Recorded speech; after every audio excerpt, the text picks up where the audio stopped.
roster than historically has played against PRX, and I think PRX, although it's the same roster, they were almost a shell of themselves in kickoff at the end of the day. So, you know, looking at the historical data, the org rivalry is obviously always going to be there, and you love to see it, but this is going to be a very different interaction. This is going to have to be PRX rediscovering themselves and being able to take on a team that's been on the cutting edge of the meta and that has these rookies that have come in here with so much fire. Yeah, I think that's such an important point. You know, I think Mako might have maybe these ghosts of the old school PRX in his head because he's been in all those matches. Yeah. But you know, the new kids on the block, Freeing and Hyunmin, they don't care. They just played against the best players in the world. They just rocked up. So Freeing, you know, it's Freeing's world and we're all living in it as far as I'm concerned, you know. You're such a Freeing fan. I really am. And I think one big reason we want to highlight Hey, this head-to-head what's up, is, bitchless? of course, the differences in agent pool that we see across these Hell teams. yeah, dude. A hardcore. What's up, guys? What's up? See What's up? that. What's up? Now, We're now Forsaken, streaming. What's up, he's a everyone? lot more flexible. Yeah. We're not streaming, my guy. Before mag-start match, pakita natin yung prediction natin for today. Not played another agent. Of He hasn't played anything course. else. He's just PRX, played baby. He's played, Si Story- si Story lang ang he's played a naiiwang little bit of DRX. everything, you know. He's just the flexible guy. And then I mean, I cannot blame him though. I cannot blame him because nakita nyo naman sa pinakita potential ng DRX last kickoff. It's so amazing, man. Lalo na yung mga pinapakita ng mga rookies ng mga DRX ngayon. I think that's a fantastic point here. Freeing. Pero this second match natin, pare-parehas tayo Philippines. DRX, you know? I wanna see, like, a Philippines. couple of Hell yeah. Boy, Tagalog. Tagalog. Ay, Tagalog tuloy. He's cracked it. He's the best player. Philippines. Yes. If it's not broke, don't fix it. He is Teo. Remember, even at Masters, he got his. He still got his. Yeah. He did. Ay, He naga. definitely did, and they definitely pioneered Wait, on the wait, best of it. wait, wait, And wait, off wait. the rip, DRX is Hey. banning Pearl, Yeah. and I think we talk about Pearl. the DFM PaperX match on Pearl 13-1, and Na-trauma yung PRX sa Pearl, boy. respect to their Pearl. 13-1. I think DRX DRX was not in the great on bad- Pearl, and I think at the end of the day, Oh, eh? DRX Oh, has DRX. shown like their That's map. I actually think crazy. their map Why? since Ice Abyss box? and stuff Uy, went out of the babalik map yung pool, and I'm a PaperX little sa bit Ice worried box. about their map pool. I think I still need to see more from Sage? it. Icebox is a pick for PRX. Feeling guys ko, got Sage it. yan, Sage yan. Got it. We are going Sana. to get that. Haven coming out for DRX. What do you think of that? I don't mind Haven for DRX, but we're less sure on this map for them, right? They But they played didn't it one make time in kickoff, they played it one time in Masters. Yeah. So we don't have that kind of wide. You know, it wasn't a map that was a go-to for them before. So I think That they'll kinda be makes able to sense. New stuff up there. So I'm excited to see what's changed for them. I mean, PRX last time they played Haven, they were playing like Raze Neon, and that was in the off season. I think Radiant Invitational that they were playing that map a couple of times, but they haven't played it at all in kickoff. To be fair, they didn't play many maps at kickoff. Sorry, I have to say that. Wala kasi Vice sa Haven. They keep changing Vice. their comps, and they were playing Sova. I would recommend over at the Champs, Vice actually, in Haven. swapped it on over to Yoru Teo with a breach. Yeah. So they actually have been a team that changes their comp map to map quite a lot. They're not afraid to check. Kasi may mga places sa Haven na pwede ilagay yung torch ni Vice sa taas. Tapos kapag inactivate mo, magkakaroon ng torch sa I do baba. really like how DRX Oo. has evolved. Since Kaya- wide yung so turns ni needed. They Vice eh. struggled so much last Kaya year. maganda si But by the Vice. end of last Lalo year, na we yung saw recent them buff come niya. into their full form. And it's so different today to see these Chubby predictions. Ninja. This is actually crazy because there was a time when it would be almost all PaperX. And in fact, just in kickoff, there was a lot of that. And now we are the minority. I wanted to pick PaperX. I actually believe that there will be a bounce back. I'm not sure that they'll necessarily win this series, but I believe that this will be a close series. I don't think that they're going to get slapped today. That's a cop-out answer. I picked DRX because I'm a Freeing believer. I picked DRX because it's a clean 2-0 today. It's going to be surgical in my mind. Eyo Spammer. So Wait, much strength. PaperX? PaperX. Okay, the at-home poll was... Unpopular Damn. opinion. Yeah. Unpopular opinion. No, I Big don't care. time. I don't He's care saying. about I that. mean, PRX have wag a lang lot tayo of fans, masyado they're very mag-expect, vocal, guys. and, you know, I appreciate you Hindi getting tayo masyado behind the team, mag-expect. but Pero just, you malakas know, pa rin I just think PaperX. From what we saw Actually. from these two teams, PRX have a huge mountain to climb compared to DRX. They just got that international experience. Wala pa Now si coming Pacman, back di pa nila home, pinasok feeling ngayon. confident. I Di think pa. that's all true. But they do have such a lead on DRX. You guys are forgetting history here. So that is why I'm going Care with about PaperX. this. Medyo alanganin din kasi since wala pang... That is a very Wala fair pang assessment, and I know that international we're all experience very si excited Batman. to see the first matchup of Batman. today on stage Batman. 1. We've got DRX Bat- facing Batman. PaperX for stage 1, so let's send it down and see how they're feeling. Ay, di, meron na pala yung sa Game Changers. Ay, sa Changers tuloy. Challengers. Kaso hindi Tier 1. Wala pa siya experience sa Tier 1 competitive. Lalo na, kailangan bumawi ng PRX dito. Since DRX kalaban nila, mas okay kung mag-stick sila sa same roster nila. Pero kunyari, kalaban nila Zeta. Kita mo yung intro. Mas no? May masters na silang nakalagay eh. Hey!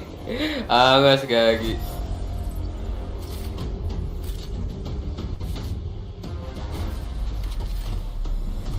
Lulutong si dito sa wingman.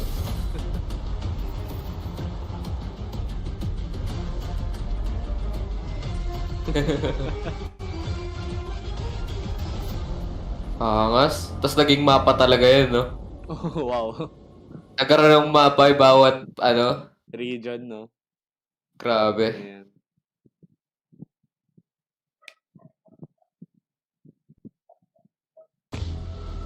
Ito na. 2025 VCT Pacific, Stage 1.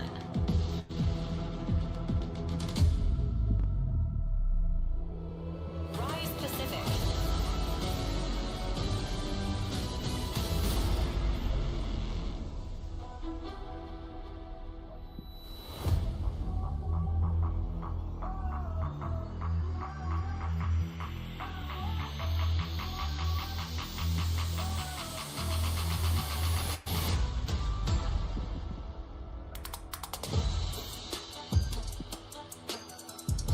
DRX.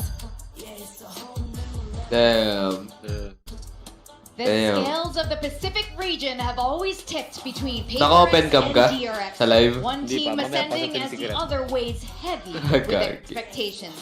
But no matter the shift, they always meet here on the same stage where today PRX must prove they can rise. Paras kami ng book ng flashback. Yeah, I'm Wala really lang looking kulay. forward to seeing if they can do that. I think DRX are right on the cutting edge of the meta right now. They are a very strong team and they're going to be difficult for PRX to topple. They've got to turn their form around 180 from what we saw in kickoff, and they're going to be keeping the same roster going into the game today. Yeah, this isn't a team that's going to feel new in my mind. But, Ayan na nga. DRX at least, but as you say, for PRX, been a team that's been around for a long time.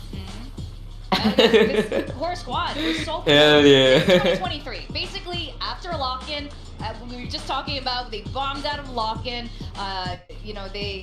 They switched Benkai, they brought in something, and then they looked phenomenal. Yung Made picture it niyo pa yung really sige far na sa through ilalim, to eh, LA no? Champs, making it to that Oh. grand finals. But ever Kailan since yan? then, they've Gago. always made it to international events.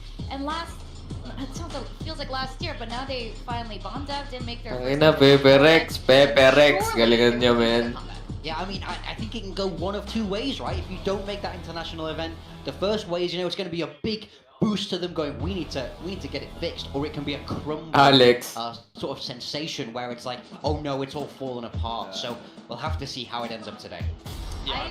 I was hoping they were gonna fight. I don't know if you guys saw that. Yeah. The AI situation. But sorry, go ahead, Filsky. I think, I'm hoping that PRX going out in kickoff, like you've already had some kind of rumblings of like some inconsistency for a long time before that. I'm hoping that them going out in kickoff, like Gagi, ang ano ng DRX, actually lights a fire under them and is gonna push them to do a Unbreakable. whole lot better. And like I said, I mean, especially looking at this map pool, I'm not really sure what to expect because for Haven, I mean, it's not something PRX has played since the off-season, and they haven't had a lot of reps on it. Icebox is coming out of left field back into the map pool, and we haven't seen either of these teams play that since Champs last year, many months now. And then Lotus getting some reps for both of these teams in kickoff. I mean, a promising one for PRX as well, although that was over Zeta.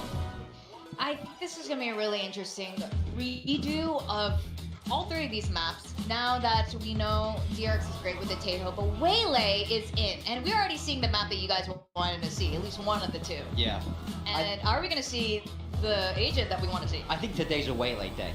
I think there's probably like 3 of the 4 teams playing today. I could see running away. I could see Talon doing it. I could see both of these teams doing it. We know DRX try and push the meta, but not today. Not in this game at least. Yun yung Cypher. For PRX on Haven. Uy, si Morsagan naka-duel. Kind of playing what DRX were playing. Smoker na si G. Looking comp, but DRX a double duelisting with flashback on the neon. Wait, Bago is to, this ah. right? Double, Can this be right? Gumayan Bridge DRX. on Cypher instead Double of Teo. duelist. Flashbacks on a duelist and Hyunmin's on Jet. This is They're double crazy. duelisting against PRX who used to play double duelist. Honestly, it looks like it's wrong. It looks like these two. Siguro nag-aral mag-smoke si Jing. Also, Jing and Mindfreak have swapped roles. Oo, nagpalit sila eh. Is the Sentinel. Jing is on Omen. I don't. Okay, this is absolutely insane, and we are. Nag-aaral mag-smoke yan. And this is very exciting also because we have a new voice here at VCT Pacific. More representation from Oceania. We've got Komodo. Welcome. He's casting together with Quack. Uy, bago. Oh, Komodo. That's right. Thank you very much, Victoria. Yes, we do have a new voice on the desk this time. Komodo, how are you feeling? I'm feeling good, and I think coming in towards this is not what I expected. I don't think this timeline is what anybody expected for this agent composition that we have been delivered for this series. It's just so strange, right? I mean, it is a little bit familiar just having these 2 teams, but the fact that they've kind of swapped roles now, it's PRX with something slightly more meta, but there is a Euro in the mix. Yeah, I mean, I look towards these comps, and I'm a little bit sad that we're not going to be seeing Freen back on the Taeho. I think he was really good on that. But going back towards Cypher is something that he's been so proficient on as well before. I think more interestingly for me, flashback on a Neon, that raises a lot of question marks. Flashback? Neon? Kind of is going along That's that crazy, same bro. line. Previous Sentinel, the one with better aims onto the duelist. Foxy roles, name. but how that's all going to play out. How is this matchup going to turn out? It's a very interesting thing to think about. Nagpapalit-palit na sila ng role, gagi. Regardless of the outcome, we can definitely expect a very exciting match coming up soon. I hope so. I mean, Okay, I wouldn't be nagkuhan surprised na if this ng tao does dito, deliver yung towards 3 championship maps in this points, series. dapat We've got reigning mag-experiment. champs DRX. Don't forget that you know, you got I mean, to it's mention that okay. we're getting in towards this series as well. And for May the ano DRX, pa we've naman eh, held stage out 2. decently Doon talaga early sila over in bababa sa kickoff. stage This is a bit of a 2. resurgence time for them. You know, the fans Kasi kailangan din nila wondering, maka-adapt when will eh. PRX play?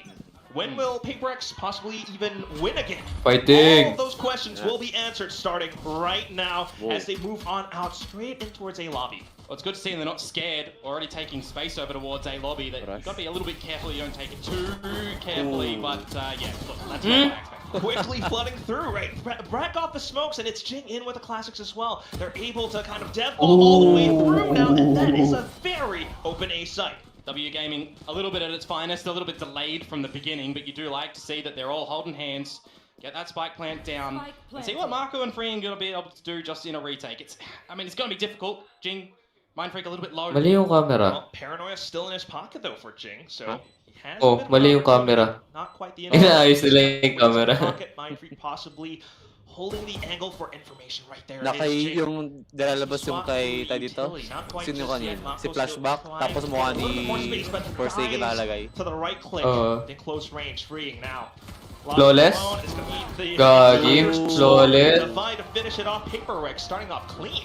Yeah, absolutely flawless to come out from them. You do like to see that one, especially just able to kind of squander the very beginning attempts. Feeling ko hindi na Don't mind the kasi ano. idea, right? You want to go for a little bit of Flashback. A-lobby control. It's pretty standard to get that dark cover deep and then Kahit split it out nakasmoke, through swords and napatay eh. long. Just a little bit of ill timing when you do go in towards the smoke. Di mo And from there, sure. It's just a barrel roll straight down. Everybody on PRX getting active, taking space towards the side. Magre-regroup Shots as yan. well. Coming away with a pistol is going to be really confident for them. Saving It's really sila. early, of course, though, Komodo. I mean, this is kind of where we're wondering how the composition Ayun, will tingnan mo, play stuck out. sila. This was the pistol round, but having that double duelist, you can see why DRX tried to get aggressive.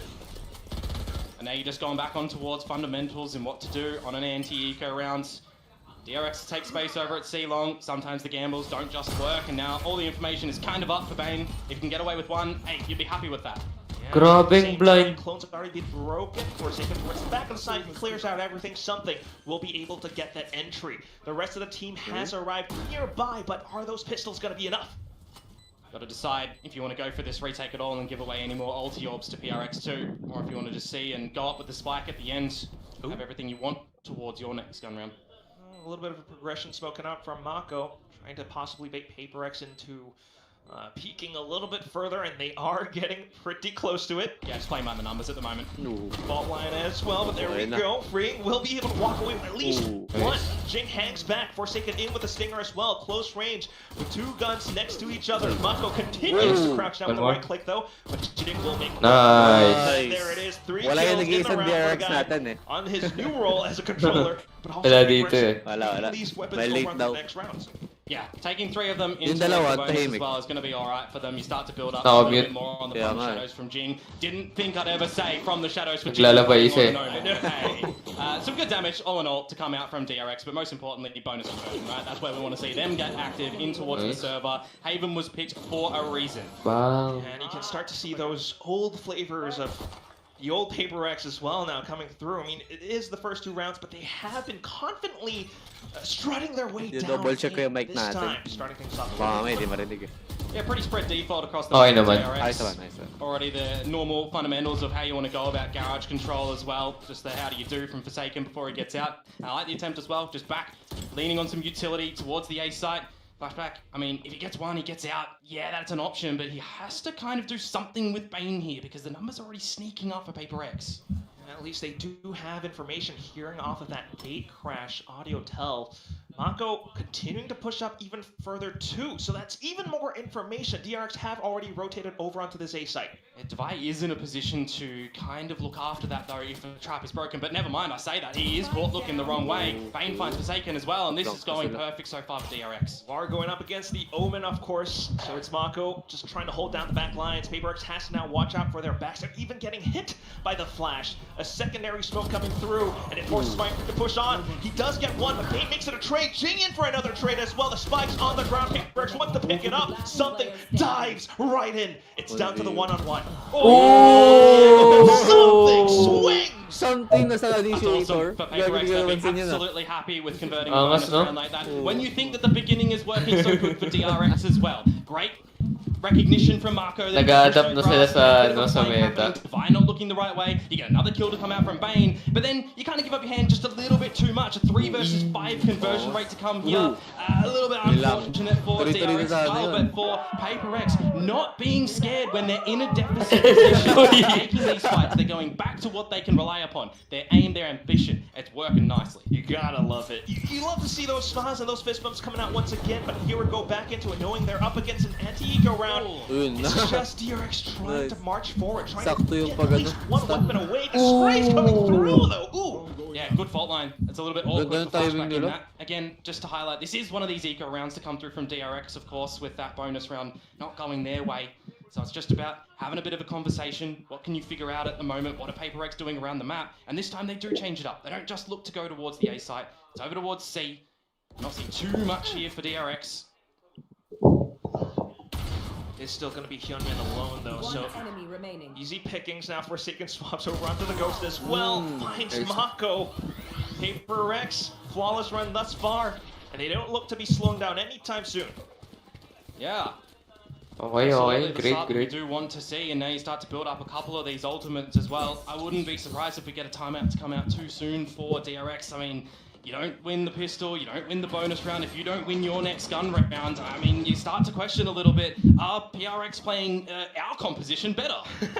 It does feel that way, doesn't it? I mean, you got the tail on the breach, but we're not seeing too much of that just yet either. It's just the fact that they've been sticking together for majority of the rounds, and with that, they're able to pick DRX apart. Now, moving forward, though, this is the first time that we're seeing them head down this B lane. Yeah. Trip from the shadows towards the back. Don't forget, there's an operator down the sewers as well, Hyunmin, so he can send Flashback away to try and help out with the rest of the squad. But the reposition at the moment, actually, for Jing, he's in the backlines, and they have no idea. Again, Forsaken, Jing, just getting active around the map. That kind of might even be the round in and of itself, Quack. And that truly has broken a lot of DRX's defensive lines. Mako trying to find something. We'll be able to get a double, but something makes it a trade. Bane now flooding back into the site. He is working alongside Hyunmin. Look at how PRX are positioned. Devay in for the string, and now looks on to the next. Nice. Assistance coming out from window, and PRX Buti making a siya dun, quick no? 5-0 right now. It looks so good from Hindi tayo PRX as well. Splitting around the map, making sure that they're trying to throw a bit of Nag-gamble a spanner in sila. the works to where DRX are trying to look. A great reposition from Jing as well. You could just see none the wiser were DRX, and you're going towards a retake scenario where you're in a 5 versus 3. Some brilliance from Marco, don't get me wrong, Grabe. but when you're looking down the barrel of it, Teo's still alive, they've still got salvos, Oh, got hindi special siya delivery still as nakapatay. well, and you're a lonely Akala ko jet si with some Davao. cloudbursts, you're not really Tapos going to be able to get a Davao. defuse like that. So back to the Hindi. drawing board for DRX, but with no Do timeout, something. just an eco round to Pero have here. si Davao nasa harapan, di ba? PRX Oo. gonna start their Kala ko hand si a little Davao bit na. differently, spawning out, freeing. He is by himself at the moment. Marco, bit of utility in towards the garage, of course, can send out the smokes, can send out a paranoia if they want to go for a bit of a challenge, but all in all, bit of a slower start for PRX here. Certainly. Just trying to throw off some of DRX's possible reads. We did have Flashback marching a little bit closer up towards A short, but seeing or sensing a bit of danger, he does fall back. Of course, though, DRX are on those pistols. It's very wise from PRX at the moment, actually, in how they're navigating around the map. Making sure they're doing it in pairs a little bit, not being too overzealous, not trying to just stretch in towards territory that they don't own. It's kind of strange to see this from PRX, isn't it, Komodo? Yeah. They're showing off different looks. They're slowing down the pace. It causes DRX to question what's going on. And then a curious Bane looks up front, gets picked up by Forsaken. Now the smokes are out. Got utility just to clear out the side as well. Flashback tries to get ahead of it, but the fake Wala, wala sa laro, gagi. Forsaken 2 kills thus far. Yeah, Ito you just try and find matama. what you can in this round for PRX and build up your economy even more so up towards that max 9,000 credit mark, really. Just again, these pistols for DRX try and do some sort of damage, if at all possible. Dito matama. What the round again to come through from Wala sa laro, And they've been boy. holding on to that outlaw for quite a while, haven't they? Walang Something tumatama kahit still isa. working on alongside it. I mean, it Time is out, against time out. the Time out, ego time of out. DRX, so why not keep that to punish them? But at the same time, DRX Predict mo yung scrambling sasabihin for ng it. coach He niya. does have to Predict mo. imagine Turby's somewhere shaking his head right now. Tama nyo po ang baril I nyo. see what Bane's trying to do there. You're always going to be a little bit incentivized to try and bring something back for your team. Even on an eco round, you know, you're not Yeah, tonto point if you do lose your life. But Bago yun, this is the round that you Wala, have to wala, see wala. something with DRX, and a lot of ultimates time available mode. as well. PRX going to change it up, get information off the dimensional drift. That is definitely one way to stay ahead of the game. Info gained as well, and that's the salvo just to try to displace Ayan na, Hyunmin, but ayan he na nga. manages to stay alive. Shuts down Forsaken with that operator of his, and that blocks off the B site. It is an opening pit for DRX, but don't get me wrong, they have lost it from advantage position so far in this map, so it's going to be a bit of a reset on the back of utility. Ang dami naka-ready ult sa Around B sa site for DRX. now. There is a trip ahead of mine. Basta yung Kanina pala pa sila nawamatay. Yeah, no real space forward anywhere from Same lang pala DRX as dito well. sa Reposition PRX. back towards the C site. You tap on towards you can for freeing. That's a little bit deep through towards C long. You do have Marco spotting over towards A, but he is by himself. Ooh. He doesn't need to play here too aggressively, and that's Bakit why nag-pick ulit? you lose your smokes. You lose your advantage. Grabe, And nag-pick things siya start ulit. to look a little bit scurrysome around the map. More Mali, rotations bakit siya in nag-pick towards ulit? garage. You've got to re-pick up some information. If you're PRX here, you might even reconsider Di niya using nabawasan si Davao, Rolling yun. Thunder to get in towards a position here, but Hungry is flashback and he falters. No info. Bakit siya There nag-swing? it is. You mentioned the Rolling Thunder, and they could very well be setting up for it right now. Neural Theft in, that's all the information that you want. Rolling Thunder does go towards the seaside. You got the Armageddon too. And there it goes. Definitely keeping them trapped in. It does take away Freeing's life. Grabe. Something in with the Grabe. next, and Mind Freak guns down Hyunmin. Ayaw pa- ayaw pa PRX mag-time look out. nigh unstoppable right now. Usually, we associate calm, collective, calculated plays from DRX, but we're getting that from PRX at the moment. The And team timeout. that you generally in history don't know what's going to be thrown your way. This is a massive revitalization for Next this up, the timer. squad. And I would say, That's you know, time out. Ah, time out. you're not quite sure what's going your way. That's exactly how DRX are feeling right now, Komodo. Yeah. I mean, I was questioning a little bit in the beginning of this map, right? What was this Neon going to look like from Flashback, who is a player who generally, you know, has to play around a site himself. He's very proficient with the utility, peeking on the back of it. You have to be self-sufficient when you're playing on towards those Sentinel agents, right? At the moment, I'm not getting a sense of, I'm the duelist. I'm working with my team who can set me up with some utility to go in for the fight. We've seen a little bit of Hyunmin and him, you know, going around together in sewers and A-Long and everything and going for it, but no setups really from any utility, because you look towards it, unless you're getting a paranoia from Marco or some sort of darts or drone from Bane, It's very difficult to get set up. Exactly. You don't have that breach. You don't have maybe even a Teo. So it is a little bit tough, but you have been given this duelist role. You need to make something work with it.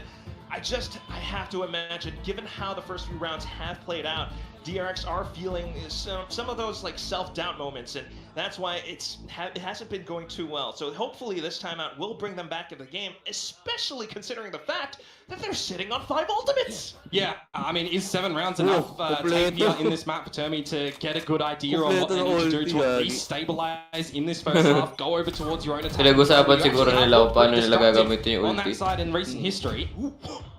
Yeah, it's cheeky. Yeah, very cheeky position, especially with the cage kind of concealing his movements. Might have heard something, so Hyunmin will stay disciplined, avoids that angle. The rest of the team, though, back into B. And another eco round to come through from DRX, where PRX are taking it patient. They're not playing their hands, getting too hungry for anything, just playing together, collective. Very careful.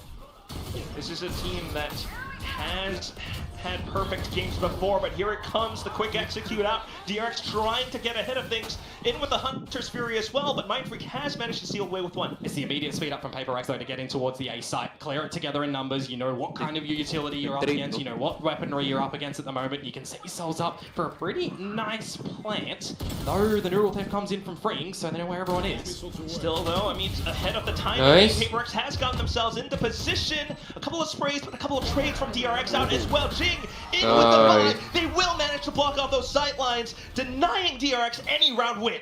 Yeah. Damage in there for Isa sure. lang hindi The gumamit damage ng is not ult, what we're sumapa looking lang. for at the moment, Quack. We're looking for rounds from DRX. We're looking for some sort of plan that goes 100%. I have missed it. And I'm going to highlight this because I think it's quite important, and I'm sorry. I'll apologize first for Flash. Di tumama lahat. There's 0 kills coming through from him at the moment. I want to see him electrified. He's playing Neon. We need to see him get set up for some aggressive play from the team to get into PRX's face, because when they're playing slow, we're not seeing too much space gathered elsewhere from DRX. They're saying, you've got a point, whether you call it a donut or an egg, it needs to be cracked. It needs to be changed into something else, and he's trying to get ahead of that right now. Dalawa yung duelist nila eh, para di sila It's being blocked off.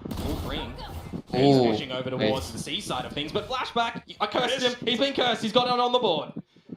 At the same time, though, off to the other end of the map, Forsaken in with the operator for the first round. Just holding things down. DRX having the numbers advantage will slow things down. Yeah, the reclear over towards C as well. Play together sila, angat. On the side itself. First time nangyari. Pag sa atin, takte na yan, meron pang nasa A. Isa-isa kasi pumasok.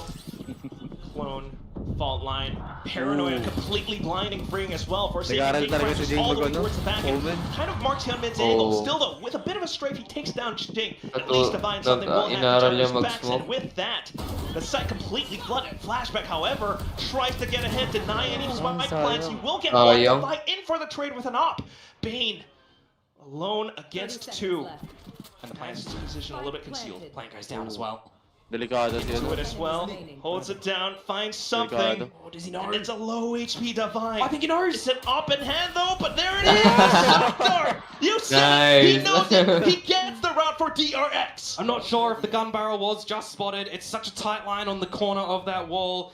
But somebody maybe called it, or maybe he just had the sixth sense. The shot's out to go, the kill to be calculated. Finally, DRX on the board. That's a much needed round at this juncture, in this first half. Starting things off with a bit of a kill from Flashback, taking down Mindfreak. That just denied so much with how PRX has been operating in towards A lobby. And it's another moment in this round where the advantage is on the side of DRX, and PRX is back in towards their fate, right? A reposition in towards the C side, behind the dark cover, exploding, layering the utility nicely on in. It's what you do like to see from them, but a good little individual clutch to come out at the end there. It's what you need. You need to see some individual brilliance to come through from DRX at the moment, because as a team, it's not really doing too much. A reposition from Marco, and he'll dispatch of Jing. Gago.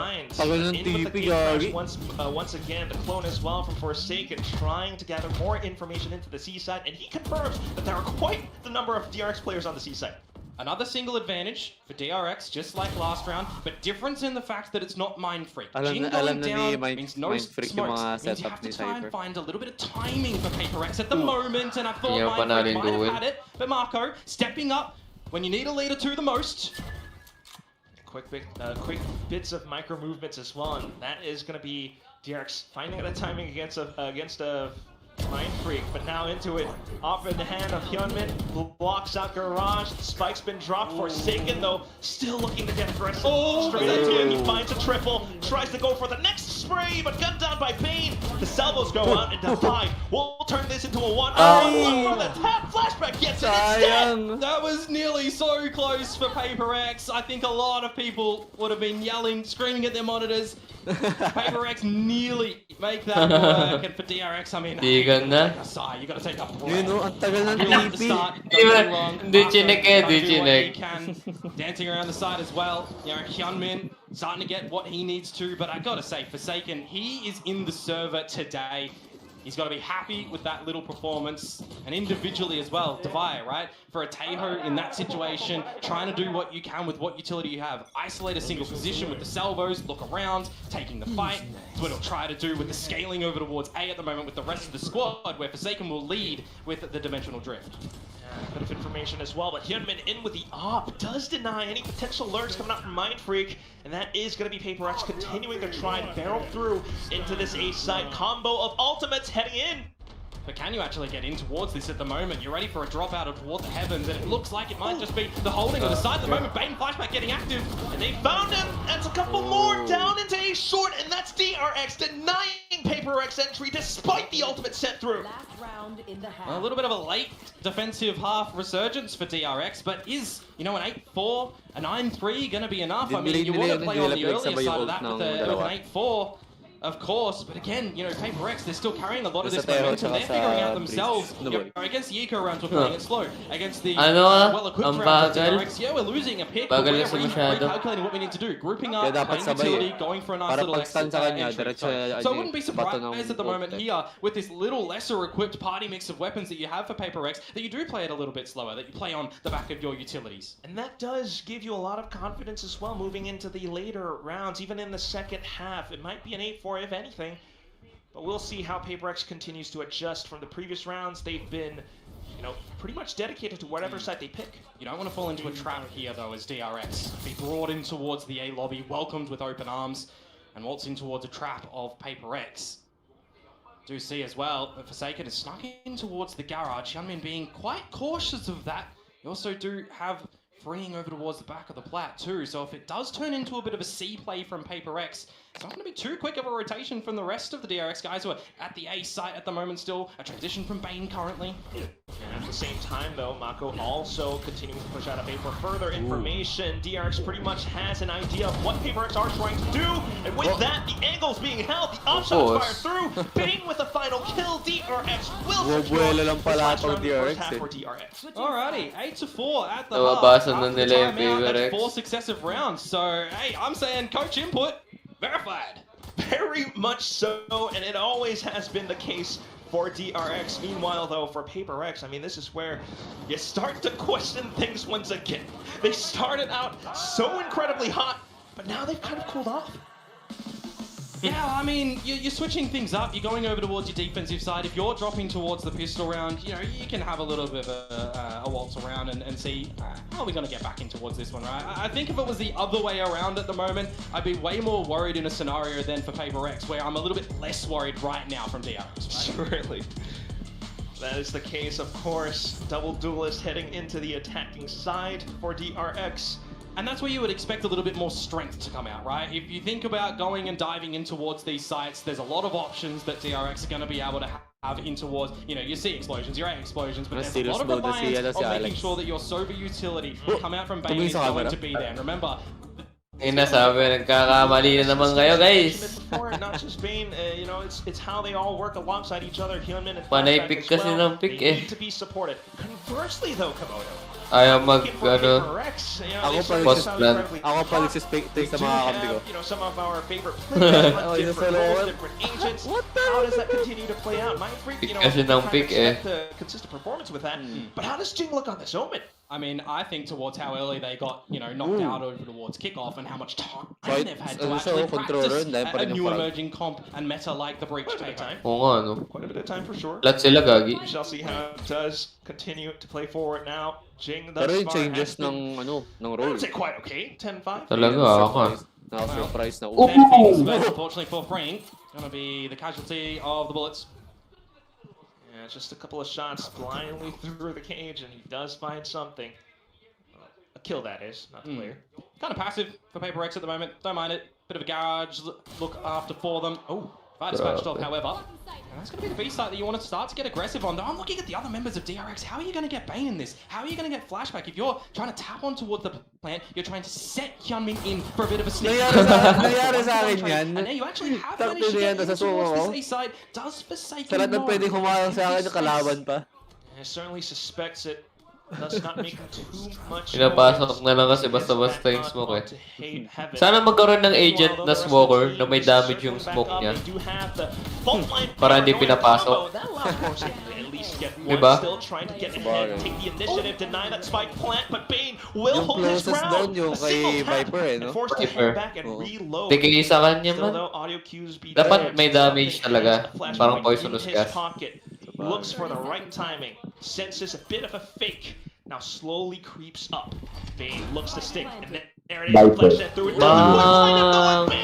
Importante gun round. Marching forward. It's close, but it is carried over from the first half. A couple of early duels, right? The 1-to-1 trades to come out. Positions around the map. I do really actually like what DRX did over towards the B site. When you take out Divide, you recognize that there's going to be no one else on towards the site. You go in for the look on, are we actually going to plant here? You bait out some rotations from Forsaken off the A site. You get in there. However, the quick heads up for PRX to recognize they've got Paranoia, Fault Line combination that they can go in with to drop Forsaken in towards the site.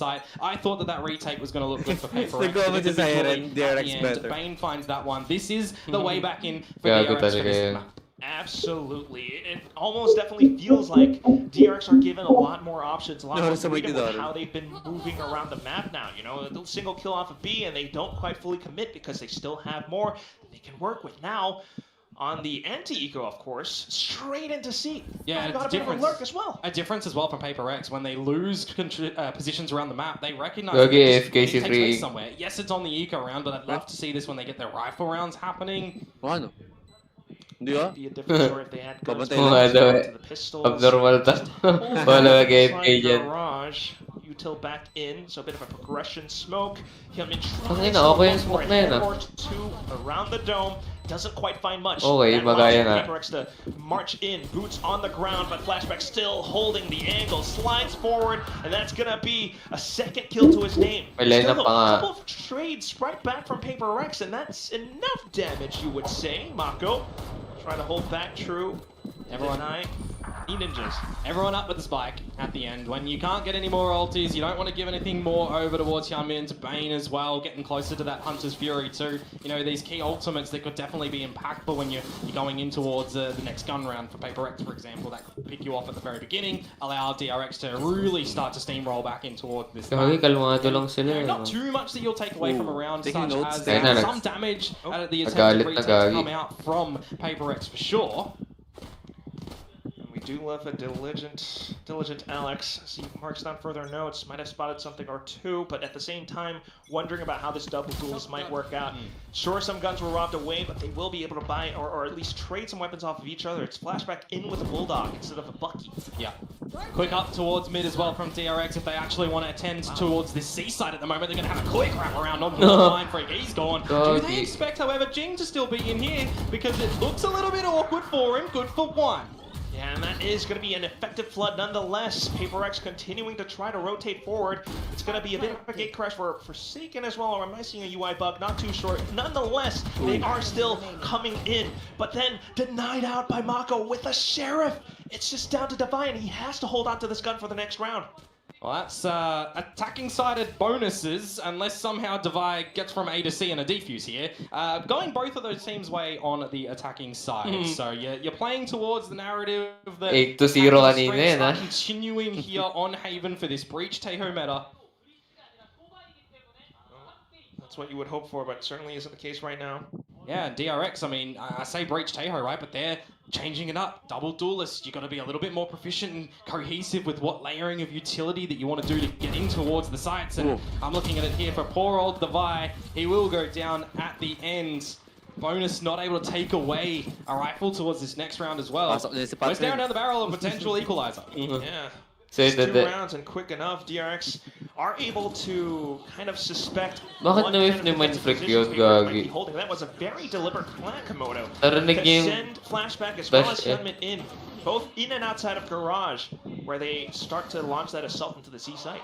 Yeah, double duelist strengths at the moment for DRX are really going to play on Feeling ko may that, maubusan changing up ng their ano dito, approaches, right? If ng load you're mamaya. switching and swapping between fast plays, Pwede daw bait dito sa plays, Discord. you know, and, you know, or just pure overwhelming Pasok na sa numbers if you're Discord. going for a little bit of contact play, you know, towards C-Long that we saw from PaperX over in the first half, for example, on this double duelist comp, it's definitely going to be a thing to keep PaperX questioning where do we want to rotate our key positions? Where do we want to layer up any fault line salvo combos? Where do we want to position Forsaken as well to be able to quickly rotate, but more importantly, apply pressure in taking space around the map? Yeah, the most successful one that we've seen thus far was just on the pistol, where Forsaken managed to get that. Okay, keep composure.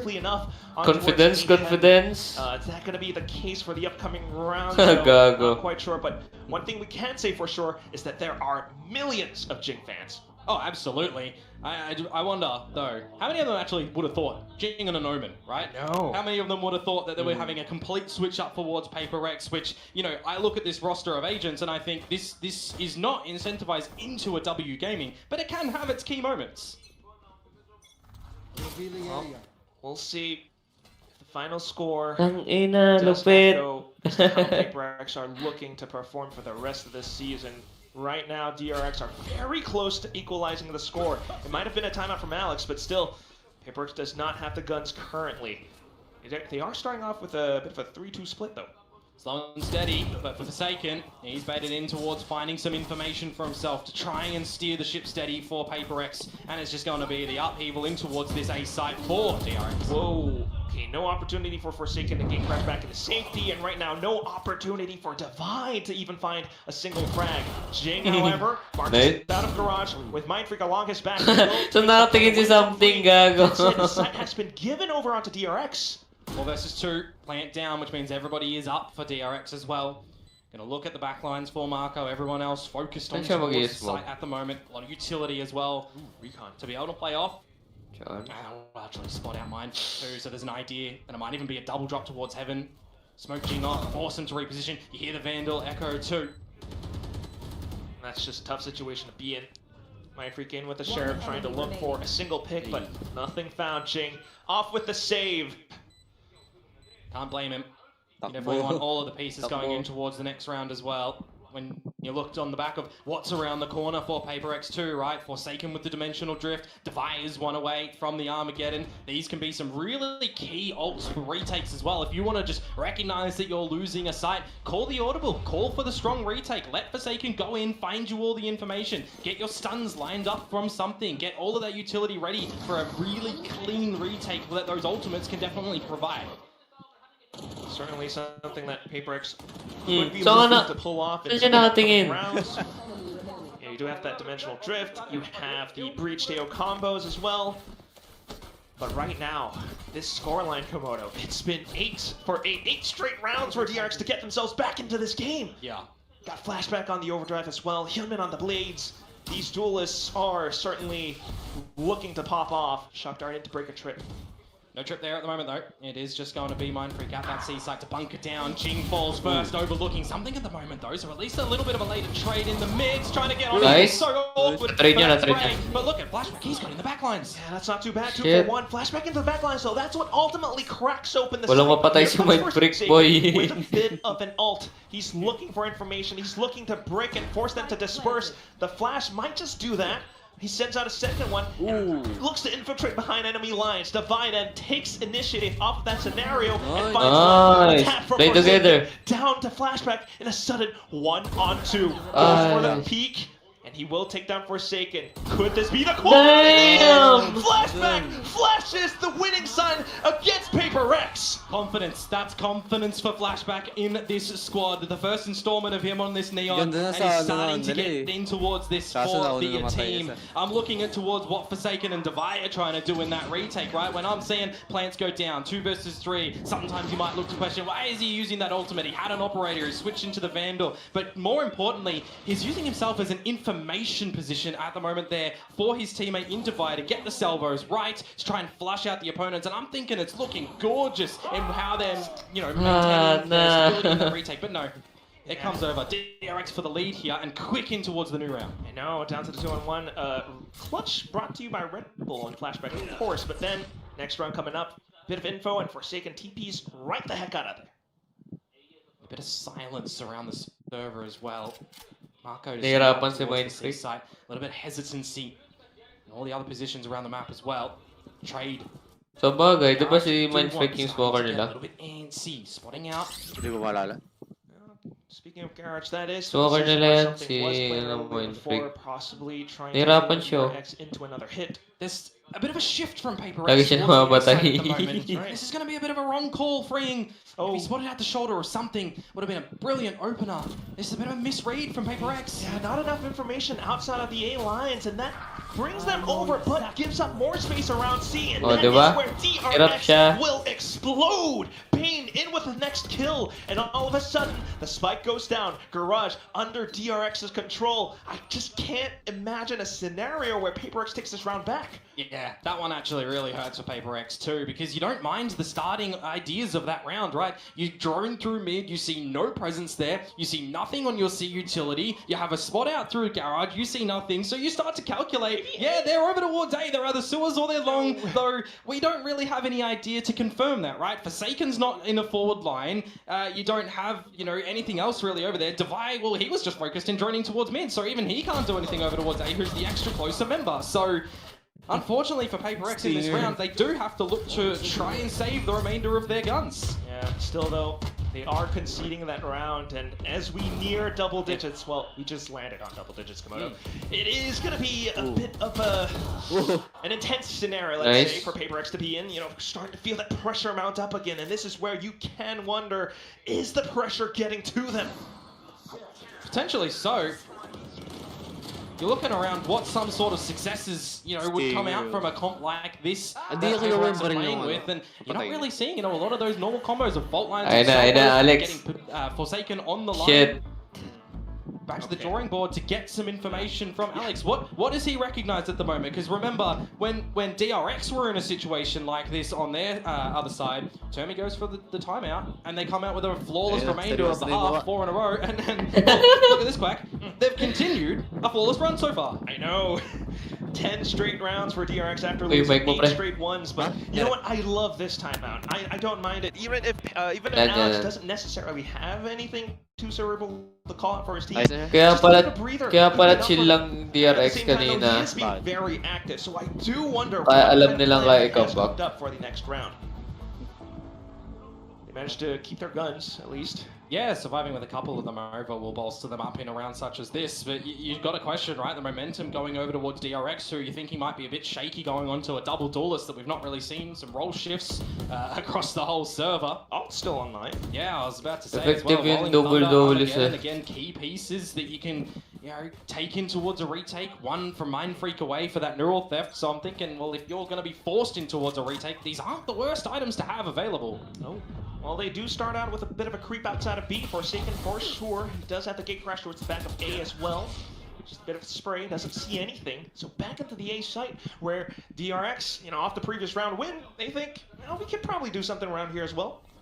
Well, it would be successive, but again, if you are going to shift in towards a retake for PRX, you definitely want to have these abilities, right? So they've been holding a bunch of them just by the nature of how the start of this round was played. You gotta imagine you have to work off of some kind of info, and that's what that drone is looking to do. Spotted out a little bit, Rolling Thunder immediately out, still holding on to the Armageddon. But here it comes, a bit of a call sent through. Armageddon to clear out short. Forsaken starts his assault out from heaven. 3 kills down. And then with the salvos as well. Divide picks up the last one. PRX finds their way back in. Timeout, an immediate effect, right? So you're playing on the back of that one. But again, Rolling Thunder, not directly laid where the Armageddon is true. You're waiting for Forsaken to get that blind side out of heaven and gate crash into the site or drop one down. You know, some nice ideas from PRX in that scenario, but they don't play their hand. They don't get too overcomplicated, right? It's not like you're throwing the whole kitchen sink into the ground. It's very cohesive. What positions of utility they need to throw it out. Even the Aftershock in Hell, you know, it does some work to try and dislodge flashbacks. So I really do like how that retake was formulated for PRX. That's a great round for them. Tapos pinush lang ng ulti Dava yung But with the fact that it's a flawless, you just gotta imagine how much more they can get. If anything, it does force DRX to kind of scramble all throughout. 4 players towards the A side of the map at the moment for PRX. Di kaya on trade at the end, but that would insinuate a go time towards the C side. If you snip out, there's no trap there for Mind Freak though, because there's camera, there's a trip. But yung may setup ni Cypher, still able pang to retake. double duels, of course. What I'm most curious about though is Mako is deep lurk outside B. Does PRX find him at some point? If not, it could be trouble. Right now though, at least Forsaken does spot Hyunmin out by C Long. 3 players though from DRX all coming in. They're just looking to provide that additional support, and there it is. Even with a second flash, it's not going to be enough. Something will get cut down, and that's the entire C-Long area being controlled by DRX. A tough defuse going through. Mind Freak, though, nonetheless, still trying to stick it, but here comes that Hunter's Fury. He gets blazed, and all that's left is just Davai. Mako marches forward back into C-Link. Davai now at this point just looking for a bit of a safe haven while on the map. But still, somewhat surrounded. Look at me. Untenable. An absolutely untenable position from him in the beginnings of this retake here. I got to highlight as well, right? You mentioned Marco going for that little because Davai loses the awkward. Marco's position actually extremely paramount. When he throws out a paranoia, it dispatches the guys around C a little bit from PRX. Starting to consider, is Marco actually going to play on the back of this rotate? Is he going to get in our backlines when we're going for this retake? There's such a premium on Forsaken and on something in that flank of their own to try and get some damage, because if that flank is successful, if Bane doesn't have the Hunter's Fury, the team of DRX are not looking towards the spike, and you can get some sort of retake happening successfully. So a couple of key moments in that round going DRX's way. For sure, but right now, I mean, still, all eyes are on Forsaken with how he's going to work this Euro. Previously, with that Dimensional Drift, trying to get space around C-Long, didn't quite work out this time. 4-stack into Garage. Now they're dispersing. No info found. DRX are very, very cautious with how they're looking for this map point. I mean, changing up the approach though, are PRX. Sending Mind Freak's territory over towards this A site and freeing, just playing hooky with the camera, but eventually getting the job done. You start to piece together a bit of information around where these players are on the map. Bit of a chase against that stealth drone as well, but here it goes. More information found. Defy though, open positions, and that's gonna be Bane punishing them right down. What the fuck? Forsaken, the only one left. In with a Phantom, quick in towards the open lanes once more, and Flashback says, lights out. Poor surviving as well for DRX in that scenario. Alam mo, kandila. Gano, parang hinipan lang nila eh. Right? As I mentioned, the Cypher set over towards A. You're trying to look for your Cypher locking down one area of this map to let the rest of your team explore. Play on utility, play on information. Feels like something at the end of that one, a little bit disconnected from the rest of the team, right? Losing their lives in towards the front of B, not setting up any combinations of utility or anything for himself to be a bit self-sufficient. So, a bit awkward for PRX, and now 3 chances, 3 for DRX to close out this map. All right. Chance Uno. Ito na mag-choke na to DRX, watch. watch. Safer than before. A 2-3 mag-choke to DRX. Taken up towards a very forward. Unfortunately for him, though, Freeing has snuck past. That could be, you know, the nail in the head. This can be so powerful for him. It's just how he plays it at the moment, and the opening is there on a Forsaken. That has to be the call for the team to immediately get over here. He's setting up all the forward utility. It's just Heaven that's going to be a little bit dirty. And now Marco, again, can transition into playing his own little lurk, and we've already seen how destructive that has been so far too. Very, very much so, Komodo. This could be it. DRX, not only did they win out in timing or the duels, they're winning out in positions as well. And PRX, just have to consistently watch their back. That is nothing too comfortable. You're gonna always feel like someone's right behind you, and as they push on out, it's a chokehold. DRX have them under a chokehold, winning Holy out shit. 13-9 as the final score on their own map pick of Haven.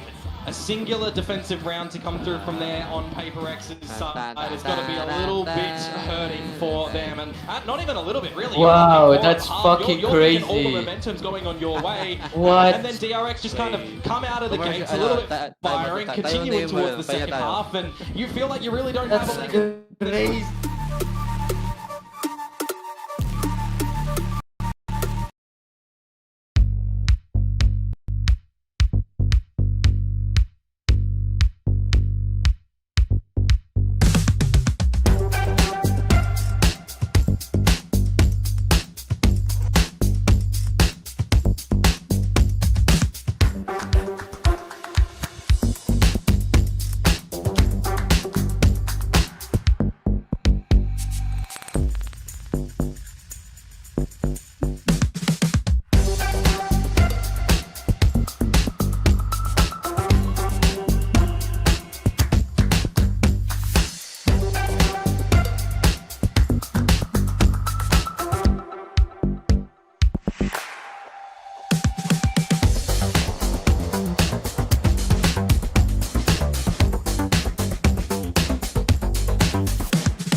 easy, they don't make enough. Put it right in their face, ain't no making it up. Yeah, I want the whole check, I ain't taking no cut. They ain't sharing this cake, they ain't making with us. Shit, we keeping it all on them, taking from us. Ayy, I just do it like it's nothing. This a challenge, so this how I'm coming. I'm standing for something, ain't going for nothing. Show up to the party to ruin the function. What they wanna do is I already done it. The game that they playing, we already won it. They screaming for us, all we missing is strong. I know they gon' bop if it's me that they pumping.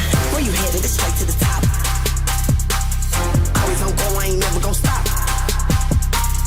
Whether they thinking they better, you not. Just like a cheater, we keeping our spot. Playing no game, got my foot on the gas, head straight to the cheddar. I'm chasing this guap.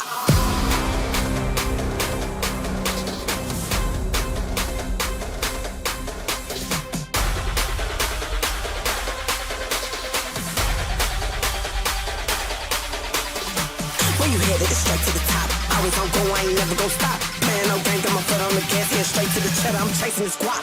Come on, girls, keep it up. Where you headed? It's straight to the top. Come on, girls, keep it up. Always on go, I ain't never gon' stop. I just do it like it's nothing. This a challenge, so this how I'm coming. I'm standing for something, ain't going for nothing. Show up to the party to ruin the function. What they wanna do is I already done it. The game that they playing, we already won it. They screaming for us, all we missing is strong. I know they gon' bop if it's me that they bumping. Where you headed? It's straight to the top. Always on go, I ain't never gon' stop. On my job, I've been punching the clock. Know I'm gon' blow up, been ready to pop. I ain't playing no game, got my foot on the gas, head straight to the cheddar. I'm chasing this guap. Come on, girls, keep it up. Where you headed? It's straight to the top. Come on, girls, keep it up. Always on go, I ain't never gon' stop.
Okay, we're back. We're back.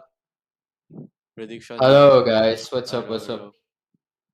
Medyo nakakawalang energy nangyari, mga kababayan. Really solid, but also very predictable.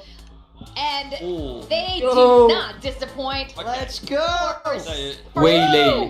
Forsaken is adding another notch Waylay to debut? the agent pool. Yeah. Waylay debut? Waylay time! Yeah. We Debut, finally no. got it. Now this is such an exciting comp from PRX, pairing it up with the tail. First We have the KO that Waylay we saw user dominate on the sa map Pacific. before, but Waylay Diba? is going to be the star here. The Di first wala time rin. Wait lang, excited ako dito, wait Who lang, else wait lang. to do it but Forsaken? Yeah, no hard senti for PRX okay. though, so there will definitely be gaps on their defense initially to exploit. DRX need to be well aware of that. They can definitely get a lot more space up middle. I'm keeping an eye on what PRX are going to be able to do with this Waylay. I think they have to go for things like tube aggression or keep an eye on middle a lot more, just because they don't have something like a Killjoy, which really helps you keep a lot of control on the map on defense. And for DRX, I mean, it's a very standardized comp, just with the change of initiator and keeping freeing on the Teo. So I want to see how Teo goes here on Icebox. Mas okay yung pinili nila yung And Jing defense is na also una. now playing an Nahirapan initiator sila on lagi sa Taylor. We're defense gonna eh. go back to our casters Komodo and Quack to take this crazy next map away.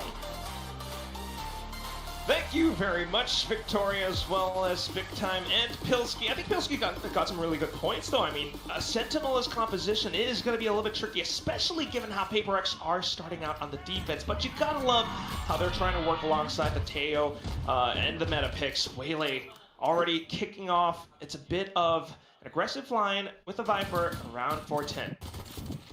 Yeah, well, everybody for DRX, bar one, surrounding this A side as well, right? So a little bit of a slower stall up towards the side itself, and you don't generally think that Waylay is going to be a defensive agent, but then you got to remember that the Refract's going to allow Forsaken to go in for a challenge, take the hopeful dub, and then get out. Yeah, it's kind of similar to how he was playing that Yoru before, but you gotta be very careful, right? Just pressing that ability or refracting back, there is a very tiny window where you can get punished. So, right now, just playing it safe, off angles, in towards the side. Not going to be able to find too much, though, and a bit of a salvo being sent through as well. Jing holding on to his currently, but there it goes, allowing for the rest of the team to kind of flood back in. However, that dark smoke, that one way, is blocking so much of it off. As soon as it blooms away, it's going to be Hyunmin now finding the shot back in. Straight in with the Sheriff's, though. Flashback will get gunned down, and here it comes. Bane back in towards a safer spot. Trades for trades, and Freeing will take the next player down. Mindfreak even gunned down from the back. All that's left is just Divide. The spike, not yet planted. 20 seconds left. What? Yeah, Marco holding out in mid. Very nice timing as well to just recognize that there's a potential flank to come through from PRX, and at the end of all the damage that is delivered on the A side, Freeing on 2 HP, and Marco still on 100 is what is left for DRX to pretty much continue the flawless run from our first map. But Divide here, 10 seconds off the 0 point, but spotted out. Yeah, and you gotta imagine Freeing's just playing from a very safe spot. He's holding on to those salvos for sure. So the first obstacle, you gotta break through Divide. It's gotta be Mako. He's still playing around the boxes so much though. A bit of a tag, it's not gonna be enough. Divide needs to push up front, and as he does, he's gonna be exposing himself to more angles. Mako's got this under lock and key.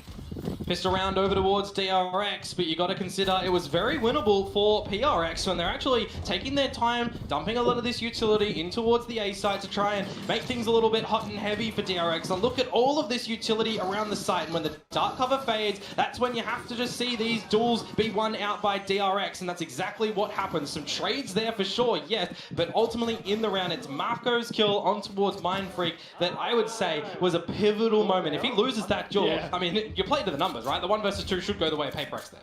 Yeah. That said, though, I mean, a lot of it is still going down to the double controller. Oh, wow, okay, starting things off. Salvo's already towards the back of Belt. DRX just hanging back a little bit as well. You know, they've got all these players here. They've got the guns. And at the same time, what was Pilsky talking about again? Yeah, no hard sentinel. Yeah. Mako gets a slip all the way towards the back. He does spot out Mindfreak. Trigger discipline, though, and he's just holding onto it. Mindfreak now gunned down. Headshots through, and the rest of the team will launch their assault in.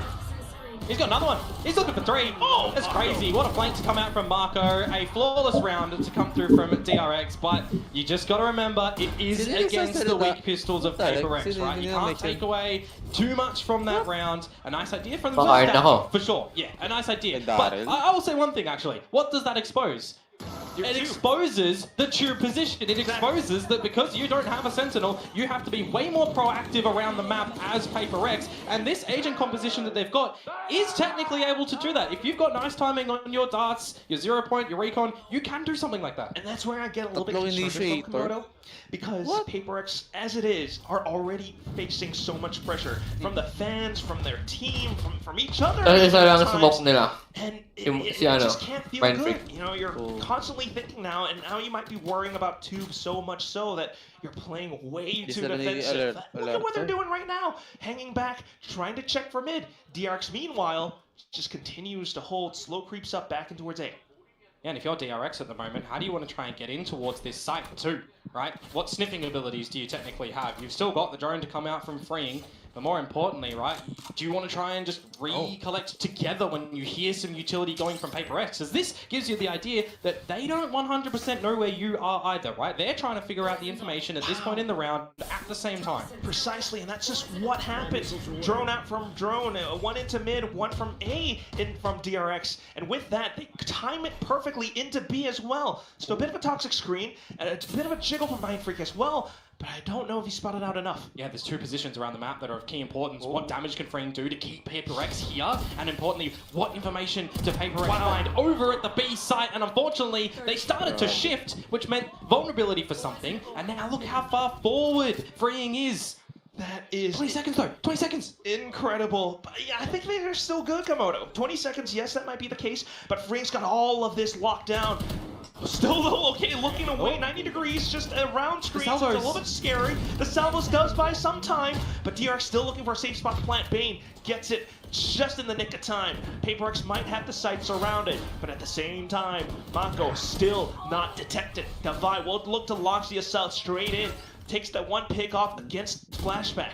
And at the same time, Forsaken's still alive. No utility though, so he's just gonna have to gun his way through. Takes down Freeing, and all that's left, Bane and Mako all the way towards the back. They have the spike under their sights. Looking around that though, but the reload not in his favor. Forsaken will swing, but Mako swings as well. That's a shot, a trade for trade. And down it's just Mind Freak around the toxic screen. Mako spots him anyway. Getting the plant down at the right spot at the end where all that utility looks to stall you. The reason I highlight 20 seconds, Quack, as well, because you've got to wait and respect out salvos. A lot of times when teams have those available, right, you have to recognize as well. Have we seen them? Are they down to 40 seconds as well? They throw them out, they stabilize at the end there. I want to highlight too, a good 0 point actually in the middle of this retake meant that DRX had to fight a couple of those duels dry. And it starts to look a little bit awkward, right? PRX are hitting the shots in towards that one, but at the end, I think you just kind of forget about all the early stages in the round because, well, Mako just gets the clutch. Yeah, it's just another delicious Ripple clutch from Mako, as he's known to do. That said, though, I want to see PRX play a little bit more comfortably, right? You know, playing defensive just isn't quite working out for them. But right now, in a bit of a 3-2 split, they peek into B and they don't see any. Yeah. That's important as well, right? Recognize that PRX are trying to do something with the lesser weaponry. I love to see these sort of ideas on towards the gun rounds as well. If you can fashion a good duel, a good overwhelming force, it can always go a treat. But the fact that they don't see anything at B, they're going to have some numbers here for the retake when the spike does go down. With that, numbers for numbers, yeah, Komodo, I'm still quite worried. You know, given the weaponry, it's going to be tough for PRX. Bit of a refract from Forsaken. I don't know how much information that's really going to give to the team. Toxic screen up. Maybe they look to stick the defuse somewhere here or there. There's only so many positions that you can look to spam this defuse down attempt though, right? Yeah, it's going to be tough for sure. One point on another, they're going to have to push out, and as they do, it's going to be a bit of a choke point. Two angles being locked down, freeing alongside Flashback. Hyunmin now chiming in as well. Only one round for PRX. DRX, on the other hand, a 4-0 scoreline. Yeah, off to a similar start from what PRX were able to do over on Haven, right? So it feels like attacking side, your opponent's map pick, good start, but does it falter over at the end? I mean, we'll have to see that in a couple of moments' time in the future. But right now, I mean, DRX are looking to carry momentum. They're looking to be very cohesive. You know, the comms you're expecting to be good because everybody is recognizing on DRX at the moment what utility needs to go where. Even in the positions where the time is starting to become a factor, they're also, you know, kind of looking pretty good. So try to cut the head off this one nice and early. PRX have a timeout, and we already saw in the first series, right, conversion rates on the back of timeouts. And that's the whole thing. You know, PRX, they have been known to do this before off of timeouts, but it's been a bit of a tough year for them so far. We'll see if this really comes into factor for them. You can see that Alex, at the very least, you know, he isn't mauling. He's very active, and hopefully that does help them. But at the same time, I just got to imagine for DRX, they've won the whole of kickoffs. They've challenged tough opponents back on bigger stages than this. As we head back on over to Pacific, playing old compositions that they've been known to play before. I just imagine, even with new players, they're very comfortable working with Hermes' system. Yeah. Well, I'll flip it on the other side for a moment, right? For PRX, they weren't a bad Icebox team back in the day when it was in the pool, right? You think of Forsaken getting out on the Sova, more importantly, Jing on the Sova, having Defy on the Killjoy, right? These were Sentinels that were able to play around the map, were able to lock things down very convincingly. That was a key strength of PRX back then. And here, you change it up completely on its head, and we're just seeing very big disconnection at the moment. Yeah, it's definitely a bit of a mental thing for them, but we'll see if they can frag themselves back in the game, if anything. Right now, they have the guns, of course, but still, smoke's up and online, and right now, it's going to be the B site under attack. DRX have already planted their boots firmly into the ground. Bane in with a single headshot. Hyunmin looks to take down a player out from upper, but also something just getting into safety. Quick in towards this B site and a protective pit as well. I mean, how do you get into this retake as PRX? It's going to be tough for sure.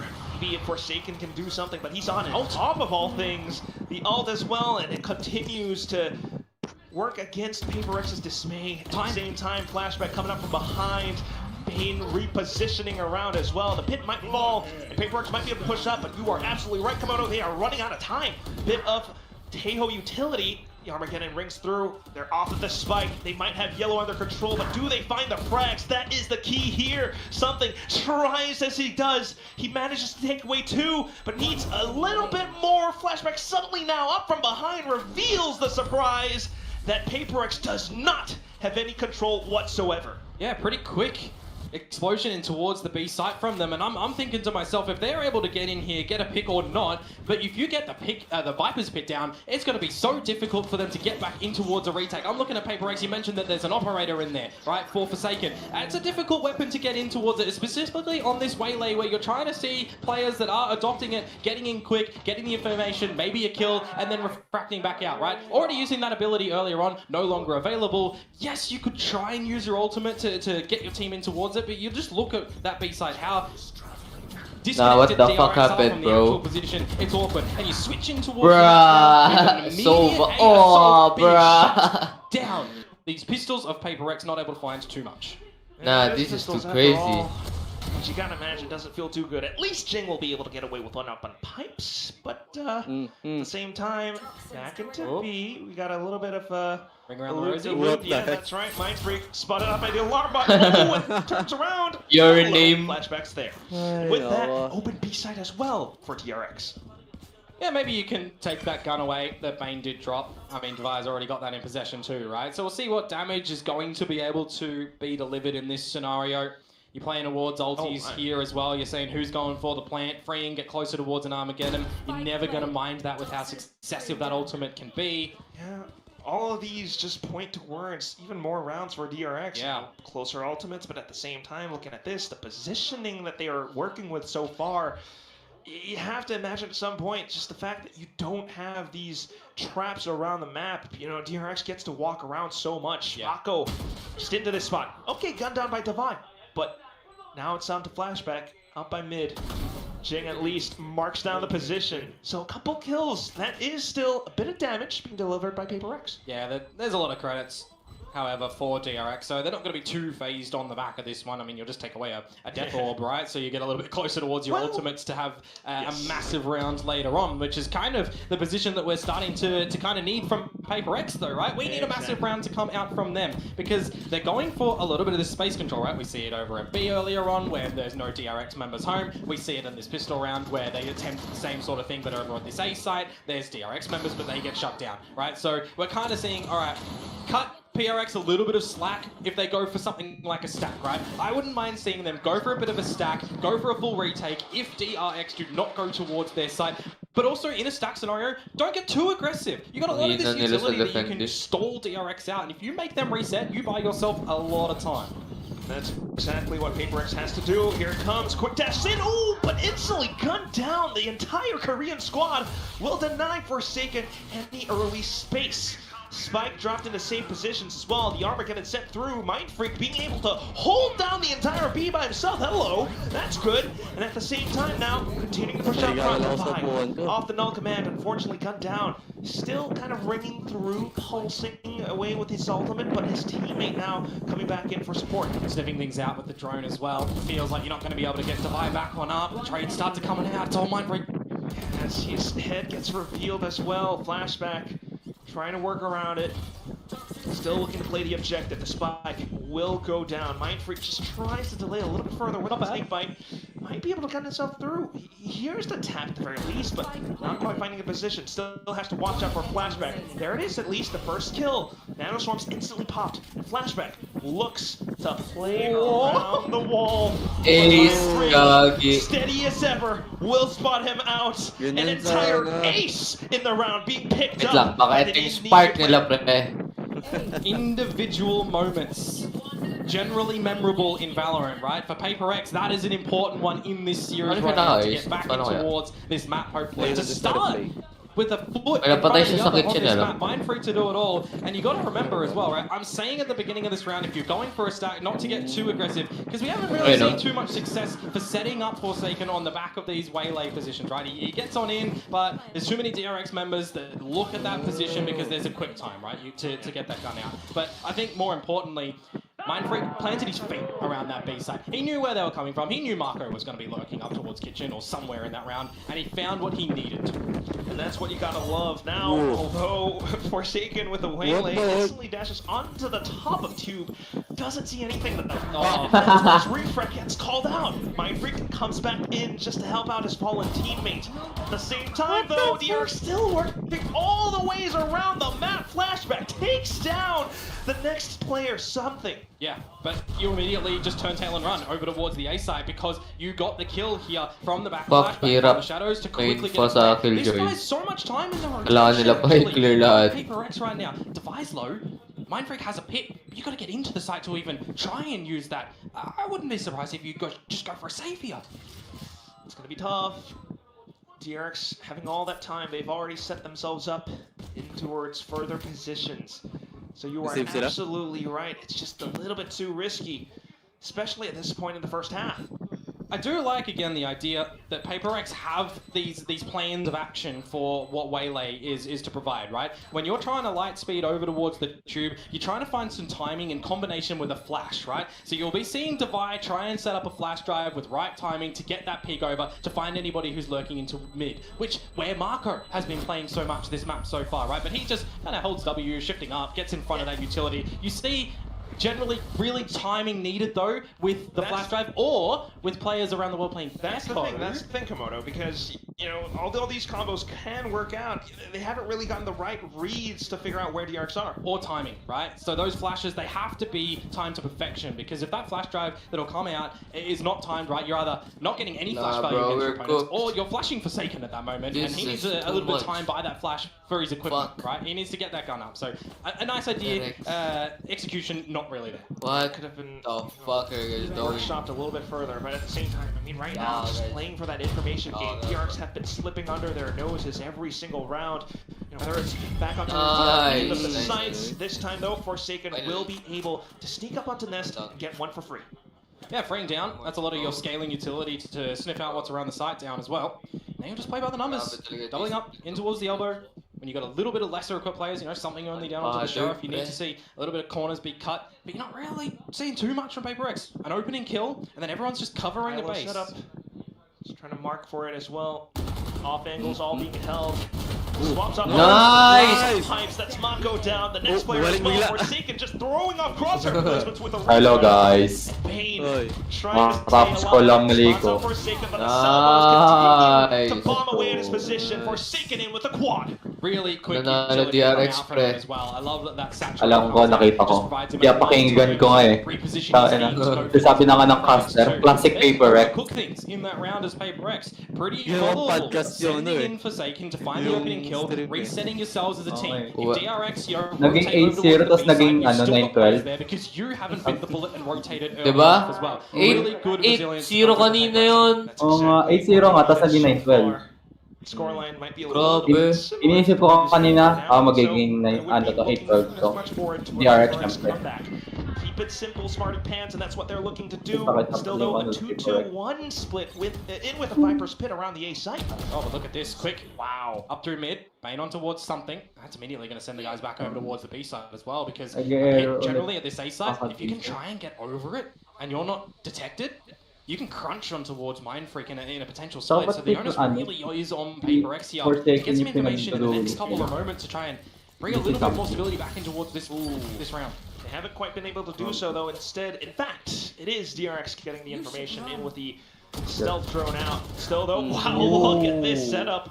A bit outside the window, it turns out to be a high-low lockdown in place as well now. Yeah, and that lockdown is going to flush Mindfreak out of his pit, so that's an ultimate for an ultimate exchange and affords you a little bit of time to get a plant. Marco finds the timing on the flank as well, and Hunman found Mindfreak too. Yeah, and off those positions now, PRX find themselves in a tougher spot. Forsaken just having to hold outside, needs to look for Mako before he even gets close to screens. Sends in the stun though, and that's the headshot through.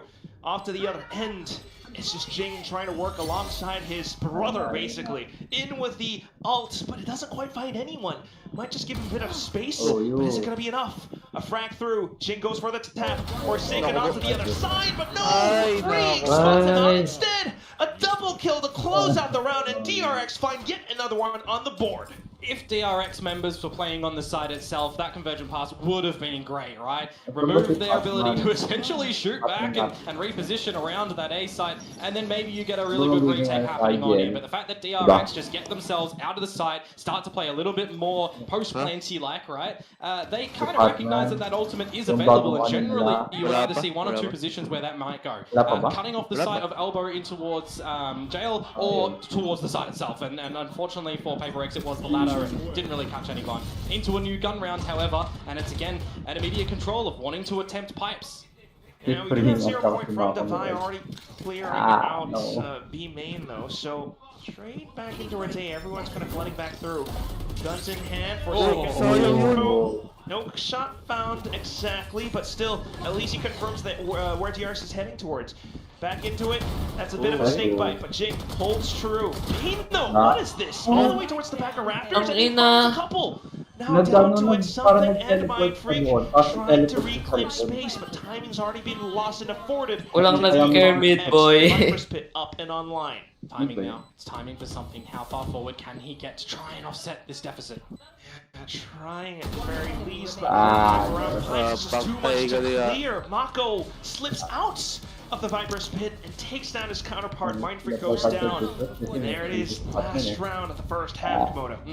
Good assists from Devi in there. Flash drives to permit his team to get a couple of kills. Nah, this is just too much. Can TP across and jump over, right? He gets behind him. Some trades to come out from him as well. And just looking at having a double kill to come out really sets up the team for a strong post point when you consider that a pit is available as well. DRX a really good grasp at the moment, I feel like. With sure on how to deal with this Forsaken aggression. And when he sees too many numbers, he does just dispatch out of that one too. So last round and a half right now.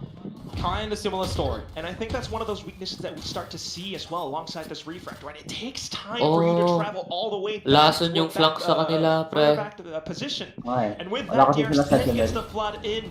So at the same time now, even with the toxic screen, even with the setups, is it going to be enough? DRX gets to plant the spike down on site. And both teams have the Armageddon at the moment too, so it really comes down to the value that you're going to be able to find behind this. And off of that now, Dami utility na pang ano kasi eh. Pang retake kasi yung composition nila eh. Going towards the back, looking for freaking just this right. They managed to take him down. Bane now trying to hold back. Again gets sent through. Not quite finding Bane though, but he does kind of reposition even further in. The clock continues to tick. Forsaken makes quick work. And he gets another tap. 2 kills already, and now Human in for another. And they've spotted every single thing out. PRX bits, but not quite broken. They will get the final round in this first half. He's on 5 HP. He still finds 2 kills. That is very quick trigger shots to come out from him there. Something that we would generally associate with him, right? But not on a Waylay so far. Not too much value, I gotta say, that you're getting out of it. You're not convincing value that you would say why Waylay is an argument to play instead of a Jet, for example, or a Raze, for example, on a couple of the other maps in the pool. But we're starting to see some value here and there. It's learning. It's learning. You gotta find strengths, you gotta find weaknesses, and this is again, PRX shaking things up. New agents to come out for them, shifts in roles. But the fundamentals, taking space, switching it up between speed, between patience. We're seeing a lot more patience come out from them at the moment. Which is kind of lovely. You might say that the start of the season is the best time to really try something new and experiment a little bit. And that is what we've known PRX to do, to be creative, to be innovative. It's lovely to see, but you just need them to keep themselves in the game, not really let the pressure get to them.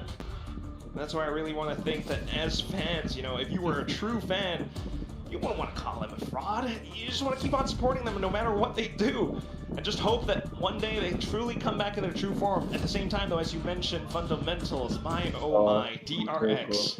how clean do they look, especially with the start of this first half? It's like 6 rounds straight in a row before dropping anything. Yeah, they've got a little bit backwards and forwards, and no one's really finding consecutive rounds until the two kind of the later stage for DRX. But again, your job's kind of done for what you needed to find in your first half, right? Now you shift your mentality into playing a little bit more defensive DRX, and the difference that they have is an actual Sentinel, right? So I'm going to be keen to see what Flashback is going to do, what positions he's going to be playing around the map. I mean, more importantly, covering up mid, covering up B, and in general. That's exactly what they've got with their toolkit. So right now, just a default toxic screen, 1 out from PRX as well. Continue to tap away, but not finding anything too much around mid. Toxic screen up, can permit a safe passage across as well and just obfuscate what Hyunmin can see. So if you're talking about some protocols, these are the things that, you know, kind of bread and butter when it comes to Icebox. Wow. Drone up as well. Hyunmin tucks himself into the corner. Whoa! Wait, for a second here where he was still able to get the headshot nonetheless. In with the timing on the recoil. Still, PRX will continue to push on through with a bit of a contact. Nice! Jing just flooding back sight. They managed to get it done. The spike gets planted. Mako arrives first screens. Post plant. Time, but needs to spot everyone out. Toxic screen comes up though. Oh, yun. That's where PRX gets the hang of the pack. Mako has got quite a bit of work cut out for him.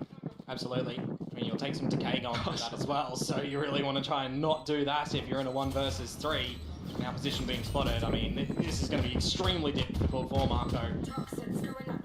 Okay. Well, he has been known to pull off insane clutches, but I don't think it's going to happen quite in this round. PRX, they have him completely surrounded, especially with something making the long trip all the way up mid towards his back. So PRX trying to find themselves back in the game, and so far starting out pretty well. Yeah, big strength in numbers as well when they start to find the kills around the site after Hyunmin was able to get the open up. So all of them barraging through these walls together and setting yourself up for a pretty nice post lane, right? You're always going to kind of follow in the narrative that if you're at a deficit in a map of Valorant, you need to find the pistol, especially if you're something like an 8-4, a 9-3, or albeit like a 10-2 and further on. So the 9-3 here, the fact that PRX are actually able to find the pistol round, and hopefully this second round for them will start to get them a little bit more confident in towards this. Confidence, a very much needed resource. Forsaken though right now, a little bit of confidence as well, does spot out his opponent, Bane. Just right up around 410. That's going to be the site for PRX. Quick plants in through, and DRX on towards the pistols, just looking for whatever they can get. Pretty much. I wouldn't mind something getting activated in these duels as well to get closer to a Hunter's Fury. He's 2 off. Does have the Vandal. Still though, he's playing into a very defensive position. It's going to be Jing holding the off angle instead. Forsaken with a bit of a, well, just an angle in towards Raptors. Spots up 1. Continues to push forward off of a bit of utility, and that's going to be Flashback taking him down. Now Davai alongside Jing. Okay, spotted out by Mako. Don't want to lose too much here, guys. It's going to be Mindfreak now off towards the back of mid, spotting out yet another player. No real exits quite yet. Simply found for DRX. Just Flashback now stuck inside. Yeah, we did lose another player in that process, Komodo. Yeah, I was going to say, like, imagine a world in which everybody disconnected from the site and you're somehow able to pilfer a defuse out there. No, something's kind of looking after that one from the back of the rafters, 1 away from the Hunter's Fury, and the way that they've just kind of dealt respect in towards this A side as well, and commanded the respect rather. I wouldn't be surprised if he's either getting a pick or an or a plane or something, and then they can play a Hunter's Fury in a post lane in this bonus round, and that's what this is, right? It's a bonus round. We actually got some pretty good damage as DRX in the previous round, so setting up for this round now, you're looking towards all the Vandals. An Outlaw was seen though, so for Mindfreak, you got to consider that's in play. We've got to go for full shields. Are we playing off and losing any bits of utility because of that? Not too much for now. We're still playing on defense, of course, and now in with the ascendant position, Hyunmin will be able to pick 2 off. Just like a that's crazy. Skies now. PRX scrambling, looking for some sort of safety, but I don't know if it's going to be found, Komodo. I mean, take a look at the minimap. Yeah. Freeze all the way up towards down mid. And you've got no quick availability to get across in towards yellow either here, right? So you kind of need to combine a dart and a good shot. You need an overextension here, essentially, from DRX to kind of give your ways back into a round for PRX. You said it during the halftime break. Fundamentals is what DRX does so well, and they're doing that all across the map. Mako holding down around yellow. It allows Hyunmin to push into a further position as well, and at this point, something just has to peek, go for anything. Finds a double, which is pretty good for now. 40 seconds left on the clock. Is this where it gets scary? Maybe. He is continuing to play it safe, though. Getting a bit of a jump peek. The paranoia sent through, and not suspecting something will get caught out by Mako. Well navigated round from DRX. I'm a little bit surprised that there's no out drone immediately from Forsaken or no Teo utility as well to come out from B main, because that's one of the general things that you start to see in Icebox, right? If you're not blocking out the vision of somebody on top yellow, either through drone, through smokes, through flashes, they're just going to have free reign to get the kills, and that's exactly what Hyunmin was able to do. So we might see that change up a little bit quickly for PRX if they want to contend with this B site in the next couple of rounds as well. You know, at least good to see for DRX's side that a round that should generally go their way, a bonus round does. They just continue to get to orchestrate movements across the map this way, but with that Hunter's round, here it comes, something looking to force DRX to wait, let me check. Forsaken straight Ay, into hindi, the mamaya na pala. right Stinger hand, he closes in the distance. Two Nag-scissors. headshots and might freak off Nasa on 50 another. plus. Playing that weapon to a T. Stinger straight in, right on the back of that Hunter's Fury, tagging him up as well, right? Recognizing that you can quickly go in towards that one and materialize an ace site control. That's really good for PRX. Yeah, I would say that those headshots are as crisp as a Coke with max ice on a summer day. What else is crisp? Komodo? His headshots. Yeah, Mako's headshots as well. It's definitely something to work against DRX. You know, those fundamentals stay true. Yeah, that's a quick one as well to come out from PRX, right? So when you think about previous round being a little bit slower, you catch DRX off guard, don't have enough time to get any other members over towards the site, you kind of need the members that are there trying to bunker down A to do something. And, I mean, addition of Waylay, right? Teams are trying to also figure out... Hell yeah, that's what I'm talking about. Let's go. We take those, we take those. You're not going to be able to do too much if you don't already have an established crossfire, so just a little bit of utility difference in that mark, working a treat towards PRX and to set themselves up for this next round as well. I mean, starting to see, you know, attacking sided rounds, them figuring out momentum, them figuring out what layering of utility that they may need to do in a round that they can't rely on an ultimate in the beginning to open something up. See, it works out because you've got these smokes, and it just allows for Forsaken to get into a safer entry. And that's the support that we were all looking for. That said, though, you only have that many chances. Termi now in with a timeout. You know, certainly you can bet that he might be cooking up some kind of a defensive setup to work against a potential assault being launched by Forsaken. You mentioned the refract. As long as you have, you know, a secondary player to mark some of these possible dive spots, shall we call them, they can always gun down Forsaken, even though the stun might get sent through. Yeah, I mean, you're looking towards anything like a recon from your Sova, from a drone from a Teo, if you 0-point them, or even if you just spot them, right? That's going to allow a lot of ability for yourselves to just send Forsaken in and hopefully find a kill, if your team's also looking at the other positions where you would expect a crossfire to be, right? So it's never going to be a bad idea, but coming in towards a new round, right, I'm talking about these ultimates to try and open something up, which is what we saw in the last round from something. It can be a very different look when you've got a Waylay here and you're convergent pathing in. That can cut off pretty much half of this A side. That is factual. 29. Shall see how that might work out in the upcoming round. Salvos both sides instantly traded off. Does buy a little bit of time for DRX to get into closer positions. Bane from the shadows onto the top of pipes.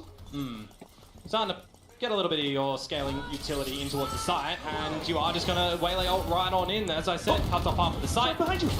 Well, that's Forsaken, but Bane, okay, he just leaves it to his teammates. Forsaken continuing to get further space, trusting his teammates to watch his back. Bane does go down. Nice! Now, continuing nice! Towards backside, 2 kills to his belt, and that's now Hyunmin trying to work alongside screens. A good kill to start things off, though. 2 players really low. Something in the kasi mind break. at the moment with mind break. Tagay si mind break para nagre-refresh eh. Exactly what he's looking for. The timing on the peak as well. We need those. We take those. Let's and that's going to be go. another round for PRX. And a non-conversion as well for DRX on the back of the timeout in the previous round here too. So PRX, again, it is a round that they are able to convert, opening it up with an ultimate. I really like the idea from them as well. Conversion pass on in. Anyone that is going to be stuck in that, well, they're essentially going to be dead to rights. And then you start to shift focus on towards the right side of the site. And you've got strength in numbers there. You've got everybody with guns up. No one picking out utility where they don't need to. There's a strong game plan for how to attack that round as PRX because they were afforded time to talk about how they wanted to do it. That's exactly what those Coach Alex timeouts will do. Off of successful A rounds, now we're back in towards B. With viewers playing in towards defensive positions. Forsaken gets to go all the way up. Ooh, tagged down to 1 HP by Mako though. Still, the spike at least goes down. Coming in with the blades, looking for something, but nothing found. Got to get in there. Got to get set up somehow to try and work these blades as well. Oh, and look at this. All that happens at the same time. Mindfreak once again back into mid to try to set up something towards the back. Still though, bit of a shock dart through, and with low HP, it's going to be a couple of kills coming back in. Nice! Yellow. Frame tries to work around the position, but it's not going to be enough as PRX has the entire team. Yeah, just an eco to come through from DRX, not able to play too much on the back of Hyunmin's blades either, not really able to set him up. When you're playing a kind of flashless comp, right, disregard the paranoia that's a bit of an uncommon position in a map like Icebox. You don't see Omen too much. There's not a lot of availability to you know, flash drive over or something like that towards Yellow to set him up to go for a peek and really just reblade everybody over at B long. So you kind of need to set him up a different way, and in this position it's kind of a little bit drier when you're just sending in the cell drone to spot what you can, remove abilities. PRX have a good grasp on what they need to do to defend the site there. And now importantly, we're getting into a new fresh gun round. No salvos in the beginning of this round. Bane is pushing up on towards the belt, so there's going to be a very fast flank available actually towards this B side here. Yeah, very quickly. Still though, PRX controlling that mid does work out for them so far. Forsaken continuing onward with that refract. Does get further information. Look at this, Bane all the way down mid, down A. He's able to take away at least 2. The Armageddon now gets sent through. Yeah, stalling for time at the moment to afford a bit of rotations and re-clearing in towards mid if there was anybody else there. Now you got a player advantage as DRX as well. Okay, stunned, but nothing quite found. Jing at least disperses the positioning, and on with that. A bit of an Armageddon sent through as well. Forsaken now off of the initial ult. Will be able to find another player playing all around the bottom though. It's gonna be Mako working alongside. Something alongside Jing will do what is needed. Really nice ultimate to come through from Jing there actually to dislodge Freeing, who was in his own salvos on the arm pad there. A little bit unfortunate, but it's what you need to see, right? If you're at a player deficit in that sort of scenario, you need to see somebody either rely on some positioning or a good decisive call. And in this moment, it's a bit of utility combinations to come on out. When you see those salvos come from that position as well, you got a little bit of a disconnected play at the tail end for the remainder of the kills for PRX there. So starting to really build some stability in towards this attacking side within one. And we've only seen one defense round, the bonus round so far, come through for DRX. Yeah, the PRX are feeling themselves. It's definitely a really tough opponent to work against, and that's one thing that we've got to consider as well, is the fact that some of these DRX players haven't quite played against PRX like this before. Perhaps in scrims, but not quite on the official stage. Still though, Hyunmin aggressively in towards Mirage. He is stuck, flashed up as well, and it does buy a bit of attention away. PRX looking to reclaim space, and then the poison cloud comes up. Yeah, and everybody was kind of in mid for DRX at that moment too, so where do you scurry towards? Where do you think the PRX are actually going to lean? An ult orb to be gathered over at the B side and setting yourselves up for a bit of a hit here. Null command on in, remove any abilities of DRX and try to set up for a flank that is absolutely great at the moment from Jing. That is exactly what Let me know. A little bit more control. Let me know. Still those pistols! Flashback! A couple of headshots through. Not quite. And it's going to be PRX still able to work off the trade. Something is the last man standing. Let me know. Tying up the score. Let me know.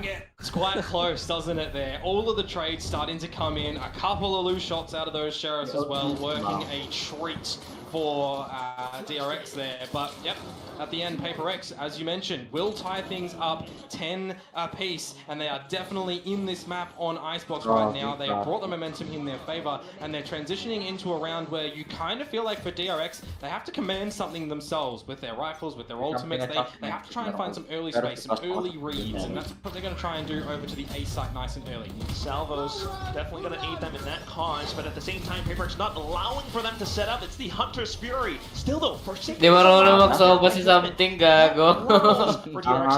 Di tumatama yung ulti niya. Go for a repeat, he can potentially lose his head. You've got that number open up. Forsaken losing his life. This is where the round would start to settle a little bit.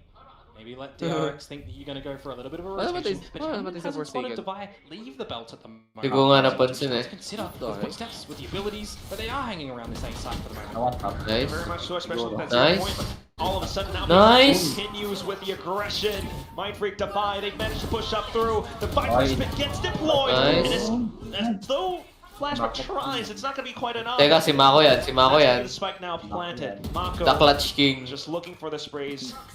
It's 3 targets. Tingnan mo ahead pre, of wala the siyang photo, pake, boy. but You don't have No reaction. You don't have information. Yeah, it's great patience from PRX when they do lose Forsaken and recognize how do you need to get back in towards this site, right? Let DRX potentially overcook it a little bit, use some utility on their own, or wait for your own signatures to come back online. And that's the latter is what PRX do. They let their 0 point come back on, they let their salvos as well, which Jing does still hold right now, and you go in together as a unit, looking for the crossfires. Very standard.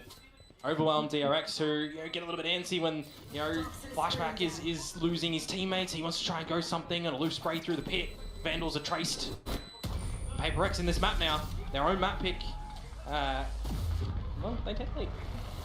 Yeah, by 1 round. We shall see if that continues to build up to even more. Hopefully it does.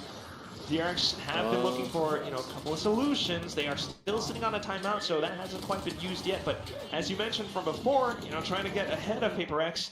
PRX still managed to get ahead of it, thanks to, I gotta imagine, just Forsaken on the Waylay, right? He was able to dash in, to break some lines, the Hunter's Fury being pulled out as well, and that just forced DRX to kind of reset. And with that reset, PRX came back in with Devi and Mindfreak working alongside one another. Still though, as I mentioned, the timeout now gets deployed.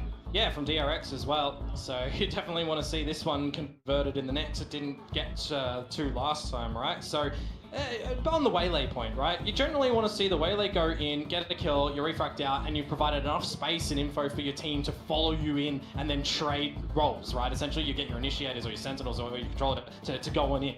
That's a general idea here. But the fact that that's not what happens in this round, you stop, you pause for a moment, you rethink, and then you re-clear in towards the site. It's another option that Waylay isn't just this dive in and get out, job's done for your team, right? There's more to the story that PRX can tell us right now with this agent composition. Kaibigan pa talaga yung They dalawa picked niya. it for a very good reason. DRX, tapos We shall see PRX. how it does continue to play out across the map. Bro, pre. May ult Pick si up this Mako, win, and it's si going to be Mako, map point. Lane. DRX, though, sitting on quite the number of ultimates. Siguro si Yeah, Mako, well, same can be said for Forsaken here, right? We saw good success when the Convergent Pass was used over at the A site last time. If you're going in with the same sort of methodology, will it work here to get yourselves on map point? Still at least starting things off a little bit slow. Look at Mindfreak all the way towards the back of spawn as well, in case anyone pushes out of mid. DRX hasn't done that quite yet, especially off the timeout. PRX trying to be cautious. You gotta love it. Yeah, but for DRX as well, right? A little bit lesser equipped on the weaponry to afford themselves a good buy in the next round if this one goes haywire, because that would be map point then. So you're just playing a little bit of default heavy. What information do you see from PRX before you start to make a move? And at the moment, it might be a money move, Quack. Money move it is! Just straight in with the ultimate. Well, no. I love that. Refract has popped over on pipes, and he's sending in a snake spite so that if he goes for a challenge, takes any damage, and refracts back, there's a time that he has where he's stuck in that refract, and he might die towards that molly. So that's a really good counter, quickly recognized for DRX. Still though, at the very least, PRX managed to kind of avoid that for now.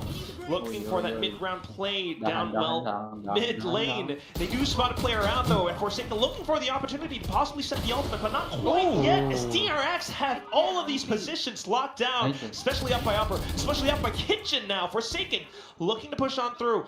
Time is of the essence, but at the same time, DRX, they might not have the best guns, but they're still holding a lot of these positions. PRX, Forsaken, trying to break on through. There's the ult, finally gets popped. 10 seconds remaining though. Where is the spike? Forsaken now gets it into safety. Finally getting the bomb now down, delivered through. Bane though, I know he's stuck. quick and through, and he's found Mindfreak. Mako trying to work along the position, plays around the safe angle, quick strays back and forth, but Forsaken, he actually finds it. Down to just Pain.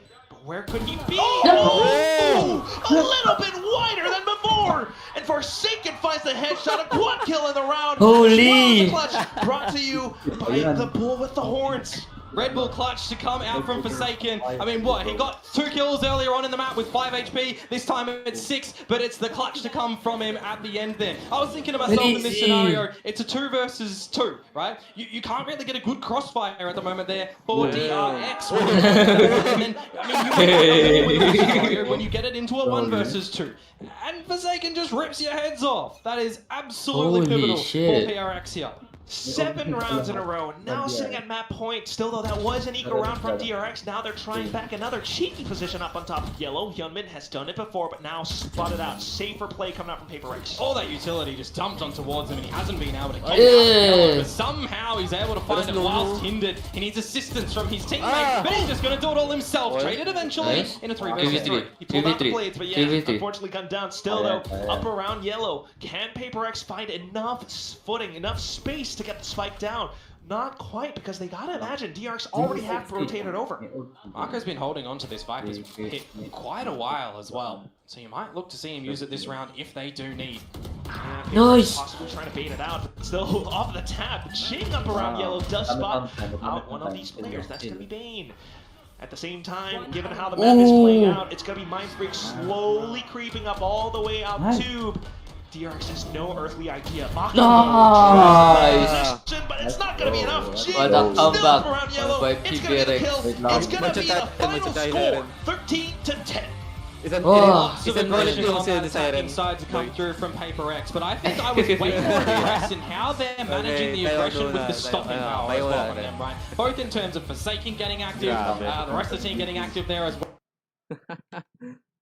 Okay. Let's go. Okay. Let's go. Yeah, carefree, that's the movement. Upbeat, that's the music. Gotta switch if I flick it and choose it. You know I ain't pressed to use it. Been a long time, but we on now. Had to fix up, move away from the wrong crowd. But now I'm back with all my buddies, and we ready to get this money. So carefree, don't mind me, don't scare me, you can't even find me. I'm in the middle of the party, wildin', just minding my business, carefree.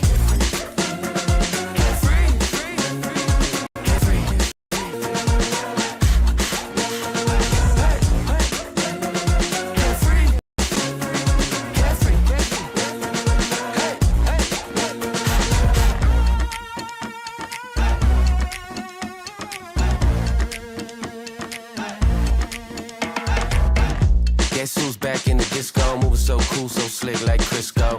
Bet you ain't did it like this though. Brand new chain, new clothes, and the wrist froze. Ha, took a shot, but you missed though. Wanna get down, you gotta get this low. Money stretch long like limo, and I'm getting hungry like hippo. I feel so optimistic, and this space feel apocalyptic. But this ain't the finish, no, not yet. We ain't even get started with the progress. So carefree, don't mind me, don't scare me, you can't even find me. I'm in the middle of the party, wildin', just minding my business, carefree.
Similar, although instead of breach we're playing we're gonna go towards the fade and we're gonna go double again on flashback on the Yoru. Across the PRX, they're sticking with Forsaken on that waylay and it looks great in Icebox. Jing staying on the Omen with Breach Teo as this supportive pair. So it's gonna be very active, it's gonna be dumping util with sending waylay in a lot like that Icebox, and we saw it work for them there, so I think they're trying to carry that across stylistically. Again, Freeing's on the Cypher. So this seems to be the new gear of DRX. Double duelist, flashback goes onto the secondary duelist to make way for Freeing to play his signature Cypher. Before Teo came out, he was a comfortable Senti player.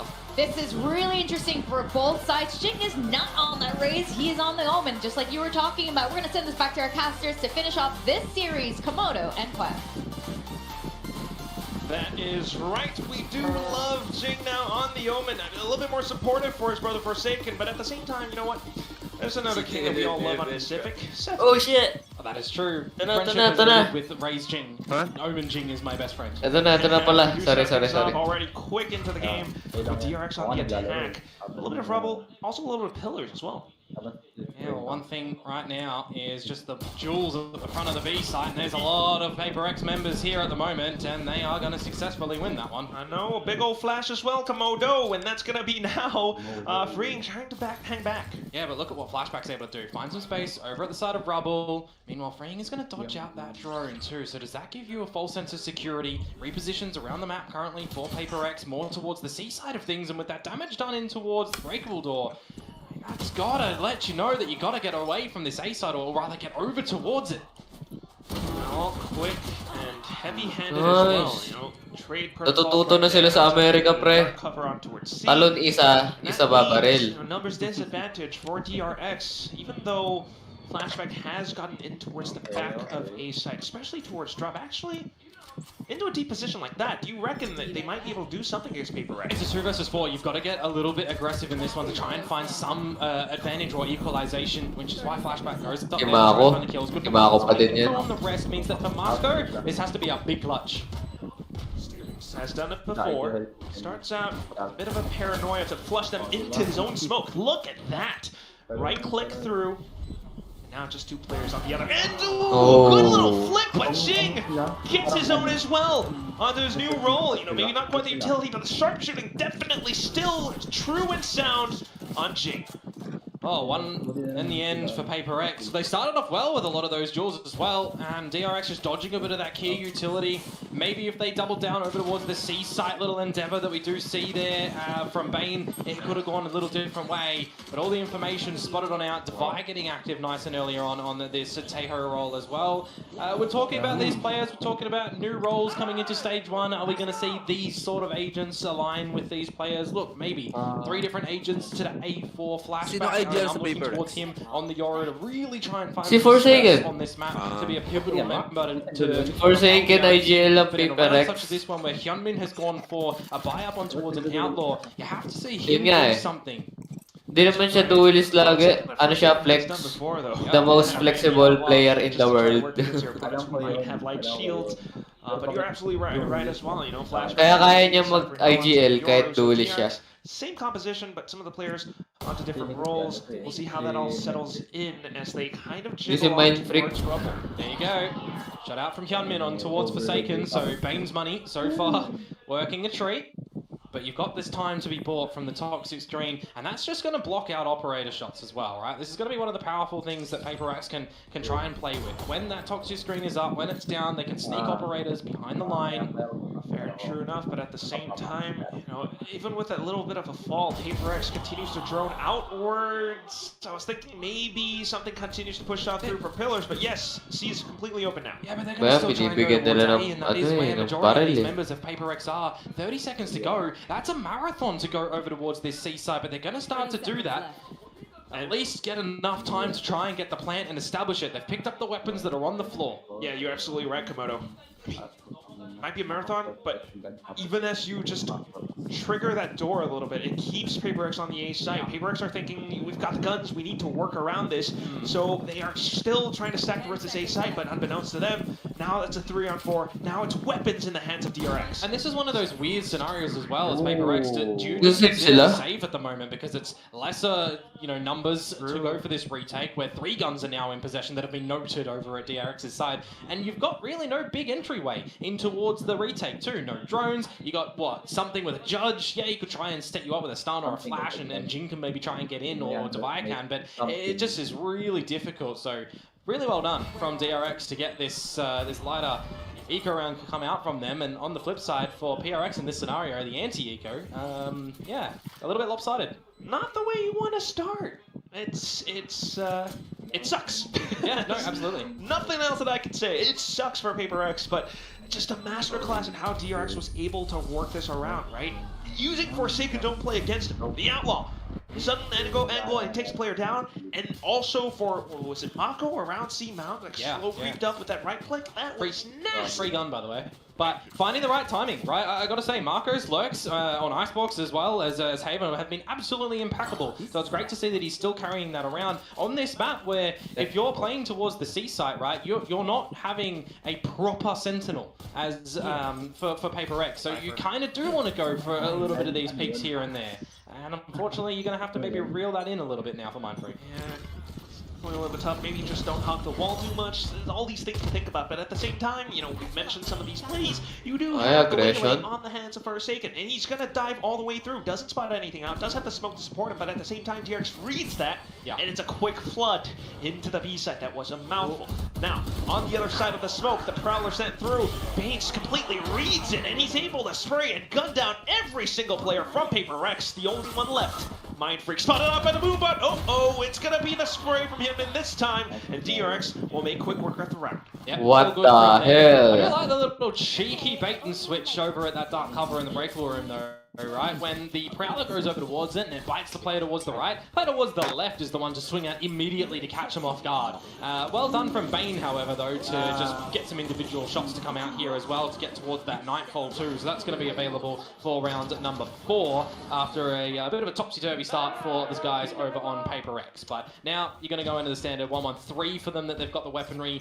Jing's still down on towards a bit of a bulldog here, but more importantly, this is the round for PRX trying to equalize. And they find the opening kill.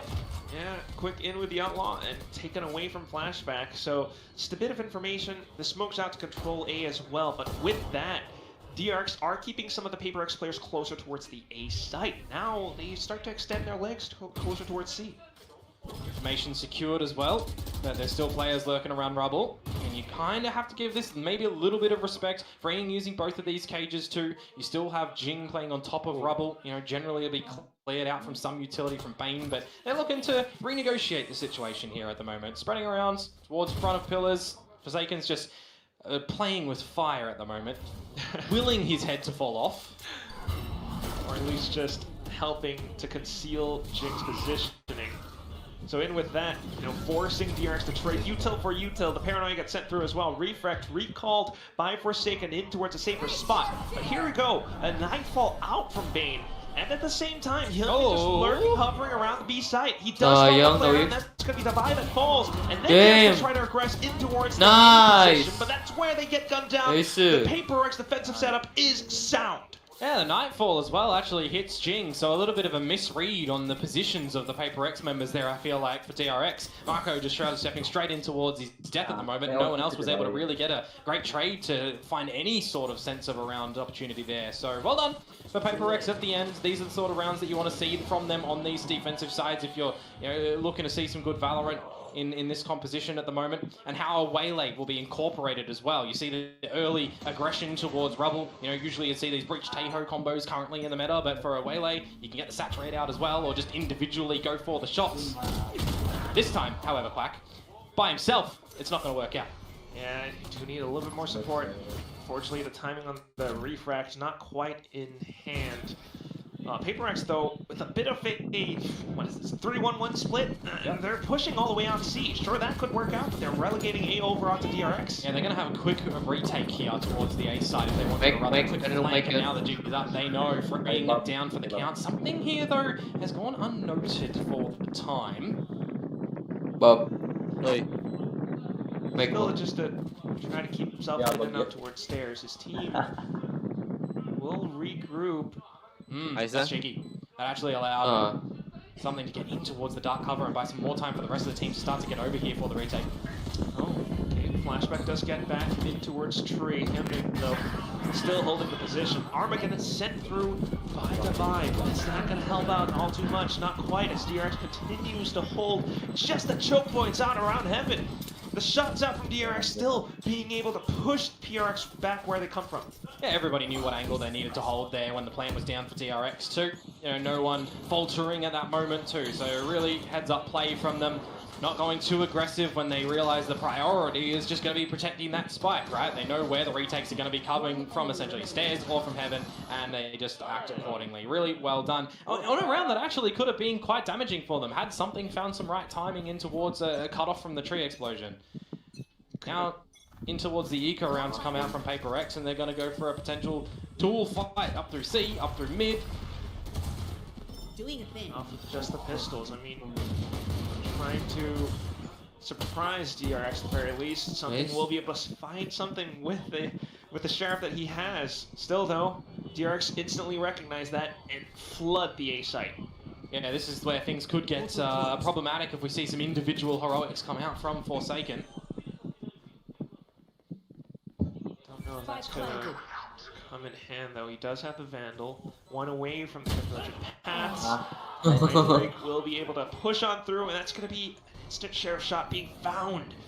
Tree being trapped open and goes in with a paranoia as well. But oh, look at that counter paranoia coming out from Mako, as well as Bane to hold the position. Mako swings back around on the other end as well, and that's 2 kills. DRX will not go down without a fight.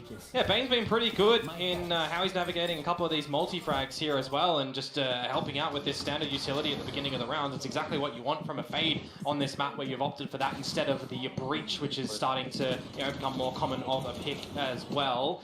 It was just, again, these eco rounds to come on through. Don't see too much from PRX apart from the opening kills there. Everyone a little bit untradeable. But this is the important thing. These are the rounds where you can play with. I mentioned the Viper's Toxic Serene a little bit earlier on over towards the B&A side of the map. Usually can play good operator plays behind it, but for the beginning stage of this round at the moment, operator's looking at the wrong spot. Mindfreak gets traded out. That's a C site open for the taking for DRX. Yeah, timing on the refract not quite there once again as well. That's something he's got to watch out for. And the C's, it's going to be something that gets tagged up. The next player to fall, the dominoes, they just keep going. Flashback off to another kill up around Waterfall, and that's just Divine left. Alone and cold. The Prowler just seeking his position as well. I mean, this guy's got to hang back. Yeah, that's just the cascading stumble on the back of that one, unfortunately. When you lose Forsaken and Mindfreak gets traded out, you got some awkward shots from the rest of the team that need to dig deep to try and get you back in towards this round. It's just too quick to try and figure out there, unfortunately, for PRX and for Devi. Just trying to see if you can take this weapon in towards the next round. You're quite the ways away from your own ultimate too. So the priority is going to be to hold the gun, see what damage you can do in towards the next round. And conversely, I mean, I'm looking at DRX here, Quack, and I'm seeing them swimming in cash at the moment.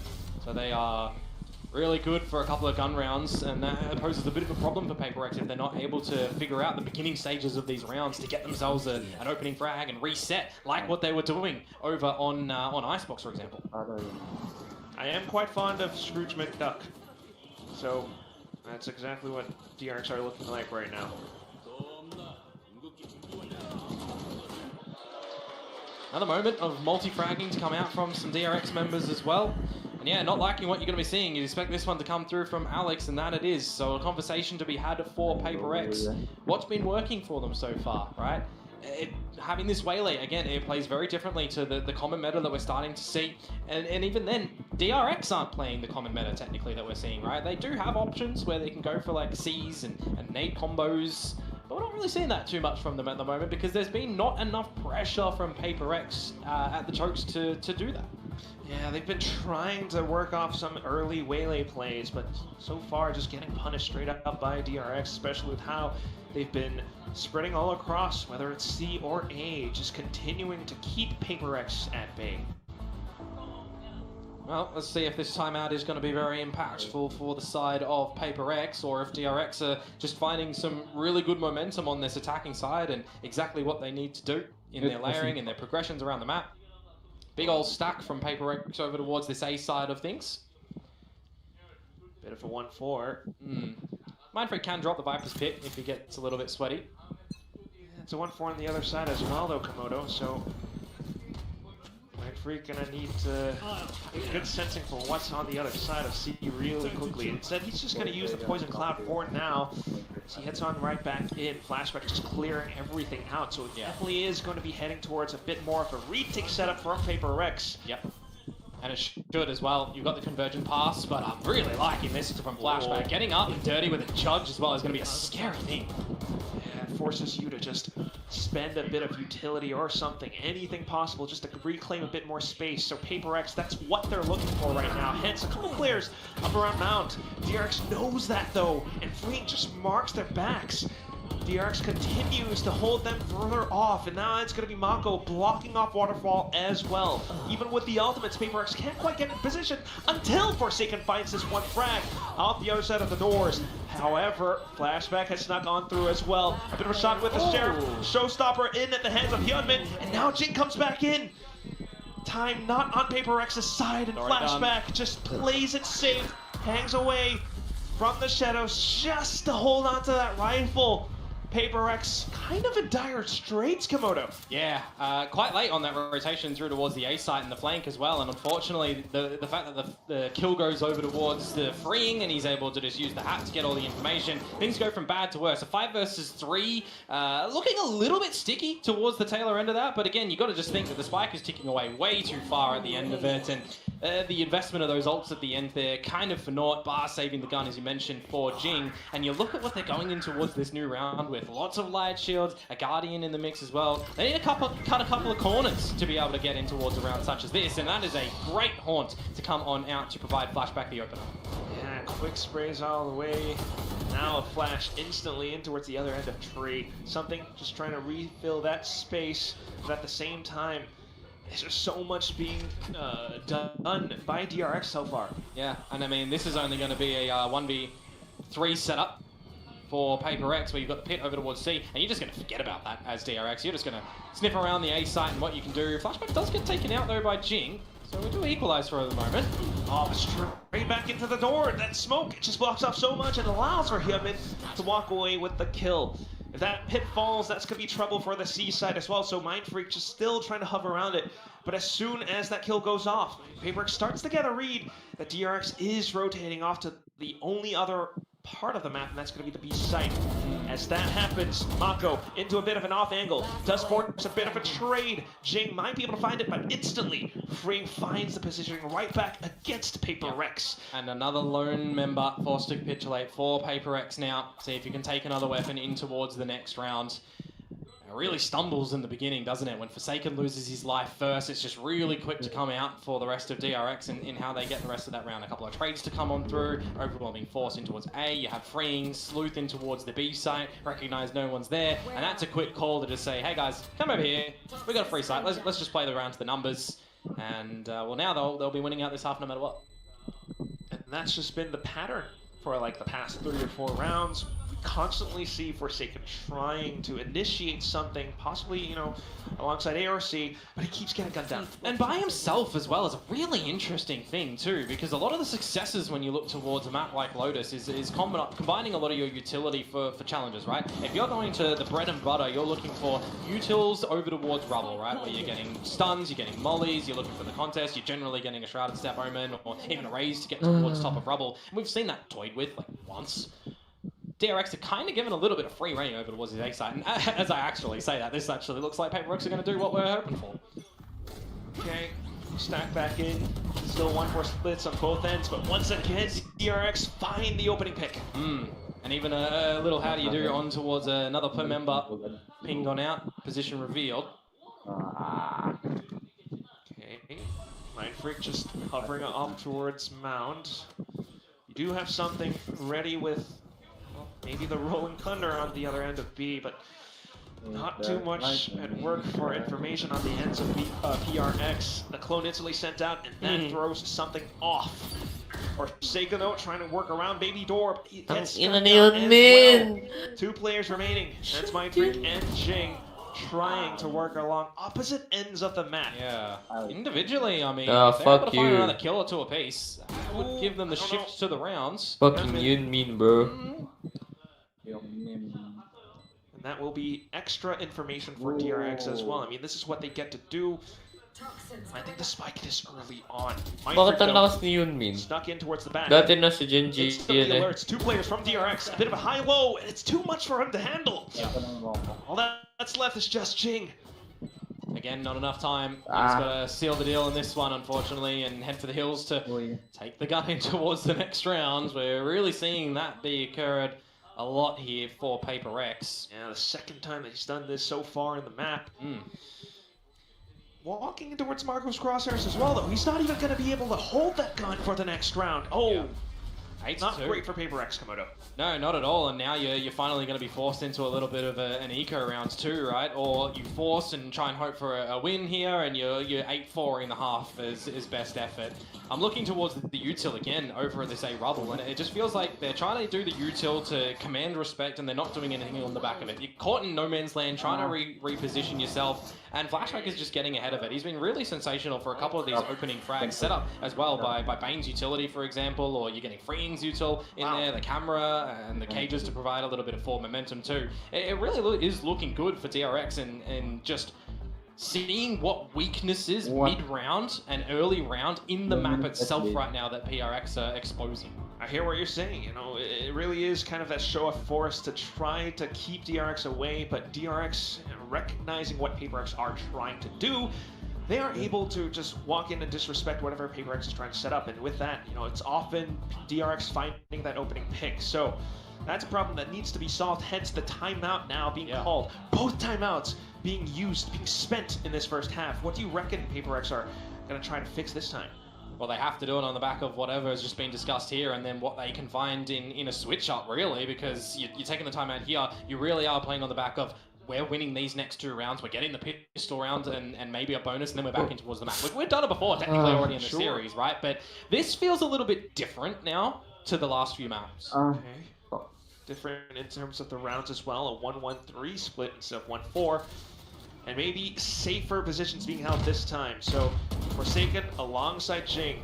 Something into its Baby Door as well. Now as PRX, you do have control of rubble at the moment, but 9 times out of 10 you can see some good re-clearing with a composition like DRX are playing. You've still got 2 Growlers as Bane, you've still got a clone if you want to throw that out. Drone as well though, and that allows for Forsaken to push out. They're looking to try to find Flashback, possibly, but even with the Aftershock, Flashback, outlaw at hand, he's able to work alongside his teammates. Kills off all the way across the map, even outside C sight. PRX are down in the dirt. Yeah, there's a gap that he can just play around in that pillar position as well, and then he's even got teammates close by to bail him out or trade him out, right? So it really feels like DRX have these contingency plans at the moment, and when you do shift into something, he gets one, you trade him out, it's 9-2. Destroyed. Holy shit. You wish you had it in your back pocket still now. Last round in the half. You really are Ang bulok talaga ng... Hindi talaga marunong mag-defend yung PRX eh, no? You need to get that early space, but when everything that you're trying, everything that you're defense yung kainaan nila. DRX, it just can't feel good. Bro, what the fuck is wrong with you? Just imagine, maybe just use the halftime pause to get your heads back screwed on. Yeah, I mean, you just really need to get one foot in front of the other at the moment, because you're not even treading water. You're really drowning, essentially, as PRX here. You do fashion yourself something of a buy-in towards this last round at the moment, but Freeing finds Jing by himself over at Rubble with no trade. You've got Flashback, just Dimensional Drift to clear all of the C site, and then the team can just plant to their heart's content and set themselves up for a pretty strong post-plant. Though, I will admit, something and Forsaken's ults could actually upset things. Hopefully, possibly, already starting things off with the Nightfall as well from DRX. PRX all towards Waterfall. The Rolling Thunder gets collapsed through. Hyunmin, though, still able to find a shot nonetheless. and now swings off the other end of that pillar as well. A second kill, another one from Freeing, and now flashback from behind on just a Sheriff. DRX will close this first half with a 10-2. I swear, sometimes, Quack, stuns in this game are very cosmetic because Hyunmin is rolling thundered and he's just finding a waylay, dashing on in and taking off their head. So, yeah, really heads up from beginning to the end of this round as well. Even from Freeing, right? Opening things up with Phil, and a little bit of a backstab from a lurk in through towards the B side here. It feels like Lotus's game plan of Paper X is just on the back of DRX's hand here. They just money. It's just incredible how Hyunmin is still able to land that shot against Forsaken. What the hell? This is Prosi, Saya. So there it is now, halftime. I Rinig really po. have to wonder, even on round Cancel 11, niyo po. Paper X, you know, that was the one off of... Bawiin yung they monitor. had a bit of a set plan, they were trying to pinch on the flash. Even with all of those utilities being sent through, maybe it's a bit of marksmanship, but they weren't able to execute that strat to the way that they envisioned it. Well, that's just not a good mental spot to be in. It's also all of the consecutive rounds that DRX did have. They were rounds where there were different game plans a lot of the time from Paper X as well. So they're figuring out in these rounds what are the strengths, what are the weaknesses, and just adjusting things within the midst of the round. Even when they lose an opening kill, they're just adjusting quite nicely. And again, you got to remember, pistol round is the round that Paper X found. Oh, it wasn't even that they got the 2 rounds yeah, boy. right? They were in a weaker sort of state too. Yeah, that's just really tough. Attacking the boy. Able to read Paper X to a T. You know, like you mentioned, with the strengths and the weaknesses, they know how to work against this composition. That's just a tough spot, but you really got to pull yourself back into this game, especially after this little halftime break. Can Paper X bring us to an even scoreline? Ang ganda ng update ng Minecraft talaga. Yeah, well, pwede sumakay sa gas. Starts in a pistol round and it can certainly steam from there. Will it? Minecraft, ayaw mo? Saya? Sure, at least DRX playing someone default. Smokes out to A and Paper X instantly into C. Forsaken trying to throw off some crosshairs with that refract, the dash as well, and it allows for Divide to actually sneak through. Forsaken Attacking sila malakas, pre. That's 3 kills already for Paper X. Yeah, nicely done to open up this C side as well, and I feel a little bit hard done by for the DRX members there because they're just on the ledges and it moves them up just ever so slightly and they have to readjust their aim if they're not able to in the middle of the fight. But this is looking to be a sensational pistol to come out from Paper X. It's going to be flawless at the end of it for them as well. So, I mean, you're talking about, you know, as mundane as it is, how to get back into a map. The pistol round is what you need.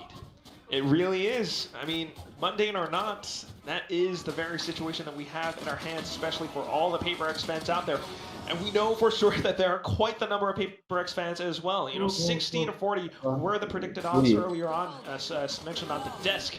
But still, DRX, they are very close to map and series point. Starting things off now, Paint Shells looking to control Rubble. And this is what I'm talking about. Util combos to come through as well, but what affords you a difference is Waylay being able to get in front of it, and then when you do get a little bit overwhelmed, you can refract out. Meanwhile, the rest of your team, they get in front of this utility because it expires as well, and they can just start to scale up and play to the better weaponry here, Quack.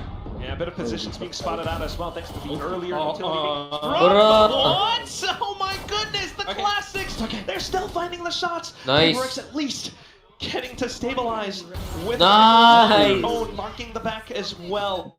That almost got out of hand, Komodo. Yeah, sometimes you gotta wonder, a PRX giving DRX a bit of a way in, a bit of an option here, but no. One of those times where you go for a little bit of the stack, and you just have to contend with the utility and the shenanigans that do bring you a foot there. So well done from Paper X. They do not drop the secondary round unlike the first half, despite the classics getting the damage in this one, and now you'll shift in towards a round where it's bonus variety, right? But again, you kind of got to win this one as Paper X. So what differences are you actually looking to do? What are you looking to play on towards the strengths of? And it's got to be Forsaken to get dirty in towards these fights again. Playing on towards a shotgun here, missing the first shot though. Can't refract out, unfortunately. Yeah, that's what it is. Paper X, with the style in which they're playing, a lot of it relies on the entries, and when it looks a little bit shaky like that, you just gotta imagine something psychological. Nonetheless, though, with that chaos being ensued, they do get the B site, they do get the spike down, and with that, Mindfreak watching the back as well. Can be a little bit claustrophobic staying in the B site though, so for Paper X, they want to have a little bit of a peek in towards C-Link here.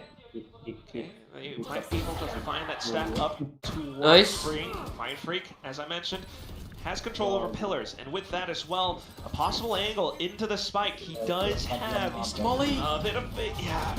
I was gonna say the poison cloud, but still, at least the salvos come back in from Jing, or from Devi at least. But still, that DRX continues to fly forward. Ooh, just trying to keep him at pace. Something low HP, but has to land the headshot. Free crouches underneath the crosshairs and gets the job done. That's gonna be the defuse. DRX up to 11.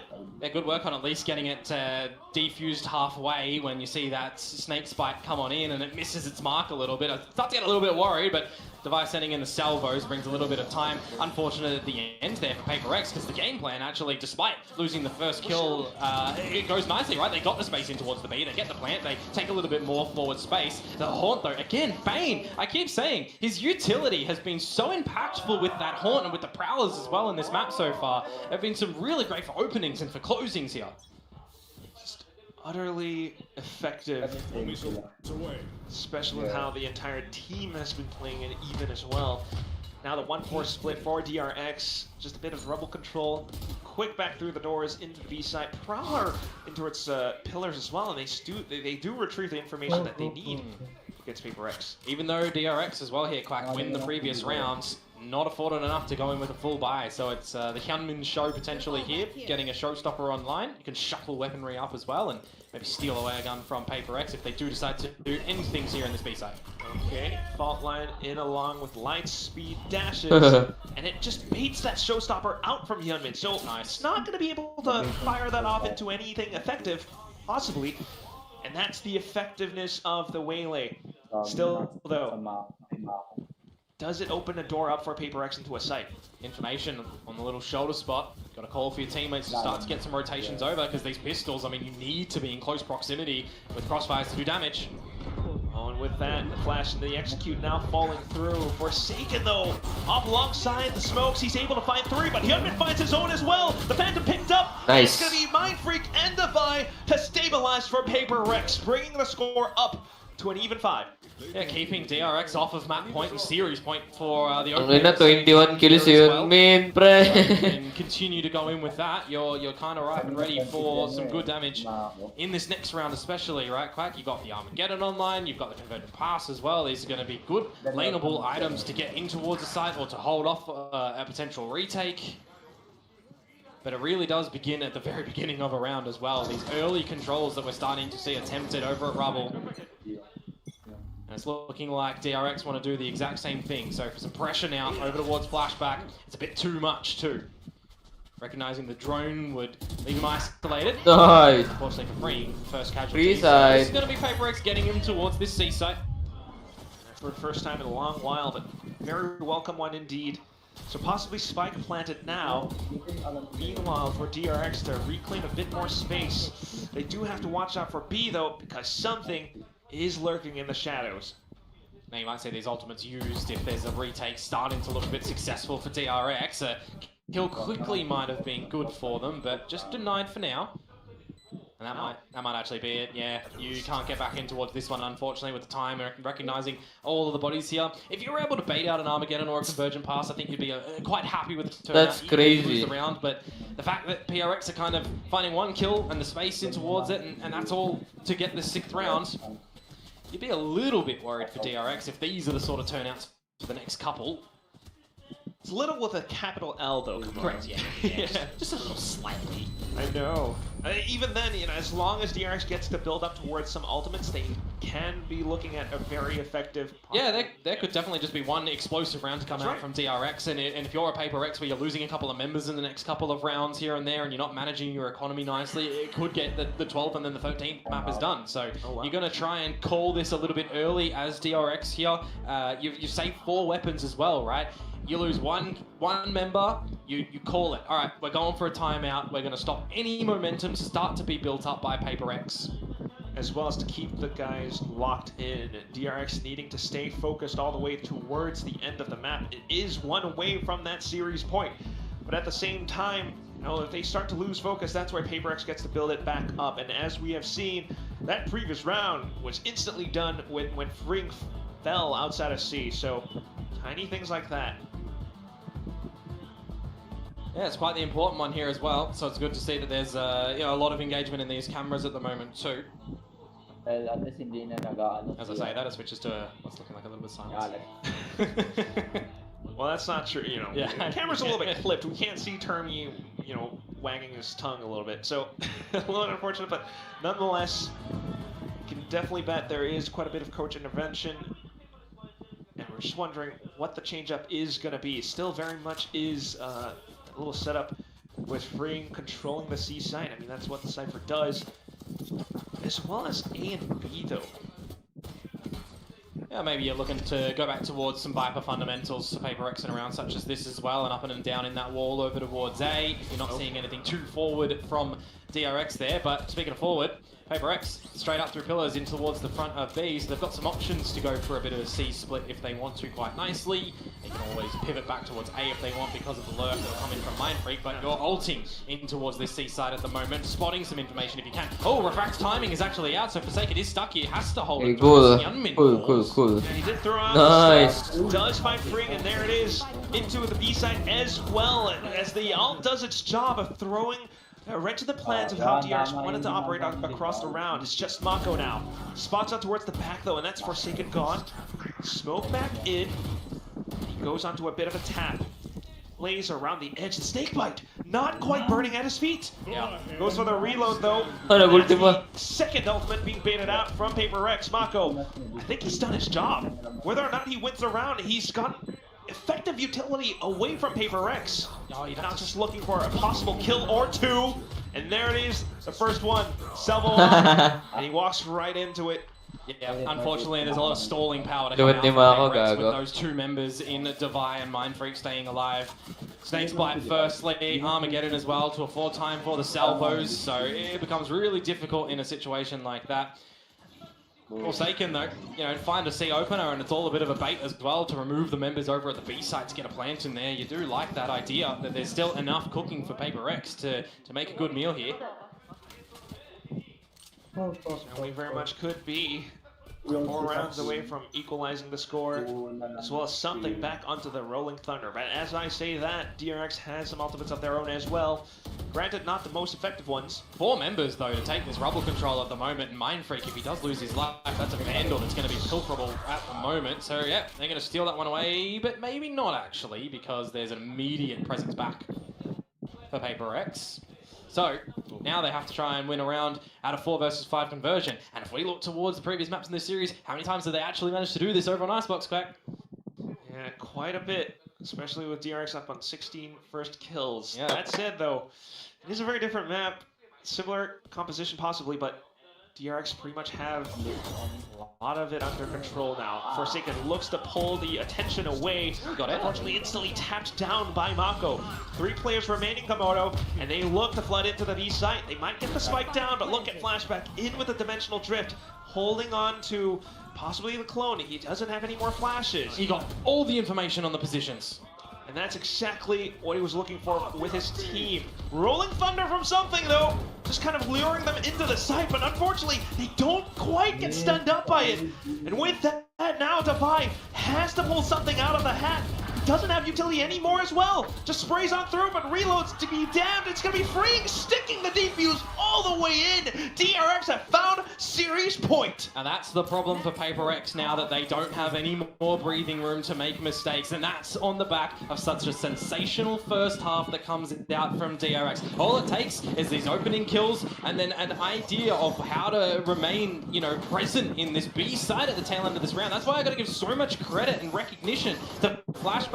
Dimensional drift, but not with the intention of popping out and getting a kill. You're spotting all of the information on where your opponents are repositioning to let your teammates fine-tune how they need to get on the defuse, get the remaining kills, and that's exactly what worked wonders for DRX. Now, 5 rounds difference. You do have a bit of a build-up for PRX to go at another round here, of course, and they are looking to set themselves up for quite the quick C-play. Ooh, that's a missed Poison Cloud high in the sky. Okay, quick and fast into the site at least, but look at this site. I mean, Forsaken couldn't see a single thing on his screen. Everything all blocked off. Now something on a bit of lurch, spotted out by Hyunmin as well. The site being reclaimed by DRX as Mako picks up the double. Looks to hold the position outside the door. In with a showstopper as well. And not suspecting Defy gets blown up. Final score on the map, 13-7. Final score in the series, 2-1 in favor of DRX. Yeah, the Pacific Princes from kickoff here. Continuing. Next is Talon versus TS. Dito tayo mag-ready. Ayan muna. Nakabukas pa stream. Ha? Nakabukas pa stream. Kanina pa. Ilang minutes bago mag-start? Hindi ko lang sure. 10 minutes? Depende. Hindi ko lang sure. We'll be back. We'll be back.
back and starting na ang look. Well, napakita pa lang yung mga players. Then, yeah. Once again, this is the predictions of the brawlers for today. Maybe, apat sa amin ay nagkamali sa prediction ngayong araw. And now, malaman natin kung manalo ba TS ngayong araw. And clear the direction that Talon is going. They are not going for the known entity Thai players, but really kind of betting on some of the young talent in the Thai scene instead. Yeah, I really like it. You know, they're trying to build moving forward, and it's great how much synergy all these players have between each other. Friendship is something that is a sort of underrated part of team performance, you know? Yeah, you're saying it's True. the long-term success. You gotta love the people around you. Doesn't have friends. Yeah, That's no, what no. he says. That's why our chemistry is so bad on the desk. I just hate it, really. But it's really great to see. I really like that the organization are trusting kind of the players in this to let them lead it. Of course, Primi is at that helm. We can see they're #1 in terms of KD, a real superstar in the making. And it's clear now he has a supporting cast around him that he can trust and he knows very, very well. Now they will be facing off Team Secret. Team Secret, full Filipino squad. We know all of them at this point. This full squad, Wild Oreo was the latest to join. The end of last year. Fantastic addition to this team, along with Coach Meow, of course, from our Ascension team, Boom, also last year. So this has been a very interesting change in terms of the coaching and how things might have changed, perhaps internally instead. Yeah, that's the thing. We're not seeing big outside changes. We saw a lot of teams make moves after kickoff, and Secret was kind of a team where we could have expected that, but they decided not to. But after a loss, you're not going to change nothing, you know? There's going to be some differences here. It might be roles, it might be play style, different, you know, coaching from last year will have a sort of impact, even if it is slightly delayed and it's going to kick in more after kickoff. So we need to see some reinvention here to get them out of that middle of the table stagnation that they've been in for a little bit now. Yeah, 9th to 12th is not the result that they would have wanted, but now we're back into kind of this more round robin format where they're going to get a chance to play everyone. I think, you know, Coach Meow in the content that Chobra was doing alluded to the fact that he felt like he tried to change too much too fast going into kickoff and change a couple of roles, and they've had a little bit more, maybe more time to practice and find what works for them and find how the coach can maybe assist the team here for Team Secret. But it goes without saying, it's an underwhelming start to the year over in kickoff, especially being one of the teams that didn't change coming in from last year. You wanted to see them have really good lead-in time. They didn't participate in as many off-season events. They did very well winning the first map in both of their series in kickoff, but then just got dominated in reverse sweep fashion. So I'm hoping for better things here in stage 1. Definitely. They've just, like you said, stagnating in that middle of the pack for so long, and they probably want to break through. Talon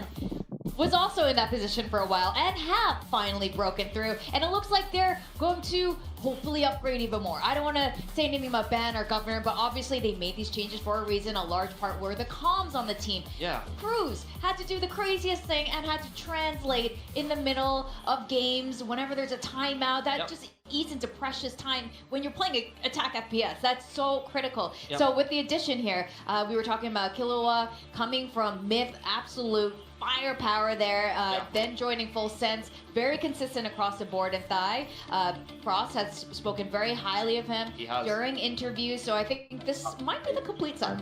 Yeah, I think for Thai, I mean, I was even talking to Frost about it just before this game, and he said he was picked up from the academy team because he did very well in scrims, you know, inter-scrims between the academy team and the main team, as well as a lot of simulations where, you know, maybe you're running a certain strat and someone has to hold down the site. He's able to defend against the Talon main team, and that gives the coaching staff a lot of confidence that he's going to do well. His last 3 games as well in VCL SEA, he was the top performer for Talon Academy, so he's in some good form. He's on a bit of a purple patch. For Killua, a very flexible player coming in from Made in Thailand. He's played a lot of Jet in his career and was kind of a player that came up playing the duelist, but since joining some of the bigger Thai squads in Tier 2, he was actually known to be quite flexible. In fact, I was even looking at some best of 5 series where he's playing 5 different agents across 5 maps and multiple different roles. Yeah, that's great to see. I mean, I think that is a real success story of the academy team, you know? It gives Talon a real edge being able to practice against their own academy. You can try different things. Yeah. It also adds another great path to Tier 1 if you're able to get onto an academy and you move your way up exactly the way he's done. It's really great to be able to see that transition from Tier 2 to Tier 1. And our IGLs, Cruz and Jesse Vash. We know them so well at this point, and I have to say, they've been through the highs and lows of their team. They've been given a lot of crap, frankly speaking, as you know, been inconsistent with their fragging, but there have been so many reasons why. But they have so much experience under their belt, and it's so important how they are going to lead their team. These are the defining players of the team in terms of intangible factors. For Cruz, he's still going to have to translate. He's still going to have to be the point of contact between the coaching staff and the rest of the team when it comes to timeouts, when it comes to the overall direction and identity of the team. So we'll see how that goes in terms of, you know, Cruz's responsibility. He did have a big map or 2 as well in kickoff. Jesse Vash, I remember he aced. I was like, I was thinking like, I'm pushing 30 and I'm not hitting shots like that. So he seems to have still got it from time to time, and I think he was the best performing player for Team Secret, maybe at least statistically, in that last kickoff. The oldest and the best performing. Yeah. And you know, he said it. He's posted on his Twitter before that, you know, it's not even about age, it's about consistent practice, and that's the thing that kind of drops off with age over time. As the map ban comes through, Secret is gonna be starting with Pearl. I think that is where Jesse Vash had that ace. Maybe he's gonna do it again. They were really backing themselves with Pearl going into kickoff as well. Their fracture for Talon is an interesting one. I mean, Ascent getting taken out as well as Lotus. I think for Pearl and Fracture, both of these teams are picking maps that the other team had hasn't really shown or hasn't really played very much, so they're trying to push the other team into uncomfortable territory, and then Haven to be the decider there. Yeah, for me, I'm quite interested in seeing Team Parang Secret bumubulong yung back. mic I remember Yeah. back in my day when I'm playing against Team Secret, way back when, I was they thinking were, the same. they were notorious on Ascent. You know, it was really a map that they really excelled, and Yeah. you know, the core is still kind of the same. So I was kind of hoping they would pick Ascent. I thought we'd finally get to see it, but no, they ban it out. So I wonder what's different. And even their Pearl comp is Ascent-esque. It's like almost the same comp that you would like. Look at that. That's an Ascent comp. You just got Omen instead of Astra. They play, and their Abyss comp was the same as like the Ascent comp as well. Like stylistically,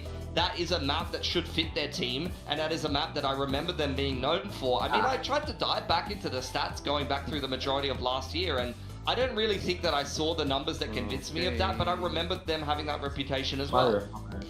Now, what I'm also really interested in is because I have to say, when it comes to Southeast Asia, Filipinos, Indonesians, and Thais have the most insane raw firepower. So now that we have a full Filipino squad facing a full Thai squad, it's gonna be just so much fun. If you just like really crisp shooting, this is what I'm really looking forward to. Predictions. I can see that we've mostly all gone for Talon. Mika, of course, doing the Filipino pick. No bias. No bias. No bias at all. But I mean, largely, at least for me, they came into 4th place, and that says a lot. Whereas Secret hasn't made a lot of changes. Yeah, we have to go on what we know here. Talon had a good kickoff, and it seems like they've upgraded from their core. Secret, things are staying the same, and it was a poor finishing kickoff. So it's hard to predict Secret, but they've had a lot of time, so I want to see how they're going to change and make it work. I think this is all what we want to see from both of these teams, and I'm very excited to see the first appearance of Talon and Team Secret for Stage 1. Fuck.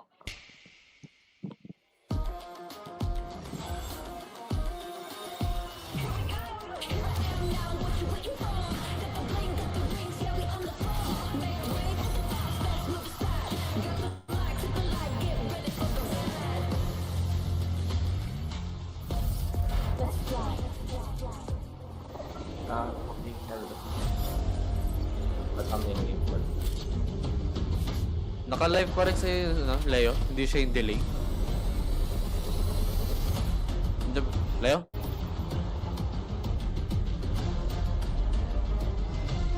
Wala. Leo.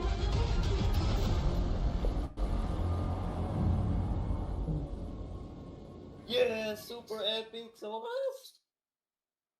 Hoy, Leo. Oh. Naka-live naman siya, no? Hindi siya yung parang delayed, no? Oh. Kasi parang naputol kanina o sa akin lang. 2025 VCT Pacific, Stage 1. Nah, it's possible. Rise Pacific.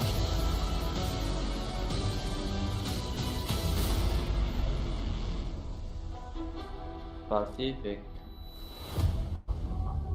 Grabe opener natin, no? Hindi daw bias sa mga Pilipino.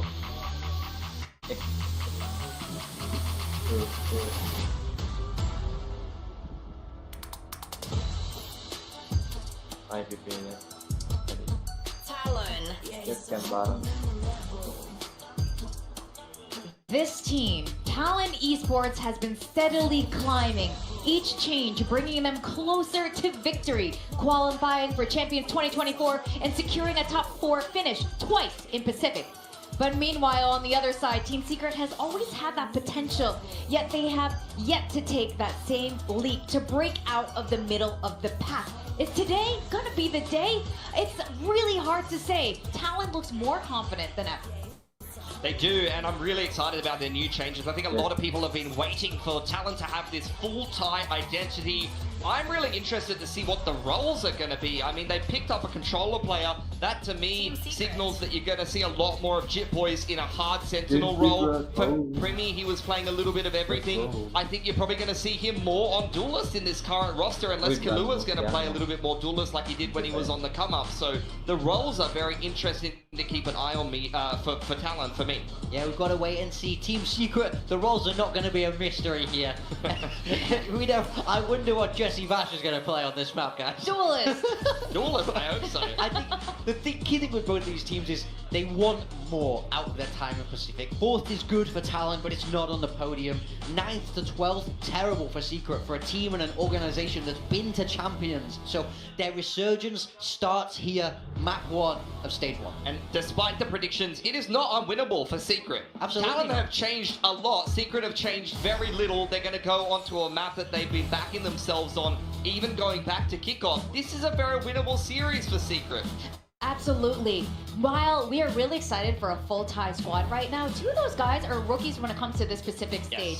Yes, Killua played on this, during SVL, but it's a little bit different when you are playing with the big boys, pretty permanently here in Pacific. Yep. So I think this can be the time for Team Secret to really make their mark, to take advantage of, wow, we got someone all the way from Colombia. That's so crazy. far. That's crazy. How long is that flight? What? You know there's an America's League? Then she came to the better one. Come on. Yeah, I mean, why would you bother going to that one at the end of the day? I agree with you, not only like being fresh to the stage though, but now you're going onto a fresh map as well. There's going to be a lot for Talon to look into. You know, Pearl is not a map that we've seen too much from them, so Secret may be forcing them into a little bit of uncomfortable territory. For Secret, this is not a map that has gone particularly well for them. A couple of times that they played it, a couple of times that they backed themselves in series, but they really feel like they can make it work this time. So we'll see as well if the composition is going to change up at all. They're really used to, like I said, that kind of Ascent-esque comp, and here it is. There you go. For Talon though, I'm more so focusing on them. Double init, and once again we're going to see, like I said, Jip Boys on more of a Senti role, and Primi is on Duelist. It's great to see Primi back on Duelist. This is something people have asked for a long time, but Team Secret bringing out that chamber. We've seen it before on Pearl, paired up with Vice, a double Sentinel, as well as like you have a lot of these flashes to play around with. This is a very interesting, tricky comp, I would say. Well, Jesse Bash still remaining solid on that Sova. We're gonna go to the very first map of Pearl, and to take it away, we've got Komodo and Quack. Yeah, thank you very much, Dusk, once again. I mean, this is going to be an interesting one, isn't it? We have the full Thai squad versus the full Filipino squad, but also slight change-ups in the compositions. Any thoughts you might have? I really like it because you've got the installments where on the side of Talon, we've had a couple of these players play together quite so many years ago. So I think you've already got a little bit of chemistry in these little duos that we can play on towards as well, and some similar roles. I think we're going to highlight Primi on Yoru coming back onto this is going to be really good. But for me, I'm interested to see how Cruz is technically going to be shifting from the breach fade in towards the Tato here. Yeah, that's definitely going to be something to keep our eyes on. I mean, just having that information to work alongside the team, but at the same time, I think it's a little bit more comfortable for it now.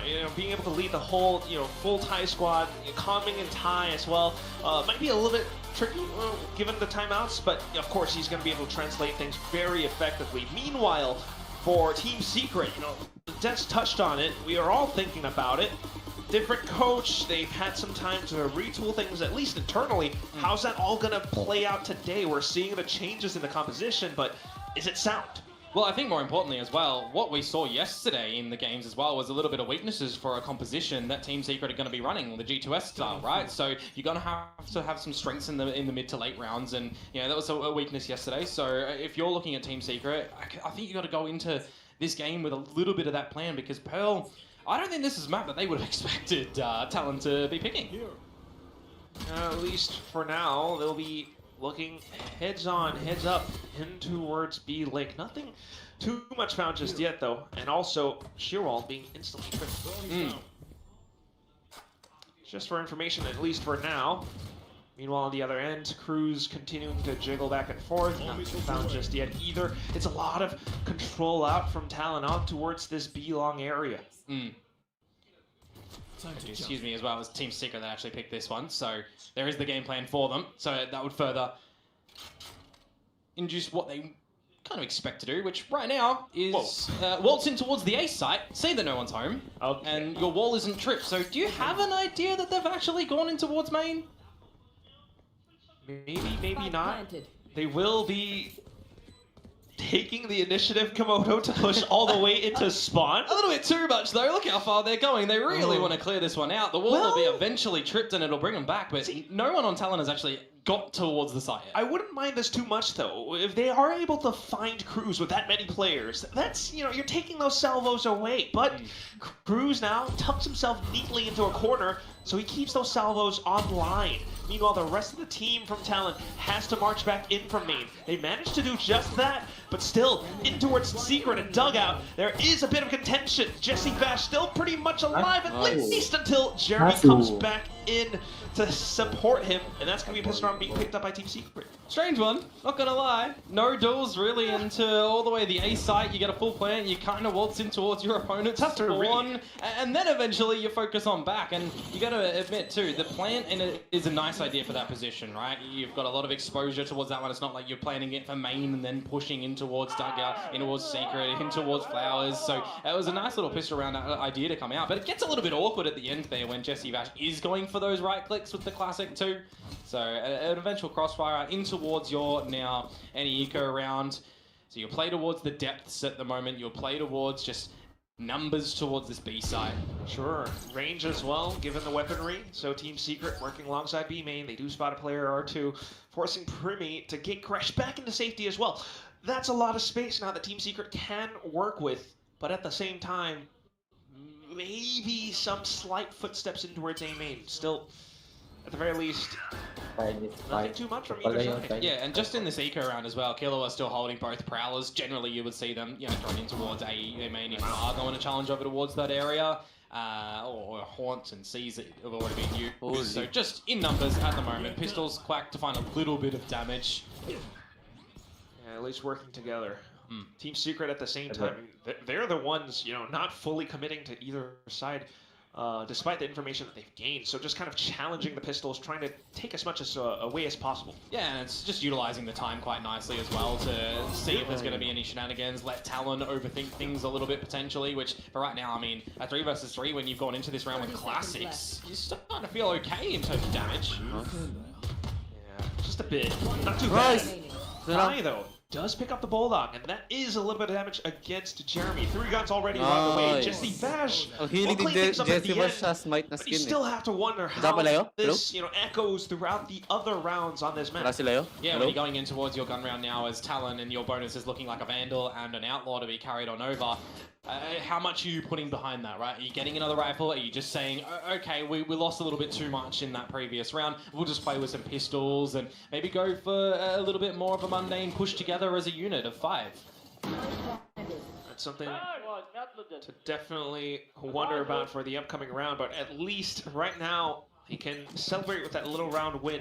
Outlaw, okay, still in the hands of Envy.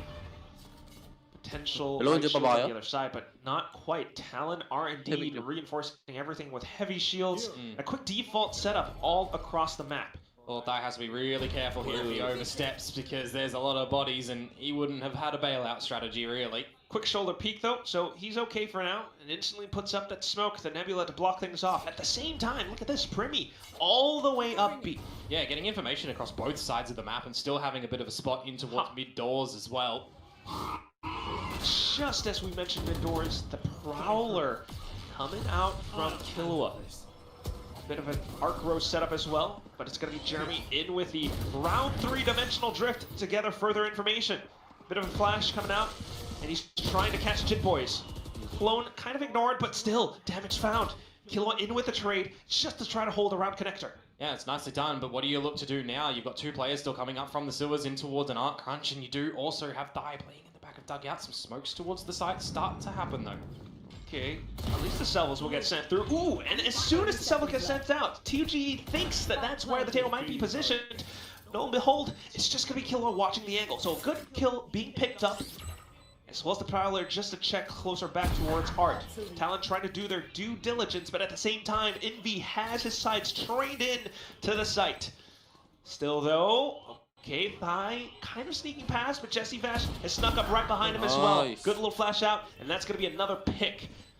Team Secret working alongside the numbers now. Talon might have the sight, but a bit of a tap is not going to be enough. Swaps on over, but look at Killua! swings along a swivel, just goes full turret mode for the ace. What is that? That is a point blank headhunter missing every single shot, and he's not even looking at you. Killua, welcome to VCT Pacific. Welcome to your first round win and an ace. In on round 3 too, Komodo. Yeah, where there was a dimensional drift to come on through for all of the information that you would expect in the beginning from the side of Team Secret. Jeremy trying to do what he can. I mean, a great reposition to come through from Jesse Bash as well. I thought Lightning would strike in this round for Team Secret, but no. Not quite. I was wondering where that chamber was, or if Waldor was going to find it towards the end, but still not quite. And that is just the talented Thai players that we have in this region. You know, all the way throughout FW Esports, maybe Full Sense, made in Thailand, even at times, they're just all so familiar with each other, and they are comfortable on the stage. Still, though, the next round coming up, and that's Team Secret trying to fight their way back in. They have the buys. Right now, at least, not quite the space. Yeah. Bit of a contest, though, towards B-Long at the moment, and Talon really wanted to win this one, and they'll do so successfully. Immediately sending a bit of a rotate mid, quite open at the moment, though, so you are falling back a little bit as Talon. Wouldn't mind them just holding on to a lot of their utility, and even if they want to, they could just switch in towards a retake. Really? I have to imagine, though, you know, at least for Talon still, the fact that they've all been teammates at one point or another, perhaps except for Cruz, there is quite a bit of comfort, a bit of morale boost on the side as well. Meanwhile, you can see how they're all flowing together, commsing together on the team. They're already reading this push coming out from Team Secret. So even with the spike getting tapped in, the Nightfall instantly sent out. Prowler, just a check. We're looking at a potential peek pretty soon. A bit of a flash, blindside out. The clone, just a check. Throw off the crosshair placement. Waldaro at least will redeem himself from the previous round with a double kill, but Permi fires back with an outlaw as well. Off towards Art, and that's Chit Boys taking further position away from Team Secret. Forces 2GE to try to nice. Envy, though, pulls out a bit of a spin of his own and goes into a Beyblade, being able to freeze down his opponents in a moment of glory. You definitely need to see a couple of those Talon members have their head on a swivel, though, and spin around. Unfortunately, wasn't able to really come on out, and you're looking at them give up a lot of space in through towards mid, give up the territory of A to play towards a retake because you have Nightfall, right? But when you've got Steel Garden going on through as well, that just buys a lot more time for Team Secret to establish themselves in the site, and then they're layering some more of their own utility to stave off any sort of retake. So nicely done from Team Secret. They'll be met with the eco of Talon right now, and for Wild Oreo, it's very wise to get out the Outlaw as well, specifically on a chamber. You want to see good proficiency from him with the snipers too. That's what he has in his hands. The Outlaw, at least, just to mark down mid. Sound strategy from Team Secret all throughout. The way that they're carefully, tactically working across the map. Talon, though, on towards the pistols, trying to get a little bit cheeky outside of A-main, but instantly deterred, shall we say, back in towards mid. Deterred. Yeah, just all kind of grouping together at the moment through double doors. See if these pistols can just tap away. Oh, it's going to be the Outlaw that taps away instead. Not bad. Not bad. Still going for a bit of a challenge. Nice! You know, whenever we get multi-kills like this, I just feel like I turn into the Count from Sesame Street. Nonetheless, it still is going to be Talon backing in towards the A site, looking for further positioning, but with that many kills, or deaths at least, going down towards mid, Team Secret basically read in towards the B site. What I see when you're in a round against an eco like this, and you've got 3 kills, is an ace hunt. May line up siya dun. 30 seconds left. Possibly hunting for some weapons. We'll We'll see if Talon gives them the chase or not. Stuck long. At the very least, possibly setting up for some exits, maybe. I wouldn't have thought that you'd like duck hunting season, Quack. Do I? That feels like cannibalism, hunting my own Feeling ko brother. maghahunt ka ng ace. Well, just the tail end of this round. No ace going to be achievable for Wild Oreo, but there is some damage at least at the end of this one. They're going to get some dollar dues. There's going to be an ult available in the next round. More importantly, though, I think you'll take away that Team Secret are starting to find a good little numbers on that tally board for the attacking side. Oh yes, very much so. Ultimates online, kills being found. It all starts to flow, and you can see that they're not just working alongside the composition, but also trying to work alongside the map and the strats, where they're just trying to stay, I guess, disciplined. You know, not really fully committing too early on.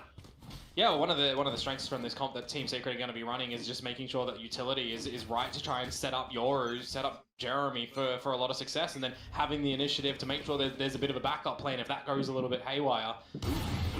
Okay. But then Sniper being found on the other side as well. So that's Premi on the op. Instantly gate crashes into safety, receiving contact towards A long. On towards A main as well then. Talon continues to spread their wings across the map, covering a lot of it with their wingspan.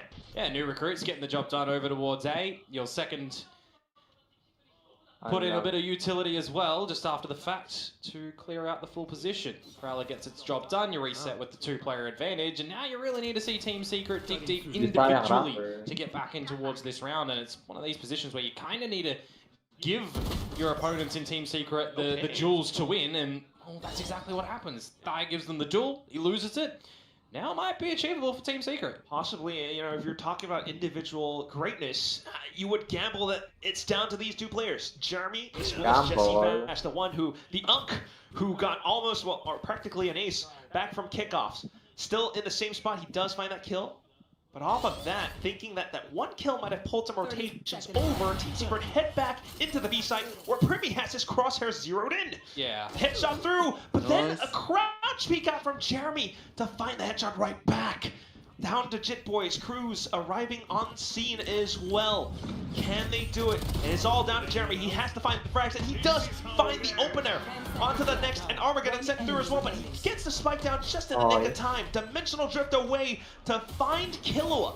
Does figure out where he is. Continues to toy with his position, and Killua, having the ace from before, feeling confident, but now feeling the pressure in towards Halls. Where could they be? Finds the first, and then sidesteps away from the next. He knows exactly where Jesse Vash is. Rookie versus Hulk, and Rookie wins this time! Talon, Killua, just greets everyone on the server once again. Yeah, had to win that one, didn't he? From the starting of the round, when you start to lose your teammates as well in a 5 versus 3 situation where Thai loses his life. I'm looking at what's happening with the creep up from Wild Oreo. There's 30 seconds left on the round and he goes for a dry peek. A little bit ill-advised, you know. I'm also seeing that there is technically a dimensional drift available earlier on if they wanted to quickly use that one in. You've got, you know, sub 30 seconds, yeah, but is that enough time to throw in, to try and establish plans and everything? There's a lot of shoulda, coulda, wouldas in a round such as this, but I think more importantly, everybody's trying to bring forward a round, but they don't necessarily need to. So reeling it in for a couple of players is what you're going to see in a round such as this. An early challenge from Primi, but not going too far forward. Oh yeah, just holding up around the doors, but at the same time, straight into Art. Okay, Primi instantly deletes 2GE, but that's the go signal from Team Secret. And now it's going to be the pause from Talon. They've got the advantage. They don't actually need to push forward and give the fight over to Team Secret. Hence, Thai just kind of holding out towards Dugout for now. Repositions in towards Secret and spots Jeremy out with a tap. A second tap on towards Envy's skull. And that's going to be Jesse Vash trying to regress back in from main, from stairs. Is it going to be enough, though? Not quite. The spike's down in the dirt. Wild Oreo with them off at this range. It's just a little bit too tough. Primi, who already has his crosshairs scoped in, will be the one to find the round for Talon. Quite readable as far as Talon are concerned as well. When the first pick is found and the Prowler goes out through Art, they start to get overwhelmed in it. So just falling on back, knowing that Team Secret are going to go in towards the A site, and then it's just very sharp gunplay to come out from Thai, getting those 2 kills, everything falling in order for the rest of the team where they are just standing and delivering. Just happens so much, and it really, you know, brings to question how Team Secret might be feeling in their heads right now, because it's some of these rounds where playing reserve, they actually find success. Then playing aggressive, they kind of start to falter. Hello, mga birds. And as soon as they play even more reserve, that's where Primi gets away with daylight robbery like this. Primi gets the kill. Cruz for the Wild Oreo for the trade. A lot of supported around the A side, and great reads being pulled out by Talon. Look at the mini-map. Vice, the Jit Boys, he's circling all the way around from behind, and the longer the Team Secret takes, the more space that he gets to cover. Primi back in with the op, and that's the second kill for the guy. Well, Dimensional Drift, a minute left on the clock, and he's going to throw a little bit of worry towards the side of Team Secret. Both of them. But this is just running time for them like that you mentioned here, getting your teammate onto the line. Thai's going to come out from Flowers as well. Actually, oh, wow, this is not what you would expect in this situation. Just down to Jit Boys, guns removed, and they know where he's coming from. No way. Being able to turn an unwinnable scenario right back, but okay, his own Steel Garden right back against his opponents. They just kind of get out of dodge though. Yeah. And that's where you gotta wonder, it's not gonna be enough. Jit Boys needs to kind of triangulate where they might be and look for the isolated duels. Unexposed duels as well, but look at how Envy, quick and fleet-feeted, he's able to find that shot to bring a round out for Team Secret. Yeah, it's a 3 versus 2 that Team Secret are able to convert when the plant, you know, is the kind of priority at that position when you're in towards the A side. Really well done from them, not able to, you know, or rather not fussed by the dimensional drift that is coming on out. Because you expect in those positions, right, Primi dancing around the side, calling for his team, where they are, what you need to do, what line you need to hold. Those are the things that you'll instinctively know when those comms come over to you, right? But yeah, really well done from Team Secret to be able to win that one and keep a lead on this attacking side.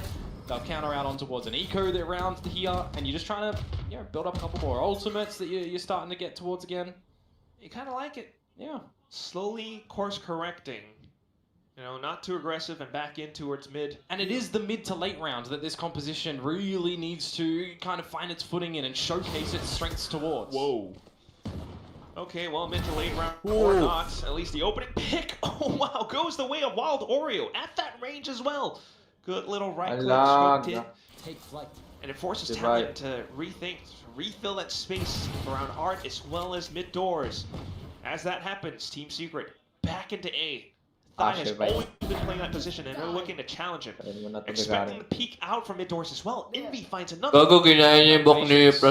From Team Secret, just against the eco, playing in towards the deeper lines. You know that it is the pistols now as well, so you kind of start to shift towards the A site, get all the information as 2G. Not too difficult of a rounds to kind of play towards for Team Secret on the beginning, or after the beginning. 30 seconds left. Fairly simple and clean. Nope. No, wrong place. Wrong place. Still just trying to look for any potential pickup. Wrong place to watch. Would be an off point or two for Nice. at least, but ooh. A little bit quiet from the... Okay, alam niya. Just for Nice! Simple flick from Thai, at least, but still. 2G cleans things up. Yeah, you want to kind of see Talon fall back onto what was working in the previous roster before Killer and Thai joined, right? There's still a core 3 that you can kind of take a couple of plans out. You know, with the timing between kickoff and adding these players as well, that you're not going to have too much to kind of reinvent the whole team, right? So you see a couple of roles change for sure, but you're still going to have a lot of these fundamental game plan plays that you have on this defensive side, right? Some mid takes, some A takes, some B long takes and everything. Feels like right now we want to get a little bit of involvement and maybe rest back on something a little bit more tried and tested, right? Because a lot of these rounds at the moment, they're not getting an opening, or they're getting an opening, and then it's Team Secret who are doing a lot better at adjusting in these rounds and slowing it down, letting Talon kind of overcook a little bit. Certainly. You know, we are seeing how Primi's playing around mid doors a lot, or maybe even a player inside of Art. But at times, they start to get picked off, and as soon as that first player falls, the rest of them start to scramble, and Thai even sometimes getting picked off as well. So I do wonder if it's going to be some of these early game nerves. Frost, alongside Jovi, with a quick intervention back in just to keep their heads on their shoulders. Yeah. See if that's going to be enough. And for me as well, like when I saw this veto, I was a little bit concerned for Talon because we haven't seen too much Pearl from them, and what we have, you know, a 13-1 loss, right, in previous rosters. So I think you do start to have a little bit of, you know, rep concern of them. Have they been really practicing this, or have they been more going towards the other maps in the pool? Do wonder. They did leave it open though, so you gotta imagine maybe they do have something. And this comp at least alludes you to thinking that this is a very deliberate setup right now, especially with the coach timeout being called, the adjustments being sent over onto extreme ends of the map, especially with the outlaw as well. Okay, just to try to deter Team Secret from heading down B any further. Yeah, I kind of want to see what 2G is going to be able to do. You know, Astra's autonomy Ooh. Now actually spotted on out, so maybe you look to get overwhelmed a little bit, but you definitely have to get out of there. I was trying to say I want to see what timing you can try and find to get on up, but now he's just going to keep the Talon members interested that there might be something tailing towards the B side. Especially with that smoke, I was thinking he might recall the star, but actually just puts it all the way up. So those two players, Primi alongside Jitboys, will have to stay tucked in on B. Meanwhile, Team Secret still looking to explore the map, especially towards mid, but they do want to watch out for some of the Vi's utility, for example. They've encountered it before, but wow. 30 seconds to go, and this is going to be the go time for everybody to dump a lot of these ultimates in towards the A side. The spike being planted by Mike out, it's 4 so far. And it's just everything dumped into this A side. The Hunter's Fury, though, does do its job, and at the same time for Envy to find a bit of a frag. With that, a lot of space on the other end of the Cosmic Divide, though. Talon looks to set themselves up. The spike will get planted, but can Team Secret stabilize? That is the question. Bit of an op cruise with possible utility coming online as well. Jitboys just trying to get ahead, but instantly gunned down. Gotta imagine where some of the Team Secret players could be playing as well, so just setting up for some of it, but on the time thing, Envy with the peaks, a quad kill being picked up alongside Bash with a sudden peek out. It would have been the ace, but it was the clone that he ended up shooting in that one, and I actually thought that there was an immediate counter ult to come on through, but there was only 3 in towards the mix. Yeah, more importantly, the Nightfall I thought would have been a little bit more valuable towards the site instead of towards Art. Didn't really feel like that worried Team Secret too much when that comes in, able to bring out their own Cosmic Divide. You got a Hunter's Fury as well, but importantly, it wasn't a lot of those ults and ang hina ng Talon, nawala si Governor. A lot of the kills to come on through, and he's kind of tearing things up at the moment. Right. They also just got them into sight, but Envy is the one who has been finding the frags. Always a sharpshooter, whichever role he's playing on. Sometimes the initiator is always one of the best players that we have here in Pacific. Kapag hindi kailangan alahanin, hindi ibig sabihin hindi importante, di ba? Nearing this end of the first half, and ano ulit pangalan mo? still Talon continue to swap their positions around, trying to control mid a little bit further. But Team Secret, they're just avoiding it. Yeah, I mean, if you want to talk about some space management at the moment, you're going to get some value from the ultimate orb over towards the A site. You're going to keep the members there a little bit interested and head on a swivel to make sure that there's no just blowout in towards the site. The Steel Garden for Envy can be quite powerful if they're afforded a lot of time and position, gathering ability. If Talon are spotted in towards mid doors or spotted over peeking in towards up, was going to be my second one as Primi just does that. It makes it quite difficult for Talon to get a good read at the moment. Very much so. Read or no read, they just haven't been having a good time, especially in the early phases of the round. And with that now, a full B site hit coming through. Armageddon to deter it though. Oh, Envy, is he actually stuck here? Yes, he is, unfortunately. And 2GE down for the count as well. Good little individual brilliance from Cruz. Teho just providing the destruction. And with 20 seconds to go, you're going to have to bully your way into this as Team Secret. That's exactly what they're looking to do. Sabi mo, narinig mo yun. Throw their heads in buckets of swirlies or just to some verbal attacks down Team Secret's way. Still though, you got no utility. Trying to play around it, and that's exactly it. Without the utility, it's definitely going to be a little bit tough, but still Wild Oreo looking to shoot his way out of this range. Swaps over onto the Headhunter and does find the pick. Okay. Trip right underneath just to get some information. Killa goes to stick it halfway and gets up just in time to find the headshot against Wild Oreo. That's a twist and lick for you. No utility, but does not matter for Talon. They'll just have every gun ripe and ready for the kills. I thought maybe for Wild Oreo that was actually going to be doable, right? He's able to awkwardly get the first kill in the 1 versus 2, but dancing in and out of the Cosmic Divide, not able to find Killua at the end. And one of these rounds, again, where you are seeing the time played with a lot by Team Secret. Very slow in how they want to dance and deliver around the map, getting the A orb, looking for a challenge in mid, pivoting towards the B site, but no space left in time. Yeah, I have to imagine that a lot of that comes down to Cruz and his IGLing. Very good job, master at work when it comes to reading the map, and that's why you have those util kills going through on his Teho, but still, it does come down to some of the frags sometimes. Team Secret can definitely bully their way through, and that's what they're looking to do, unless Primi can deny some of these opportunities outright. Still though, he's forced to gate crash away.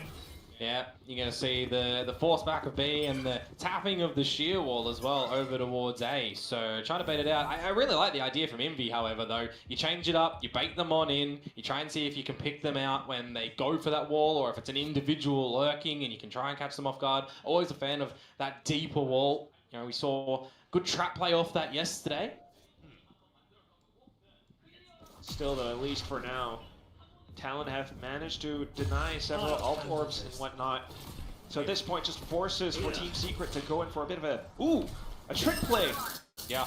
Dimensional drift, Gate crashes back into B. Get him interested over towards the A site, come over towards B where it'll look to be a little bit weaker, though Primi starting things off by finding Wall Oreo. Again, time! Sub 30 seconds! And with that as well, a bit more pressure in the backs of Talon's minds. 2G gets to strike while the iron is hot from behind. A huge flank, and that just pulls the attention away for the spike to go down. Team Secret continue to make quick work of the map, and it forces Primi to send his crosshair back and forth, looking for the next flick. Takes down Jesse Vash now and does soften the side up for the rest of his team.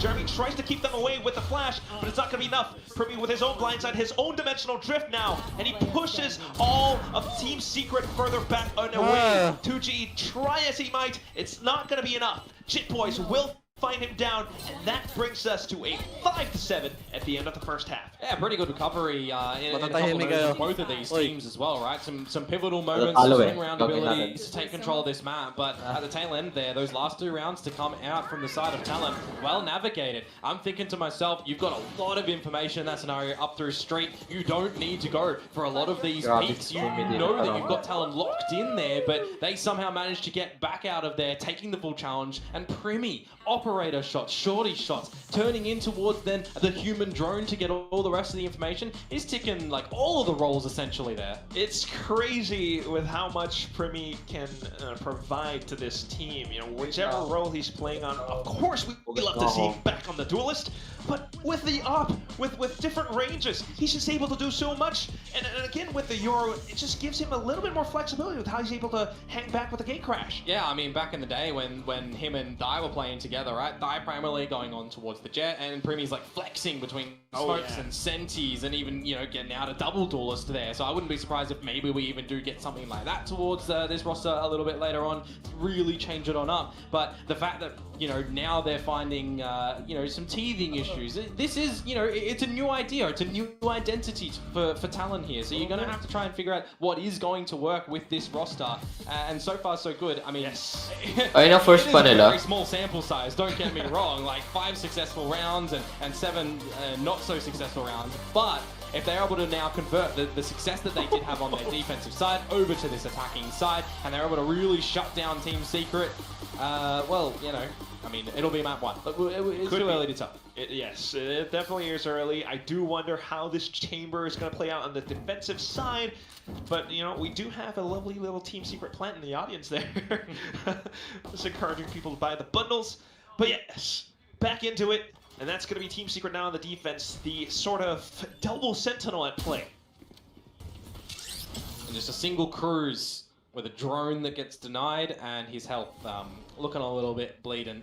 Good shock dart to come on out from Jesse Vash. Certainly, quite a bit. Yeah, That's just possibly Pre, one shot pre, away pre. from dying. Cruz has to keep himself tucked away for now, at the very least. So Musta? even if he is looking to prosper, he's gonna have to. Is that looking good? Positions. I His mean, it's alright. are First going to map, be very map needed, pick. especially if he's Map pick ng TS. Well, the traps are here, and you're going to have to try and respect them. That's as proxy well. route kaya, no? You're going to try and extend and overwhelm. Nice. And that gets squandered.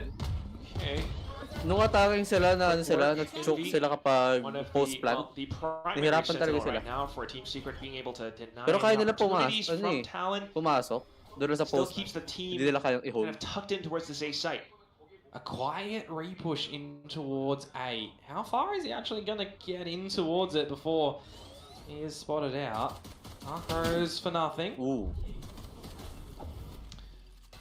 Smokes and recon gathering abilities as well. Jesse Vash at least confirms presence on the site. Talon look for an opportunity. Team Secret with our positioning though so far back. At the same time, a bit of a flank coming through from Wild Oreo, but it's not necessarily needed with how Jesse Vash is able to play. But look at Killua!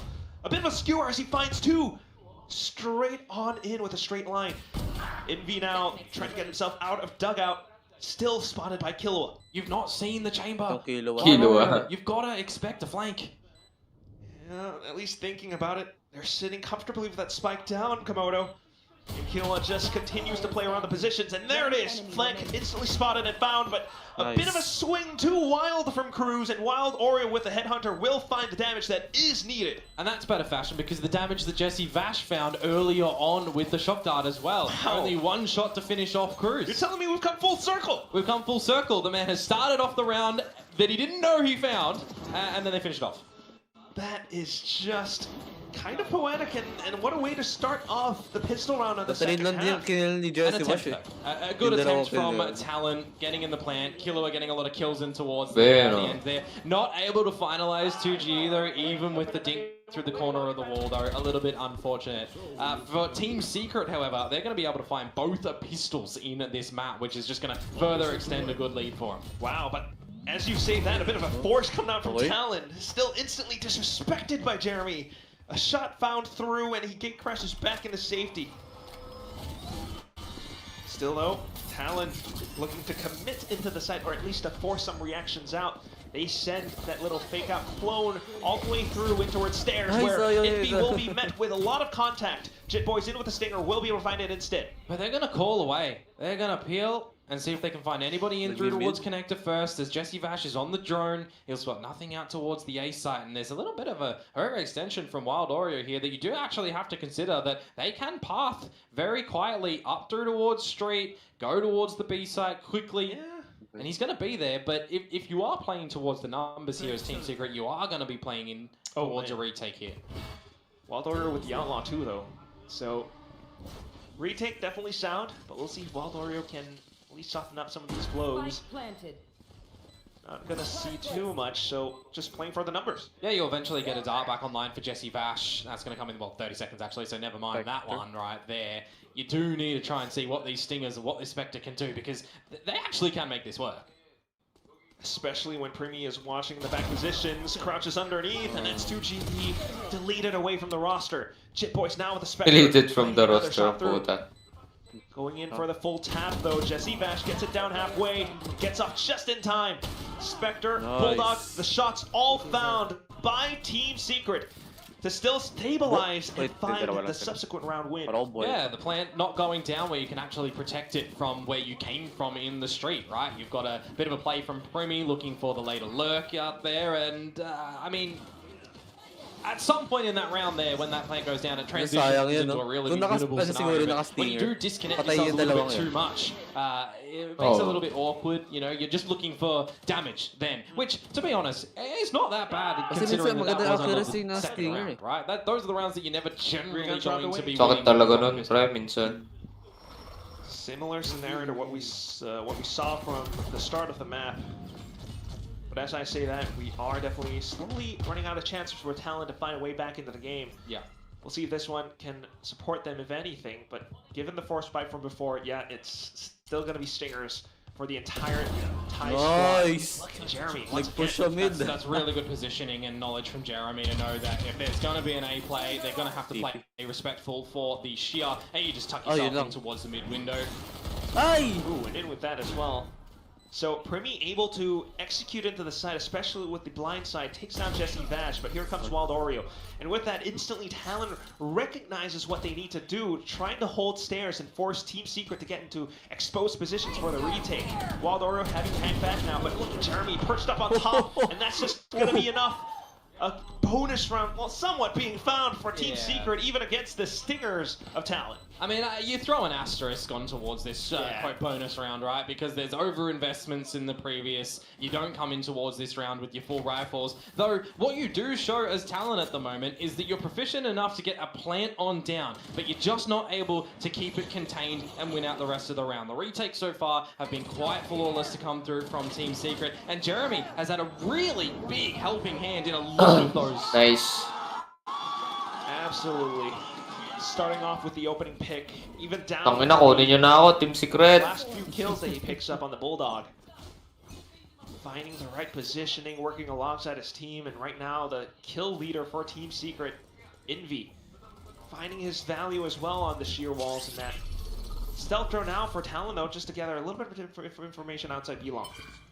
Yeah, it's going to be respected at the moment as well. One away from a dimensional drift for Primi.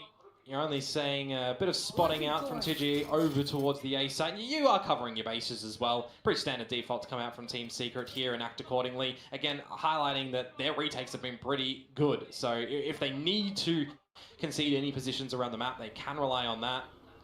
Time of the round for the drone, clearing some information, and a bit of a re-clear towards B-Long as well if Wild Oreo wants to keep going for the spot. But not needed for now, at least. The trademark being tripped around B-Link, so still keeping some investments into the B site. Talon deliberately trying to sneak on through, but they do have to make it over this little sheer wall obstacle.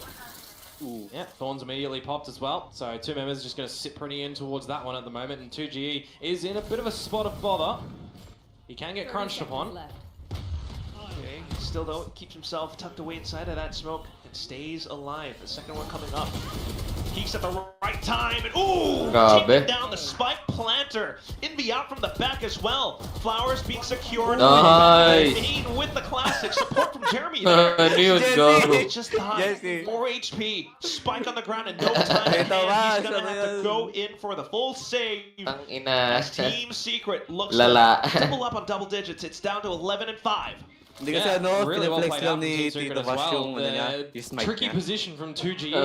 May hilig sa smite yan eh. For some Yung bagong well. yung bagong It was Envy banda that na got the smite. Meron Arthros siya flash ngayon. out there, providing all the goods for him to collect the kills in towards the site. This time it appears that there is no plan to come on down. So seeing in the replays there, really well done for 2GE. Just very proficient in how to close out a round currently when they know where the round is kind of tailoring towards. When the spike is planted, what positions they need to expose to their opponents.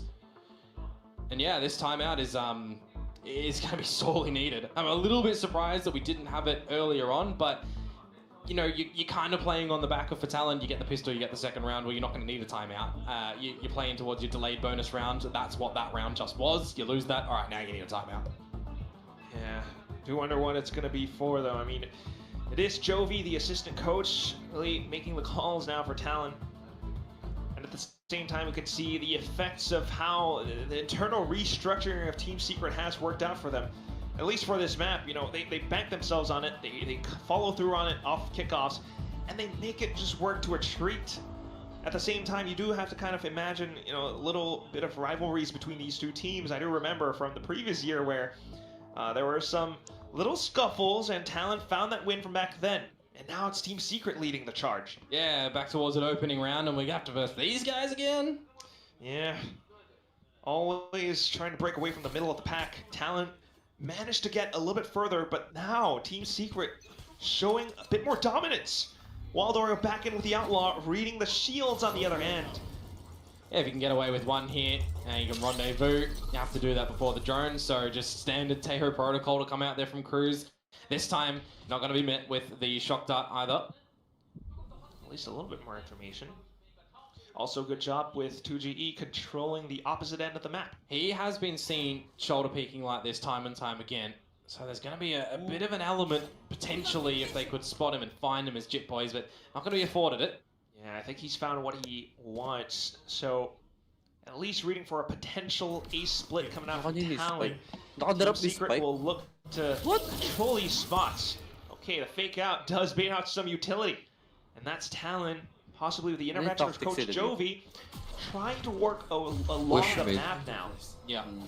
Our drone, by the way, just used by Jesse Vash over at the B side, seeing nothing towards Wala so kasing barrel to, clear all the information for Talon. See what he can do. Force buy lang yata sila. Only spotted out Wild Oreo. Okay. He's still trying to... Puta, nakasmite nga. Waldorf just running into the safety. Phantom. Look at this now. Yung yan, all of Team Secret Phantom pretty yan, much Vandal. arrived on the site. Yung yung hammer niya. For Talon is Chip Boys with the long flash. That's going to be so long away though. If he gets one OG. kill, he could technically Judge, ult, meron but din at siya. that point in time, Smite. you'd expect Ewan Team Secret sila to kung already yung start pistol that deck, retake, siguro right? pistol ng Team Secret. Yeah, there it is. I think Cruz buying a little bit of time for Chip Boys in with a guided salvo, and here it comes now, trying to bail himself out of the position. He has found his value though. So impact frag, there it is, and Waldar needs to gun his way into the site to reaggress. Nice! TGE Tangina will ni provide Tugi. that assistance. Meanwhile, the rest of Talon just trying to hold back True from around the pillars. Bang! A swing a little bit too wide from Cruz, and that's the punish. Down the to body 2 block. left. And the body block is definitely going to help out. Guardian shots fired through, but no kills found. Nice! Stuck to map Nice. point for Team Secret. one. They are really lucky that that body block works the way that it needed to, at least to get the defuse on towards half by the time that it does fade away at the end there. Because you think about what stalling capacity I mean, that I the think side of of it, Talent you have, right? everybody You've got knows. the salvos to go in, and you've got the gravity well. They don't really have anything else that they can utilize in that Tangina, scenario. nag-pick si Primi, You know, no bobo. C's to pull them off. You know, that's not going to work out at the end there with the only soldier remaining as killer. So, really well done from Team Secret. Flawless run on this defensive side so far. Yeah, very much so. I mean, Wild Order has always slipped away from Talon's grasp with that rendezvous, and he even uses it for information. Now, in the final, well, possible final round, Team Secret have swapped up their defensive positions again. Yeah. It really makes Talon utilize a lot of this early utility to try and just figure something like this out. And they, I mean, Cosmic Divide early before you've actually sniffed out that wall as well. Yeah, that's going to be tough. Cosmic Divide kind of gone into the wind. Jit Boys down into the dust as Ang well. ina, umina sila, nawala yung dalawa. Feel good. Not at all. Yeah, you really can't utilize this ultimate at the moment anymore because it's just going to fail and you're going to be stalled out. Yeah, you put in an Armageddon at the back, but you're immediately getting just bodies of Team Secret thrown in towards the site. And I think I just caught a glimpse of furrowed brows on Primy's face. First time I've seen that. Team Secret, on the Alma, cusp of Jesse. victory, steel guarded, Tito Bash. barking away at the heels of Talon. They try to reaggress, they try to make do with what they've got up around pillars, but you gotta imagine it's just not gonna be enough as the entire site has been set up into a huge choke point. Yeah. Jeremy in for a kill, 2G for the spray alongside the Nebula. And Thai is just trying to dance around it. But look at this, every single player converging into his one position. Nice one. And that will be that. Team Final Pinoy. score, Pearl 13-5 in favor of Team Secret. Yeah, not changing their roster whatsoever coming in towards stage 1 here. They are believing that this 5 stack of players is going to still be able to continue a good run to make it towards playoffs that we generally... Let's go, let's go, let's go.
right in their face, ain't no making it up. Yeah, I want the whole check, I ain't taking no cut. They ain't sharing this cake, they ain't making with us. Shit, we keeping it all and them taking from us. Ayy, I just do it like it's nothing. This a challenge, so this time coming. I'm standing for something, ain't going for nothing. Show up to the party to ruin the function. What they wanna do is I already done it. The game that they playing, we already won it. They screaming for us, all we missing is trunk. I know they gon' bop if it's me that they pumping.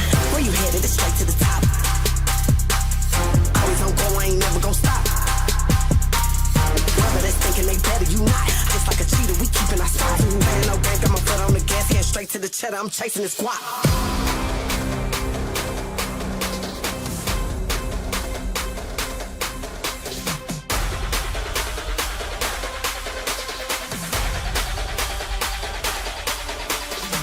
Where you headed? It's straight to the top. Always on go, I ain't never gon' stop. Playing no game, got my foot on the gas, head straight to the cheddar. I'm chasing this guap. Come on, girls, keep it up. Where you headed? It's straight to the top.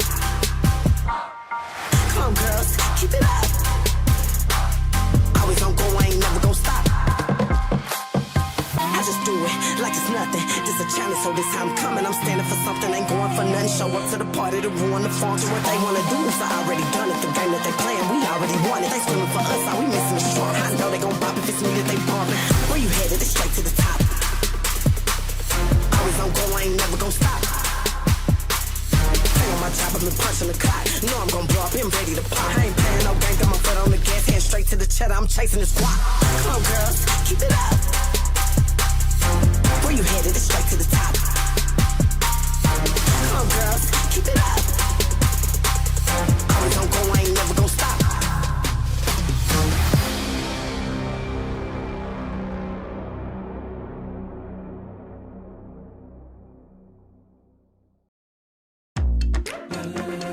Okay. We're back. Hello, hello, hello. Wait, I have to stream. And a little bit of flaming when it's necessary, when it's deserved. It's easy to be friends when you win Masters. Not everyone can win Masters to repair their friendship. Sometimes you gotta actually be nice to each other. As soon as the broadcast is over, I'm flaming Morgan straight away. That's true, though. Only that's a real friendship. At least I know that's how you guys do it over in Australia, which is so interesting. But I do think we're going to see interesting comps today. I expect nothing less when it comes to two Southeast Asian teams on a map like Fracture. Yes, I'm so excited to see it. And look, Team Secret, it's completely unknown. We'll go through them first. Neon is going to be coming out here for Jeremy, but for the most part, it is a pretty stock standard meta comp from Team Secret. Yeah, Talon, I hit the nail on the head. We see Waylay with the Breach, with the Teo. Yeah. I think this is a really, really nice idea in the common. We've seen this trying out in the other regions where you have a lot of space-taking util with the Waylay, who's really fast behind it. You can also run all the traps with the Cypher and Breach, as we would expect from it for. A nice new take on the meta. Yeah, absolutely. The Waylay can not only bait out a lot of the utility from the other team playing Breach Teo, but also take advantage of a lot of that longer range utility from your own squad. And it is Primi staying on that duelist. It's Primi on the Waylay, so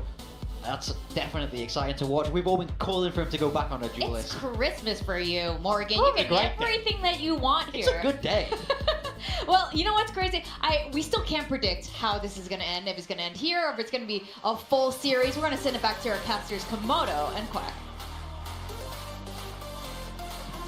Thank you very much, Victoria, Big Time, and Pilsky. Yeah, it's, I guess it is Christmas in March, but we shall see how this present actually gets unwrapped on the map.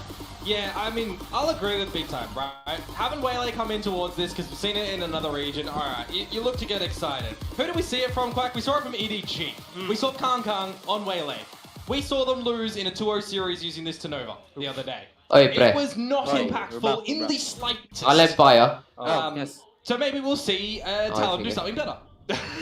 Yes, it depends. They are playing against a different opponent after all. But yes, you know, compositionally, both sides are fairly similar. Even trading drones right now up towards Tree. Well, for Fracture, Cypher's trips always have to be properly placed. And when you set up for an explosion like this and you see that your opponent's Cypher in Envy is playing a little bit far back and not on the site, well, you can just explode generally in towards it, and that's exactly what Talon are looking to do right now. It's going to be an A-site explosion and even a potential 5 versus 5 retake. Tang ina, 3 smoke sa gilid. Gago. Already planted. Cruz, on the other hand, all the way towards Southside spawn. He's sitting comfortably. Mali naman yung camera ng ano. Mag-off na as well, but he does get a little bit too curious, and you know what happens to the cat when he gets curious? Unfortunately, he gets slain, and that's Jesse Dash now straight into Sands. A little bit more space afforded for Team Secret to launch Talon, desperately trying to hold on towards A main, and they're actually doing it pretty darn well, especially with Remy on the corner right now. Killa instantly helping out as well with the classic, finding the taps through, a couple of digs here and there. It's a lovely round for Talon, Komodo. Yeah, starting off with a pistol as well. To accumulate one over on Pearl, so you got to already be happy with that one as well. And it kind of is a little bit, you know, of a readable play. You break the trap wire, you get in towards the site. Yeah, you've got an overzealous peek from Cruz, but the rest of the team just make sure that the trades are all happening. The fact that Thai's able to get a couple in towards Sands as well, and then you do actually have Primi getting the impact there. Just Primi shooting, by the way, not actually using any abilities. Wow. He really is that good, isn't he? Leading in KD, overlay, walang scoring. Pickoffs. Certainly higher KD than whatever. I'm kidding. Probably, I'm a support player. No, well, yeah, I know you love your KO. But that said, it still is the outlaw in the hand. Well, no, the marshal in the hands of Primi right now as he Ang weird ay pag walang youth. Just trying to gather info is Team Secret, but they're getting to it as well. While we fix our UI, Primi's just going to continue to slay every single player down, at least until he gets traded off by Envy. Another marshal off towards the back, a drop, and it just baits them into the positions that Jit Boys is looking for. Last player tucked inside, 2GE, shoulder spotted. But as the Marshal reloads, bolt action, a second shot found. Second round found for Talon, yes. All good in the end. Some shots to rain on out, getting closer towards your ultimates as well is always going to be really well placed. The thing I love about Fracture is there's going to be so many ideas that we can see come out for Talon on this attacking side as well. So many single position pushes, so many splits and crunches, and for Waylay positions as well, right? The combinations that you're able to come out with, I want to see some really good flashes. I want to see some really good stuns. I want to see Cruz making sure that the salvo's in the right spot as well to provide Primi with the assurance that there's a position that he doesn't need to watch. Absolutely. You got the breach, Teo. Use it, especially with the stealth drone, just to do some initial scouting, and that's exactly what they're looking to do. And it's important here as well because this is actually where the Cypher is set up this time. So you've got kill trips potentially even to play off, but actually that's not going to be placed. This is a copy-paste round. This is getting the plant, refracting out, and you're playing post-plant utility spam. This, I'm calling it. I reckon they watched EDG because they've done this. Yeah, we'll see if it does go to the winner's interview with Talon. But for now, Cruz marking the back this time, takes down Jesse Bash, spots out Jeremy as well, just as the smoke was about to bloom.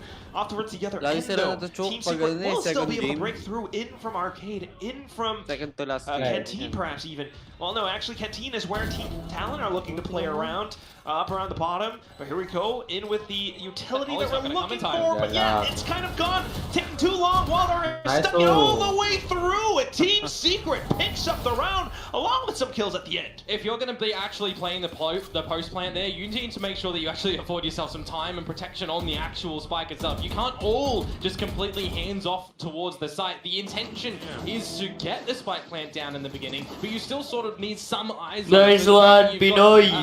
Team Secret aware of the rotations, aware of actually, how do we counter this? We'll get the kills on the players that are challenging us, get off from the defuse and hold it, because that incendiary, yeah, it lasts for 8 seconds. It has troubles with this time. It needs to get to the spike. Flying to...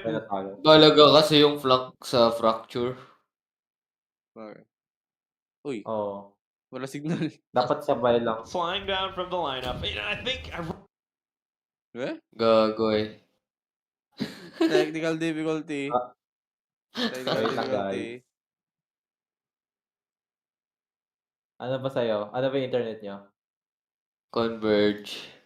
Okay. Hindi ko matatrash talk sa amin din yan. Around later on, he won't have access to that. Tanga, normal lang yan. Have access to Rolling Thunder, or Strike, maybe as well. So it's a pretty good start for Talon, even though they do drop the bonus rounds, they manage to navigate the secondary one after that, right? And Naglo-loading ba eh? push Team Secret onto a bit of an eco. Oh yeah.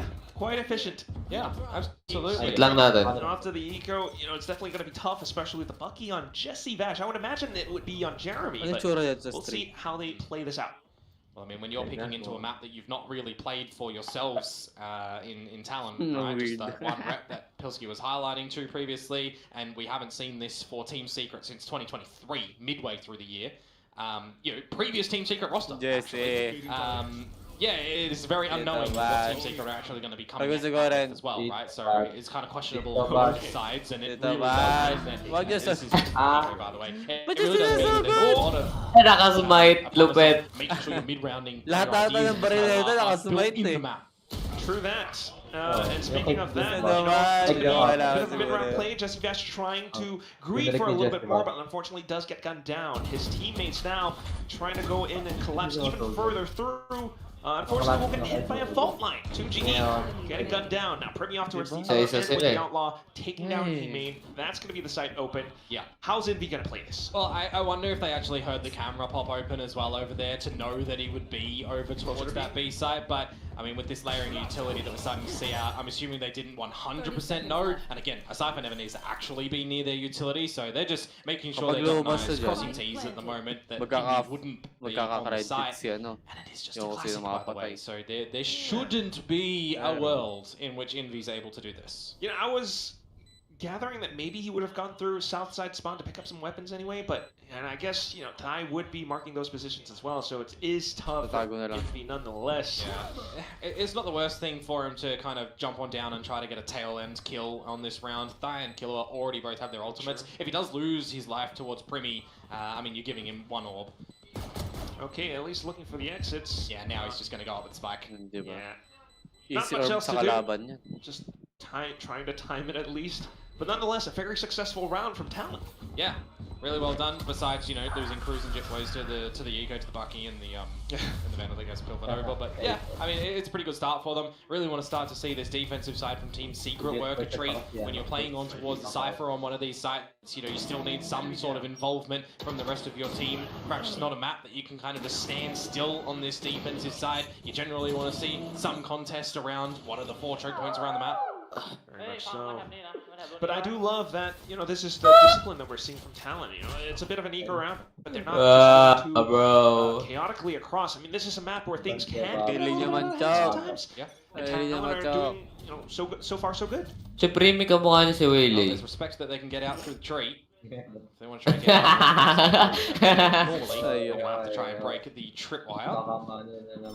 Now talk to me about this. I see Jeremy close towards A, and no util off around until the stealth room goes out. It's Talon quick back in towards B. They've done this before. Team Secret are expecting this. Waiting for a bit of a contact play over towards the A side of things, but they're not met with it to explode in towards it. Now they have to go in towards the B site where we've got counter-rolling thunders come in and the Armageddon towards the tower location. So Primi and Thai are going to be able to dodge that one. But there are kills elsewhere. Yeah, closer towards Arcade. Jesse Vash, though, able to fire back as well. Maybe able to claim tower off of that. But now, Jit Boys out from spawn will be able to find something as well. Down to it at the very end. It's just the spike not quite yet planted, but also Team Secret trying to stabilize themselves all towards defender spawn. And Thai, he's got the orbital strike, so Jeremy, he has to play with all of his years of experience and expect where Thai might be playing from. The relay bolt goes on in. They're trying to overwhelm him. A double stun again. He's taken down. Now it's the priority for time because Quack, the spike's not planted. Go in for it and look at this high-low set. Oh! Almost an opportunity though until Jeremy goes in for the bit of a peek. Let's go. A little unfortunate at the end. Suck my cup. A close round nonetheless. Yeah. Have the spike being planted before the Rolling Thunder goes in. It's so gay lah. Thunder went on in and the Armageddon came on out as well. A different story could have been said at the end of that one, but really nicely done from Jeremy. 50-50 yung galawan nila eh. Double up at the end of that one. Wild Warrior, loses his life, but you're going to be at the end of the day, there's a clutch to come on through from him. Really losing control of this map. Just being able to keep themselves reined in.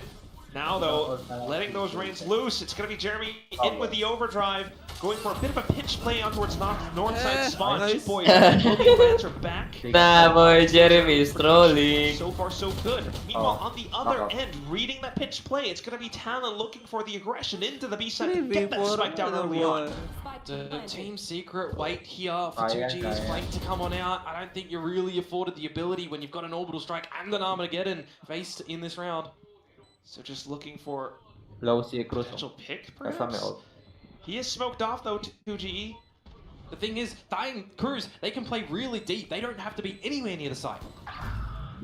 Hence, just playing these positions. Kill out from tower as well. Actually, all the kills were picked up all the way from this tower position. Yeah, it's really difficult for Team Secret to go into a retake like that when you've got two players that don't need to play into the action. And the other two what the still fuck, Team Team Secret? Secret? Play off each other. They can peek out through tower. They can peek out around the side. They can just deny time. Right? They don't have to technically commit for a fight at the end of that one. So really well done. Gusto nila kumain ng adobo. Quickly adjusting towards these rounds with these key abilities that they do have. They'll steal back the round when they lose one over towards Team Secret, and they'll push them back on towards an eco round. That is where Talent does get to possibly feel a little bit more comfortable as well. If you look at their ultimate cycling through, they haven't needed to use them yet. Just another scenario where Team Secret are going to try and gather some main control, and maganda sa ano eh, dalawa ano. Sa main tapos sa site maglalagay ng tripper. Kasi nagdadash to si ano eh. Now with the smokes, they are starting to delay things just a bit more. Yeah, just get a little peek on Jet Boys as well. Okay. Sneaking his way up through the drop position. See if there's any idea that he could actually be there. Oh wow. Did Cruz just avoid that stealth drone? Good idea that Jet Boys was here. Nakasumay tayo. Be answered with rather, because it's just the pistols. Oh, they don't know. It's okay. A little bit of positioning. Unless Cruz falls to the weapon, but no, okay, so far so good. Those are going to be the kills as well as the positions being secured. Very successful A take. Cruz even hanging on back for the rotation coming through. Tap found, and all that's left is just it. Flawless round to come on through from Talon. Feels like there's a very big confidence difference from how they're playing around this map as well compared to the first one in Pearl. I reckon that they might have not known that that was actually going to be picked out by Team Secret given relevant history on that map. But hey, when you're dealt the hand and you've got to try and act in towards the map, sometimes it does get away from you. We see it in all of those consecutive rounds at the tail end that Team Secret were able to find, right? A lack of reps for a new roster. But this map here feels like there was a game plan that they expected it to not be banned out with the new map pool changing around from Team Secret. And yeah, you know, they've got their own preparations to come in towards this, and so far it feels like Team Secret have either not seen this composition before, because we've only seen EDG play this exact comp, and you know they're coming up against a Waylay, right? They also haven't seen that, so there's a lot of these different variables that they really do have to consider in the map itself, and now rely upon new Tier 1 coach in Meow to kind of figure things out too here. Yeah. Lovely to see the timeout being called by Meow, and we'll see how effective it can truly be for Team Secret. But at the very least, right now, you know, we can say for sure it is still pretty lovely to see Primi play onto the Waylay. You know, maybe not too much in terms of, you know, effective utility just yet, but still the way that he's able to dash in the sights to get the spike plants, you have to imagine it does mentally condition Team Secret into trying to defend the B side a little bit further. And that's when Talent does head over onto the A side as well. And as we head into the next round, Ultimate's still online for Talent. And it's another story for Team Secret where they're really fixated on getting this A main control at the moment, and we've really not seen anything from Talent. It's the deja vu scenario. When are they going to be here? They're not here. Well, not entirely here, but still watching the side. Team Secret at least. Convergent paths though, look at the direction that it sent it. Might have connected onto some player or two, but at the very least, Team Secret will be able to stay safe for now. Early orbital from 2GE as well. It's going to buy some time and counter to actually come on through. Afford yourself some time to get this spike plant down. Remember, they did have the Armageddon still available as well earlier on to combo out with this orbital strike. So now, 5 versus 5 retake from Team Secret. Hello, 2 quick ones. As well as those shots in towards tower, the kill trip being broken might have given them some information as to where some of the Talon players might be. Armageddon being sent through as well, just to buy a little bit more time and space for Talon. And Jitboy snuck through his own cage, right up from behind. He's infiltrated the base. He's looking for further shots, but there it is. A bit of a stun, a bit of a shot front from 2GE, and now it's just down to the post-plant utility from Talon. Incendiaries and shots being sent through from Thigh! And a triple kill to pick up the round. Talon are still very much in the driver's seat. Yeah, big from Thigh in that one as well. Orbital Strike drops to buy a little bit of time to offset the position of Team Secret. Absolutely got to give a good heads up there for Jitboys as well. The cage, the dual there, free positions, absolutely unexpected. But just at the end here as well, Thigh, that's 3 gun-equipped players that he's just able to dispatch of quite convincingly. So really well done from him. 7-2, you've gained the lead here as Talon. You've once again pushed Team Secret onto an eco. This is going absolutely swimmingly for Talon. Very much so. Now into the eco for Team Secret to try to stay tucked away, but tying sneaky positions. Yeah, it's a bait play at the moment. Get out the stun, double peek on out, but it's absolutely read by Talon. There's 4 members in the backline to swing, so they're even potentially reading the possibility of these little strats to come on out. Jeremy, yeah, good for 1 at the end of this one here, Quack, but that's pretty much all she... No. Couldn't agree more. Well said, Komodo. Truly appreciate the insight. I mean, everything was just fully read, even down to the final kill. Just Envy. And we do have Jitboy somewhat marking his position. Footsteps heard, and that should be the headshot to the very end. It will be an 8-2. And as we kind of take a look at the entire scoreline as well, yes, Cruz and Jitboys might be further towards the end. They are providing a lot more in terms of assistance with their utility as well. Yeah, and a map like this as well, you're really wanting them to make sure that their utility is the focal point of their assistance, right? You never want them to be the one finding all of these kills and shining for any sort of entry, right? If they're setting up their utility right, you're getting a spike plant down, you're getting the kills to open, and they're finding their main kill value at the end, right?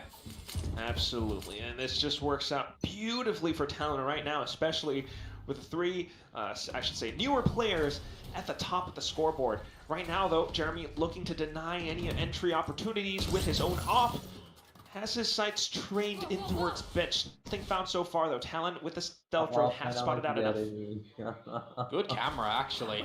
Gonna spot out some good information for Team Secret, but what can you do on the back of it at the moment? You've got a great rotation towards this A site, and all the utility starting to come on down. Does anyone jump into the trip at the moment? Can you try and find the kill on the back of it? The answer is going to be no, as Jitboys and Cruz start off the party. Look at all the trades at the moment. And at the same time, that's just going to be Talon looking to get the spike down, but it's been lost. Incendiary instantly deployed by 2GE to keep Talon away. Smoke still in hand, Thigh trying to mark the position with crosshair placement, but ooh, got a little flashpoint Privy for the trade. And he comes back in, goes for the taps. You just can't deny the one-on-one against Privy. Finds the round, finds the 9th for Talon. Gotta let him know.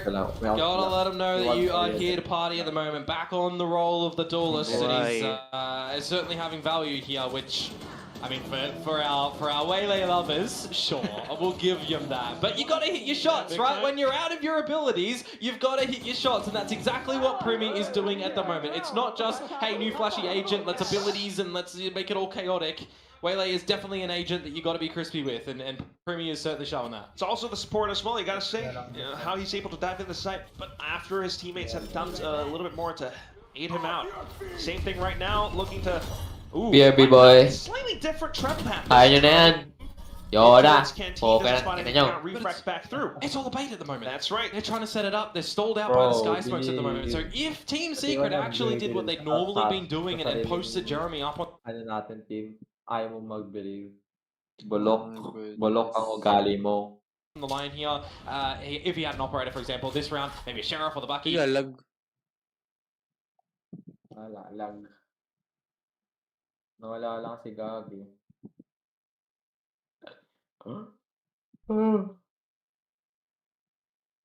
He's got the overdrive to play with. It would have been gorgeous, but all of the utility to start to install. Rolling Thunder with Armageddon, not going to find any kill value. Okay. But they are going to start to get in towards the side. Yeah, a little bit more time being bought, but look at this, just quick enough, and it's going to be Jit Boys to open up the doors. They find Jeremy as well. Overdrive denied. Premi continuing forward. The bait setup works, and it's all being read. Team Secret trying to play alongside it as well, with a bit of a flank being set up by 2GE. If he finds his kill, it's going to be Orbital Strike, and that would be lovely. However, we do have the corner being marked. Killua will be able to deny any opportunity for Team Secret. Just Envy left. Yeah. And we've seen him in this spot before, Komodo. I mean, you got no money going into the next round. You're not even afforded. Well, actually, it's the last round and a half, never mind. 10-2.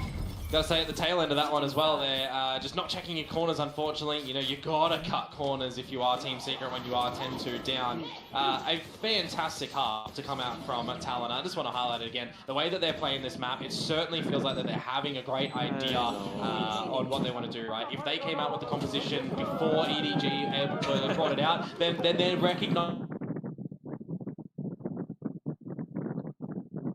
Audio.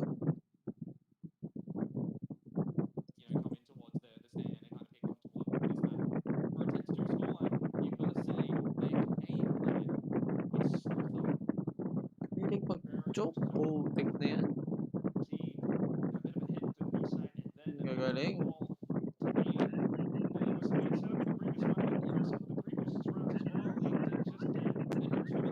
May delay yung... Ay, naku, si Leo. Wala, BRB daw. Mamaya pa yan. Wala, delayed na tayo. Kasi half time sa stream dito sa isa.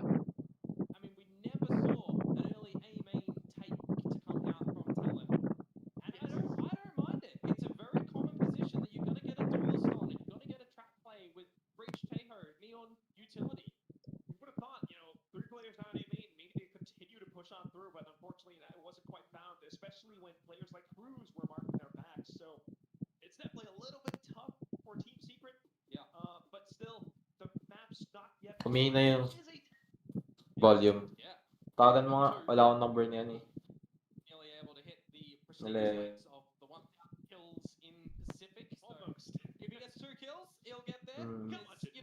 Minimum 3 rounds left in this map. He's gonna hit it at one point or another, but for now we're looking for some rounds for the side Team Secret, straight into its A main as well as Dish. A bit of a trade being found, but it does alert Talon as to what Team Secret's intentions are, and Team Secret will fall at the hands of Cruz as well as Thigh. Oh my goodness. All down, shots with the ghost. Wow. As we head on to ng Team Secret. Yeah, potentially so. You generally expect that in Gamit na ba yun? Timeout? Clean as this, right? No real credits coming your way as the attacking side of Team Secret. Expecting them to force up into this one to have a shot at getting back in towards this map as well. Because now you had the 6 rounds in a row from the tail end of the second round. 7 pistol mining both pistols on this map, mind you. So Parang ano yan. Yun sa Fnatic. Yung 11-3 sila. That's what preparation does for you. For now, we'll see how clean Talon makes this as Team Secret forces up as well. Just play out for Jit Boys on top of everything inside Cyber Cage. Ka. Indeed, though, there might be a player sneaking on through. Jeremy off the other end, and there it is. 999 kills, and that's the thousand. Jit Boys on the other hand, though, Cruz continuing to hold down true alongside Privy with that outlaw, denying any potential entry for Team Secret, even with the force. Looks to pick up the weapon. Has to Reload. Oh, Zanggala. closer in. Jump shot in with the jump. Sasabay. Pellet through. Uy. Chill, Envy, chill. Tahimik, focus. Other end. Envy just trying to go in for that sneaky straight shot. Ay, no. Trying to steal the kill away, if anything. You got 40 seconds, dude. yeah, he's stuck. That's the problem right now. He's stuck, and they're playing a double enough, and he's not going to be able to do anything on that one. The force by attempt not going to work out for Team Secret. Find their footing on this map. Yun na naman, oh. Offense to defense. Or the other way around, rather. And yeah, now map point in towards Fracture. Paisa-isa kasi pumasok. 12-2. Boom. You gotta imagine, you're just not gonna be able to go into the next round without with anything, honestly. You don't soundboard. It's going to be tough against a talent that's feeling this rejuvenated, especially with Chip Boys up to 1,000 kills all across Pacific. Oh, Yeah, and Primi just taking that outlaw from the previous round as well in the dead rights down the count. The little victory, they feel done at the moment for Team Secret. so Remy off I the love the block. soundboard. Slow it down to the final one. And that is quite the scoreline, Komodo. Final score on the map of Fracture, 13-2. Yeah, 9 rounds in a row to close that one out from Talon. I gotta say, Fracture have the Okay. Okay. Let's go. Yeah, carefree, that's the movement. Upbeat, that's the music. Gotta switch if I flick it, then choose it. You know I ain't pressed to use it. Been a long time, but we on now. Had to fix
space around garage. Yeah, but what are they going to do with it at the moment? You're dodging out the aftershock. You're getting a little bit of a spot from Jitboys over towards C as well.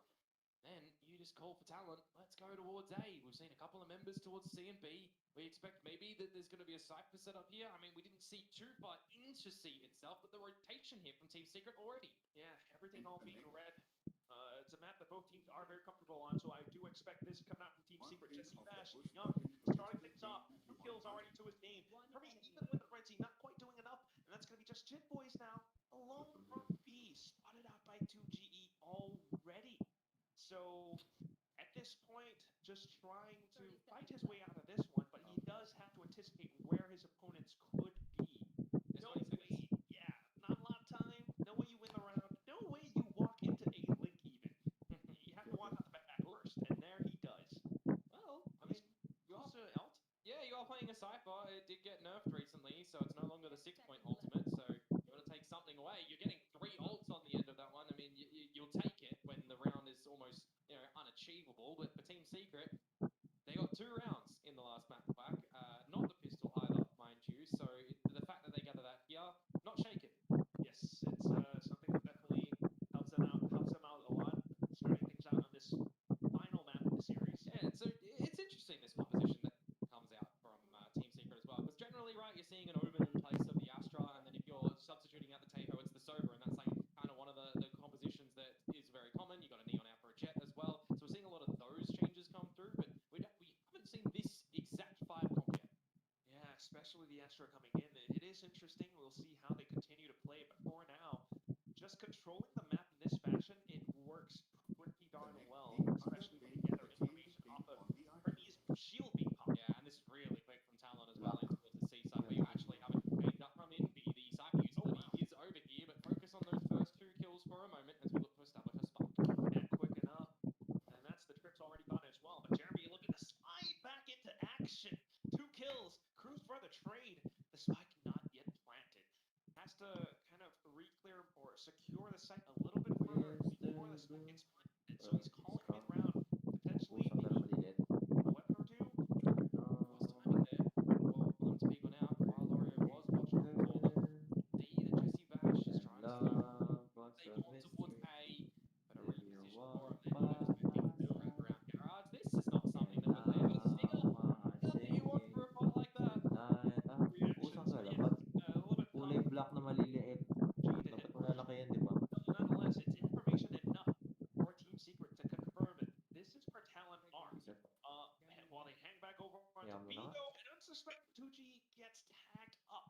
Down to just Wild Oreo and Jesse Bash now, and a secondary peak. Cruz just finding the numbers right now. Down to just Jesse Bash, trying to spray it down. Cruz might have fallen, but Thai is here to pick it right back up. A round found back against Team Secret. The fact that Cruz gets tagged by the Stinger in garage down to 31 HP, they don't finish him off, and then he gets 2 kills almost convincingly with that Stinger. This gun has been buffed, and it should be nerfed, because it do this.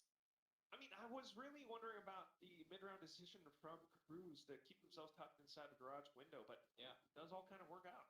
Yeah, I mean, that's a 2 versus 3 conversion. More importantly, that's a round where you drop the pistol and you convert the secondary round as well from a quick C play. You pivot around the map and you have to act accordingly. You have to have a good decision making. And you don't have to do it in English either. You do it in your native language. It's quick. Oh, yeah. That's always what the Thais would say, swima. But anyway, over on to the next round. It's just down to A long, and Kilo is able to fight back, especially with long-range weaponry, a lot more armor-piercing rounds as well.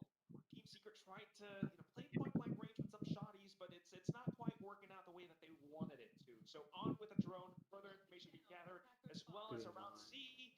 Talent are just doing their due diligence. They're finding their shots. Yeah, the Outlaw.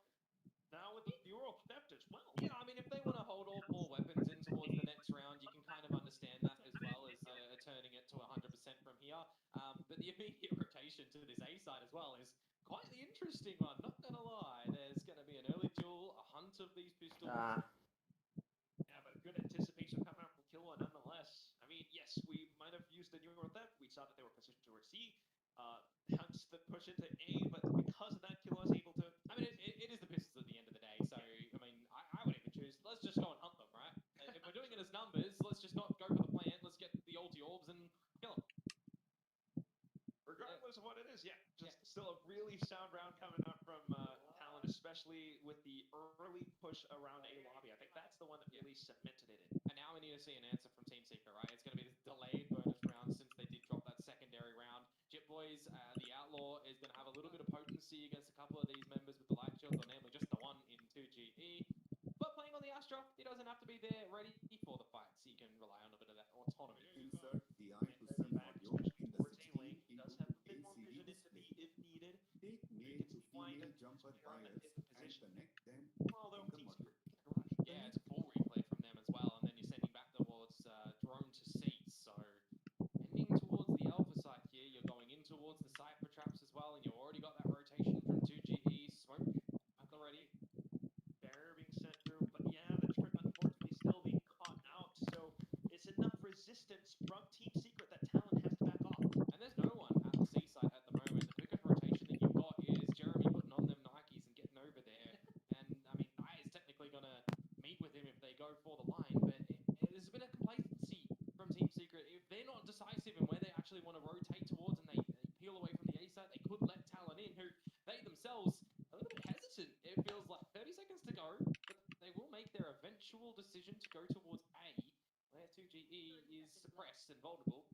Yes, cutting the masking noise. 2GE a little bit vulnerable, but still ready to strike back. Look at this, 2 kills, and that's enough value. Thai will be able to find the trade though, but is it gonna be enough to secure the site? The cam does spot him out, and Envy is in a pretty good spot to possibly fire and launch a retake right back. The fault line stunning them up as well. Down to just Thai now, and he kind of gets himself back towards a safer spot, but still nonetheless not quite able to fend off the incoming retake. Team Secret takes one back. Yeah, 2GE, when he doesn't have any abilities available, right, he's just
Oh, we're back again. We're back on the again. Talon. Pistols, not much success so far. They've tried so far so good, so far so good. plays. They've tried with bits of Makita naman talaga natin yung improvement ng TS ngayon. Yung mga naunang round, into Towards Garage, looking to launch a bit of some slight splits. Nothing found though. Reactions not quite baited out from Team Secret either. Oh, I do like Team Secret really changing a lot of these trips, so as well, just while we've got the eco here, you can see over towards the C site, right? The expectation that Killer is going to be sending in a BRB boy the back of the C site and potentially get a kill. So yeah, I really like the ideas. You know, there's adjustments from Envy, who's having pretty sensational maps so far. Yeah, a lot of it being marked. Even not just that, just will they walk into it? Positioning themselves together. There it is. Walks straight into it. Maybe a bit of a shot for Envy. The Rolling Thunder being sent from Wild Oreo as well. But here comes a Hunter's Fury out from Cruz. Does tag down 2! Yeah. 2GE now has to find the remainder of the frags. Does find Cruz, but look at that. Jit Boys instantly noting his position. Able to walk away with it one tap. Spike down as well, so maybe some alt points. We'll see how it plays out as we head on to round 10. Yeah, as I'm talking about a trap fire that I think is going to be, you know, is a potential good value and everything. You just disregard that. The little pistol is getting the job done. Some sharp shots to come out from Jet Boys. The Hunter's Fury, very large value to come out from Cruz. And then at the 1 versus 1 at the end there as well, Jet Boys, right? Just a swift one tap to close it down. So you'll be happy as Larry that you get that. Thrifty through, you get your third round on the board, so you can keep this competitive. You can look to try and tie things up at the half. Certainly could be effective, but this is then when Jeremy pulls out the op against the Thrifty now, and all of a sudden Talon looking to slow things down. It's that fake out into Garage again, Komodo. Yeah, but it's expected by Team Secret at the moment. You're really only getting value from it if you're having a trap wire there that the fake out's able to find. Yeah, that's that's a headache for Jeremy. Slight pixel, yeah, definitely. Yeah, I imagine you'll feel a bit of a headache if a bullet gets put in through your skull. So, still, on towards the other part of the map, it's 2GE. Cruz caught off guard there. Potential radar looking because his team is on the other side of the map and he's looking for some sort of mid-round comms. Unfortunate, but it does happen. Regardless, his team actually manages to get in towards the side. Wild Oreo a little bit too overzealous, not expecting them to be that far forward, so a 2 versus 4 here, Quack. Yeah, even with a bit of information found outside of C long, it still is Talon with the numbers, able to bully their way into the A site and to kind of secure a lot of these angles and positions very firmly indeed. Team Secret, it's going to be tough for them to break their way through unless you're able to find something, especially off this heaven position. Paranoia sent through though, and 2G only able to walk away with just one. Does repeat for another, almost possibly finding Thigh, at least until he sprays and packs him full of bullets, and that's going to be Talon finding a round back into it. He tried. They tried a 2 versus 4, doesn't work out unfortunately. Quite difficult when you consider an Astra with not a lot of stars and a Cypher as well to try and go into something like that. Yeah, from beginning to end there, a very needed round for Talon, of course, on their attacking side here. And this is kind of like what Talon sort of needs to do, am I right to say? You know, kind of baiting out things across C, and then especially alongside, you know, Primi on the ISO, being able to push their way through into sites like A. Yeah, I mean, they're playing double duelist, right? So they want to make things easier for themselves, and if you're catching your opponents off guard when they're pulling out their own utility, or they're having lack of utility as well, you know, you'd usually fashion that duelists want to take the duels, they want to take the fights, they want to win the kills. Especially when it's Primi at the helm of that, so certainly a sound strategy and looking to possibly pull off another iteration of that A push. This time just fake out, getting away at those trips, blocking off any positions towards heaven as well. Yeah, it gets both of the trips there as well, so for Envy, he needs to be a little bit more paranoid about getting overwhelmed here. Yeah, that's huge value. Envy definitely starting to feel a little bit antsy, but as that happens, yes, we do have Jit Boys back into Garage. Yeah, and 2GE as well, just walking with Envy, because you can't be reliant upon your own utility anymore, so they want to go for a bit of a peek on in. Though spotting nothing, do they expect players to still be up through towards long and this far ready for the A hit? At least though in position, the stars are there to kind of support them as well. Jit Boys though, not expecting players on the C site. No sir. And now it's going to be Primi in with a kill contract, pulls a player away, he wins it out in the gulag, and he's still alive. And yeah, you're absolutely right. He's able to hold down the site because of that. Continues to go for the next swing, and that's the third kill for the guy. Selvas the flush thigh out of position where, and behold, he's able to find the frag against Envy, actually. Thigh now continuing off to the next kills, but now pushed back because of the relay bolt from Jeremy. He's running out of time, and that's going to be the round for Team Secret already. Walori, of course, to put that final nail in the coffin. Why not? If Thai had a little bit more time and the spike was not in an irretrievable position, you would assume from the shadows to the C site, right? And then you've got time to potentially come out with a clutch, but not going to happen there because Envy dancing around his own utility, some great cages, dropping the spike over towards the long location, and then at the end of it, just great kills to come out from him, right? Multi-frag and up a storm around his own site again. You do love to see that. And then when he falters, the rest of the teams are just coming up as well. That is sometimes what a team needs, especially a hero play coming out in certain rounds. Off to the next, though. Trying to get a read for how Talon's playing things. They've started out with early A presence back into C now. A 3-stack for Talon on the A-long position. Yeah, Dimensional Drift to spot out some information, but you've got nothing to get info over on A-long. This is one of the problems with this composition if you're not playing your Sova near you as well. Trying to get in though, Primi on the back of that shield is very ambitious to get in towards this site for his team to try and win out this round, and Quack, now it might actually happen. 3 versus 2, a lurk to come out. Oh, and he manages to kind of hold it back. Primi, though, spots out the barrel, and that's going to be the kill found. Cosmic Divide only holds him off for so long until Primi gets a sniff of your scent, snuffing all of them out, and that's going to be the end of the first half, 5-7. Yeah, I mean, I'm kind of looking at that round, and the way that Talon still win it is Primi going nuclear there, but I'm looking at, you've got no Sova towards A-long, you've got no Dimensional Drift, no Yoru there, so your kind of information abilities are gone. You're not using Contingency Wall to push yourselves out long, so you are very vulnerable. Like, literally, that's the only remaining ability that you kind of do have to get on through if you're not throwing out, you know, some Cypher cages from Jit Boys there, for example, to try and get on down. So, a bit awkward for them that they do lose that first pick, but all in all, regathering the round, 5-7.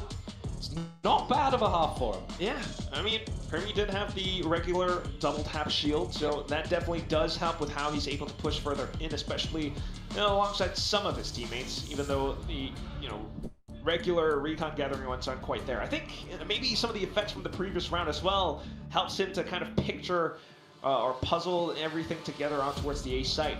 But that is just that for the first half now. It's been pretty successful from Team Secret, at least until Talon managed to claw their way back towards the end of that one. Yeah, I mean, you're considering the 5 rounds in a row that we got from Team Secret, and you're thinking the momentum is starting to be built. You're thinking that, well, they might run away with that first half, but for Talon to at least answer back, right, and retrieve a couple of rounds there, giving themselves options and leeway in towards this second half, because you just think how much space Team Secret did not have on Fracture, right? How much space Talon did not have on map number 1, where we get the tail end of the 6 rounds there on Pearl that Team Secret gets. So you're thinking it's all about this economy of rounds that you need to make sure that you're giving yourselves the most opportunity to win. And for a pistol round right now, I mean, quite important, right, for Team Secret to extend this lead, for Talon to try and equalize before getting in toward that bonus rounds. And stylistically, these agent lineups are going to play differently in this switch-up. Yeah, quite so, especially with the double initiator for Team Secret. Right now, though, Talon pushing all the way out. Out from C, they spot Jesse Vash. That's going to be quite deadly. I'm liking as well that the gate crash is available for Killua back towards the A site now, that he can play spot out with the Cruise and then get out of dodge as well. They've already found an opening pick. They're switching in towards a double lurk now, though Envy's lurk a little bit better. Primi gone. Okay. Does kind of call in for a bit of a mid-round play, possibly back into B. Jeremy being able to hold out towards A lobby, finds another one as well, but unbeknownst to them, Jit Boys has completed his push all the way through. It finds more outside of A lobby. The spike's been dropped. Killua pushing on the offensive right now. Envy trying to hang back, trying to find some isolated angles. Alongside the Cyber Cage, though, that one's out from Jit Boys, so see if anyone's on the other side of that thing. Trying to bait their reactions away, especially with the camera being tripped as well. But unfortunately for him, it's not going to be enough of a range for him. It's Thigh with a classic right click to end the round. Yeah, Envy able to find the gap in mid, right, to find Primi there. But I gotta say, really great call for the tandem play out through C long to get the double flank, right? Jitboy's just sneaking in towards spawn. He sends Omen away, and he just does it himself, finding the double kill. I thought he was gonna push a little bit more forward and then potentially get taken out by the later flank to come out from Team Secret there, but no, he doesn't. It works a trait, pistol around the Talon. You would expect them to claim this round here, Quack, and then 7 apiece. Yeah, that would definitely tie things up very nicely for Talon. Still, though, see what Team Secret can do. Maybe to rob some guns away. Outlaw, though, I imagine that one's going to be pretty tough to sneak away. Meanwhile, majority of the forces are pushing down straight into B. Observer catching the kill from Killua. Very lovely. Something that Prius is not able to do. But anyway, still is going to be Thigh now, watching over on towards the other side of C-Link until Envy dives right in with that Guardian. 1-on-3 situation, just as we saw from before, but it's the Outlaw that ends it instead. Yeah, Outlaw, always a powerful weapon when your opponents don't have the shields behind them, and that's going to be a bit prevalent in this next round as well, with no plan going down from Team Secret. Again, you do have to consider, sacrificing utility or making sure that you're not going on these longer lines that Outlaw could be on.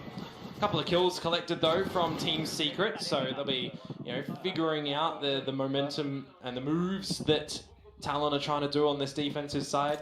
Is Jitboy going to really be challenging C long a lot? Are we going to be seeing Killua go for these aggressive peaks and game crash out? Well, at least that would be the idea, but for now, no real gate crash just yet. Just early presence from Team Secret straight into A, and Talon has no choice but to respect it. Yeah, we'll have a pretty slow start to the round for both teams.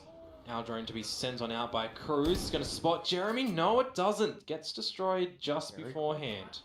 But he will look to bow out.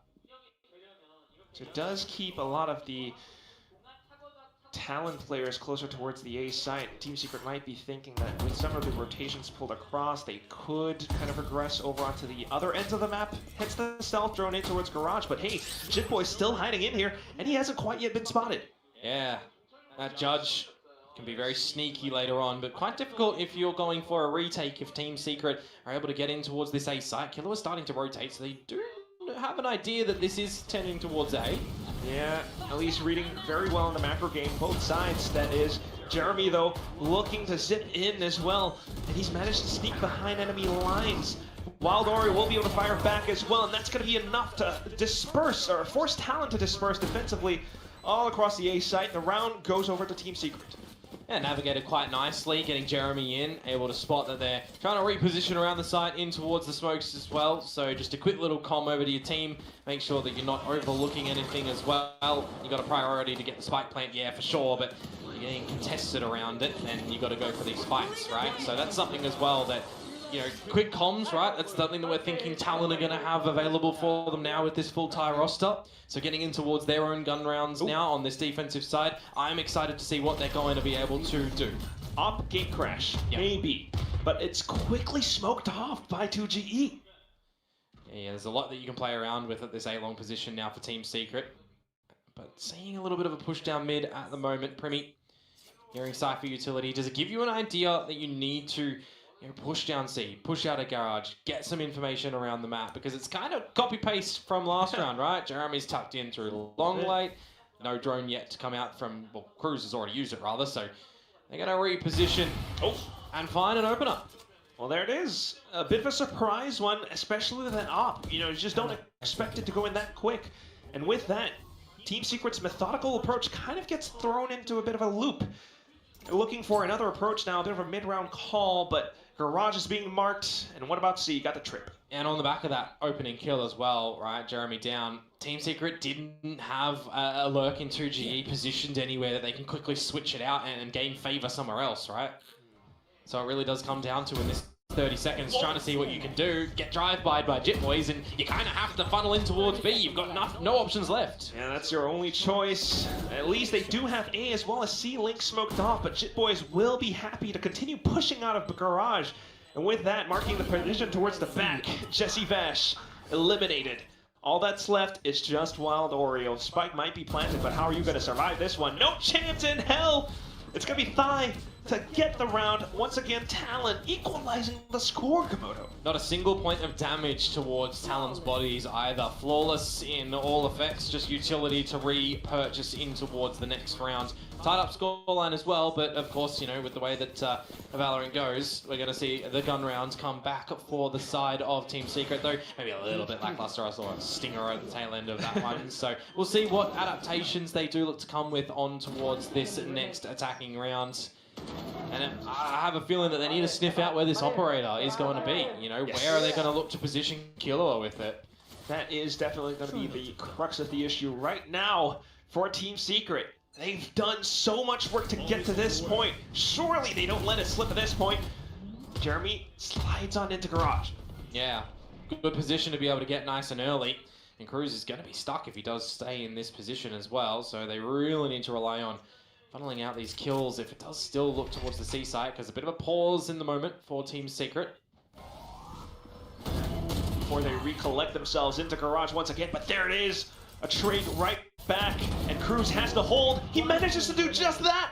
Instantly reading the play coming out from Team Secret. He finds the last one, and Talon put themselves in the lead. And you expect that when you see a push through garage like that, that there's going to be a follow-up through long. So really good timing on the dark cover from Dai to off-put that one. Make it really difficult for Team Secret to get out for this C split. Just spraying through the smoke, finding it was like 1.5 kills that actually come out through there. And then when old mate in 2G peeks through the smoke, they're already looking for it. They know essentially where he's going to be coming from. So a great read from Talon there on what Team Secret were looking to do. And now we've got a timeout to come through from Team Secret. You do not want to get Talon in a position where they are finding what you're doing nice and early, having a quick answer, and shutting you down convincingly. Definitely not. And Talon are very close to that double-digit scoreline as well. So Coach Meow looking to find some kind of an answer, because what we saw in that previous round just showed that it wasn't enough layers for sure. I mean, that was one of the first rounds where we are seeing, Cruz playing the off angle closer towards the mouth of C Long. Surely, I think Team Secret were expecting more of them to be backside, but it is what it is. It's just unfortunate with how you haven't been able to read some of the positions that Talon are playing. And that op's still in hand as well. Yeah, I mean, that's definitely a potent piece that Talon do have here, but it's like, it's not just the operator as well, right? It's more so the threat of it that's going to be forcing out Team Secret to use a lot of this utility that they would rather be using to get in towards a proper site take as well. You know, a change up in an agent composition like this, where you're going from a Sova to a Taeho, for example, it does play a little bit differently in how you are going to position Jeremy up for any of these fights. Well, at least now they've kind of snuffed out where it is, or where it's going to be. Still, though, looking to barrel on through. The star's completely placed up, looking for some of these close-range duels, but Killua manages to bail himself out alongside one frag. Spike still in the hands of Team Secret, and off of the initial exchange, they're feeling a lot of heat, so they want to back off. Yeah, they don't know how many players are going to be surrounding the site there in and of itself, and these pistols, I mean, they're not trusting themselves to get in. So reset the time, see if Talon can spread a little bit thinner across the map. I mean, that's one of the weaknesses on the defensive side of a map like Haven, right? Is 3 sites. There can sometimes be gaps when you lose, especially when you lose a member. So it's going to come down to Team Secret here if they can find, a 1v3 style or a 1v2 style of advantage against one of these members of Talon. And possibly trying to bait something out as well. Okay, a lot of salvos and presence being made known, and that allows for 2GE to find an unsuspecting Timmy Privy around garage position. Thai, though, will be able to fire right back. And it's a kind of blubber, a bit of a word. It's going to be Cruz in with the op this time, out from A Heaven. It's just retaining control across the map. Yeah. Spike will go down, though. Good ping. Both players spotted out. Dimensional drift in from Kilo, actually, as well. It's just going to get out of it, and yeah, find both of them. Yeah, especially the flash out from Thai as well. And that's just another one of these rounds where Talon just spreads their wingspan across the entire map. Yeah, I mean, this defensive side from them so far, they're having some pretty good reads. I'll look at the pattern that we have right now. 1 round for Team Secret. This is going from the back half as well, by the way. 1 round for Team Secret, 3 for TLN. 1 round for Team Secret, 3 for TLN. So that means that the next one should be for Team Secret. But will it or not? Because this defensive side, we're starting to really get a good idea on how TLN want to be playing it. I'll say for Team Secret though here, Quack. Yes. 4 ultimates, and a couple of them can be quite destructive here. And I have to imagine this is what that timeout was all about. We'll see if Coach Meow finds his effectiveness right now. At the very least, they have managed to push a lot of the attention away from A-Long, and that allows for Team Secret to push up a little bit further. On the other end of the map as well, though, 2G is going to meet a lot of attention. Killa finding that trade. Yeah, 1-on-1 trade. A bit of a different look when we've seen Jit Boys, camera and Pete down there a couple of times. So, yeah, and I was going to say that as well. Taking out 2GE makes things a little bit more difficult for Team Secret. A lot more difficult, actually. You still have a Rolling Thunder and an Armageddon. Ooh. You kind of have to use them to get in, yeah. All right, they will use it. They've broken the trips, and here comes Jeremy sliding in, looking for a bit of a kill. Unfortunately, though, Jit Boys does what he does, and he sneaks through with a cage. In with the Neuro Theft as well, and Jeremy just tries to hold on to his position. It's not going to be enough. Jesse Bash has to bail the entire team out of this one. Ring around the rosy, around the boxes. He has utility, but no chance to pull it out just yet. He has no idea where his opponents are. They find the angle just as it happens. Jit Boys finding the shot, and 11 rounds for Talon.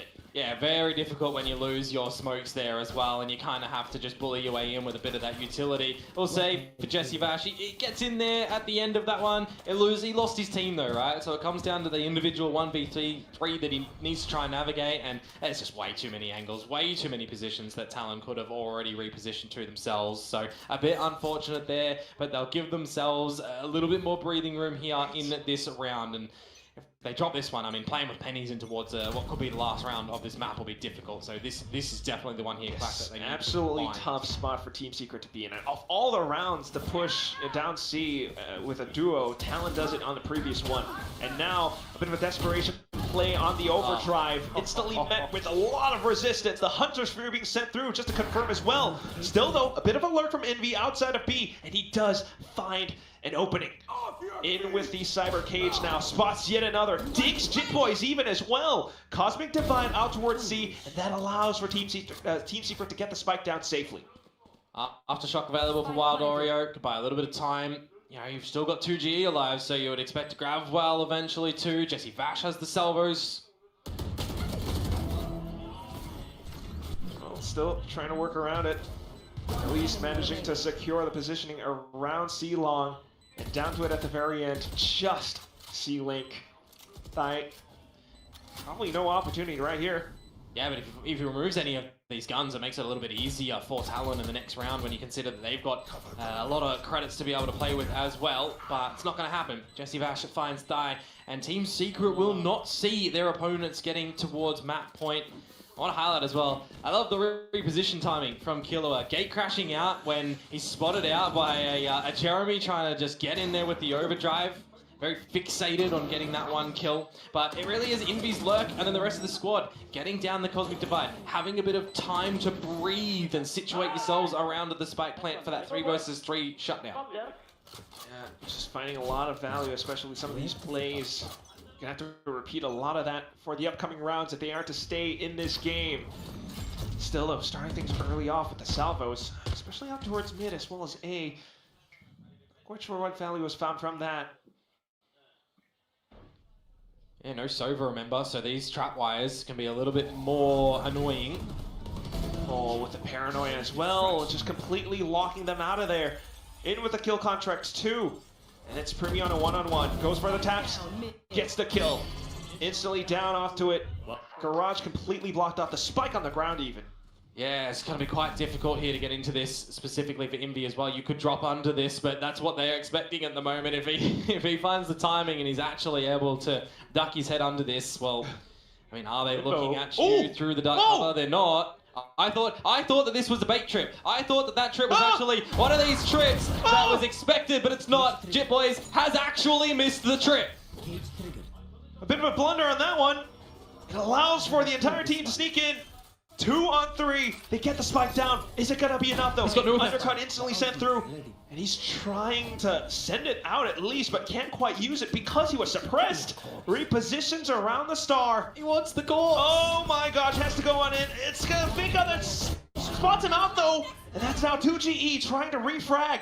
Sprays on through, but not quite enough as the crouching high-low out from Talon puts them down in the ground. Talon. What a way to retake. I thought Team Secret had that. I really did. When I saw that trap wire and it looked a little bit too high, I actually thought that that was some big Giga Chad brain play from Jit Boys, that they put a dark cover down, they let their opponent sneak under it, and we're just waiting for him to pop out the smoke. I thought that's what's going to happen. They were both looking at it for a couple of moments, but no.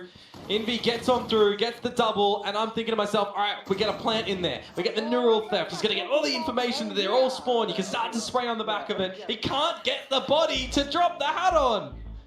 He can't. Oh, that's really unfortunate. Especially when Primmy's the one to suppress him down as well.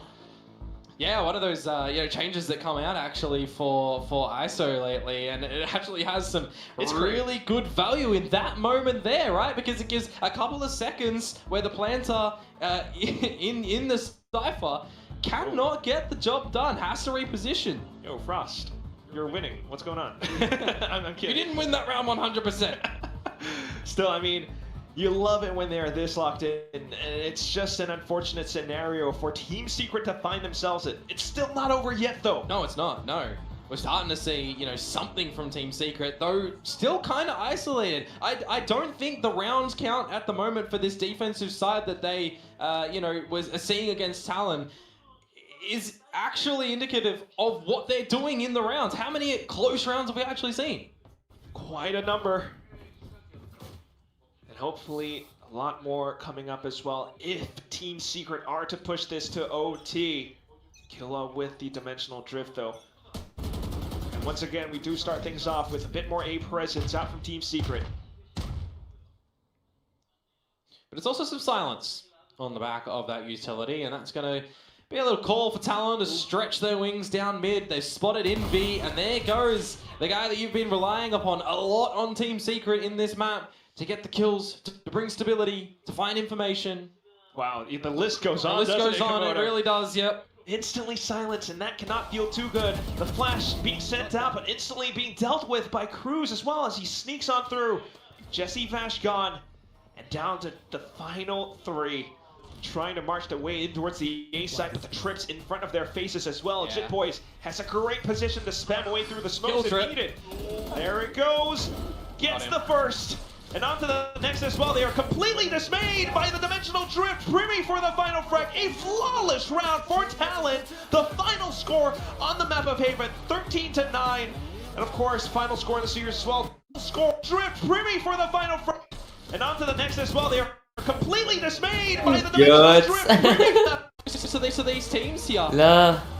We are definitely soaring with talent today. At the very end of that all.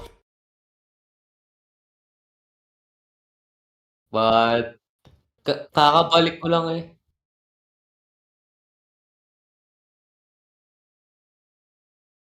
Lala.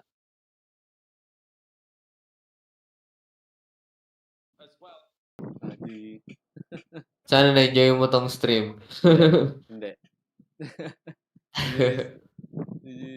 GG's.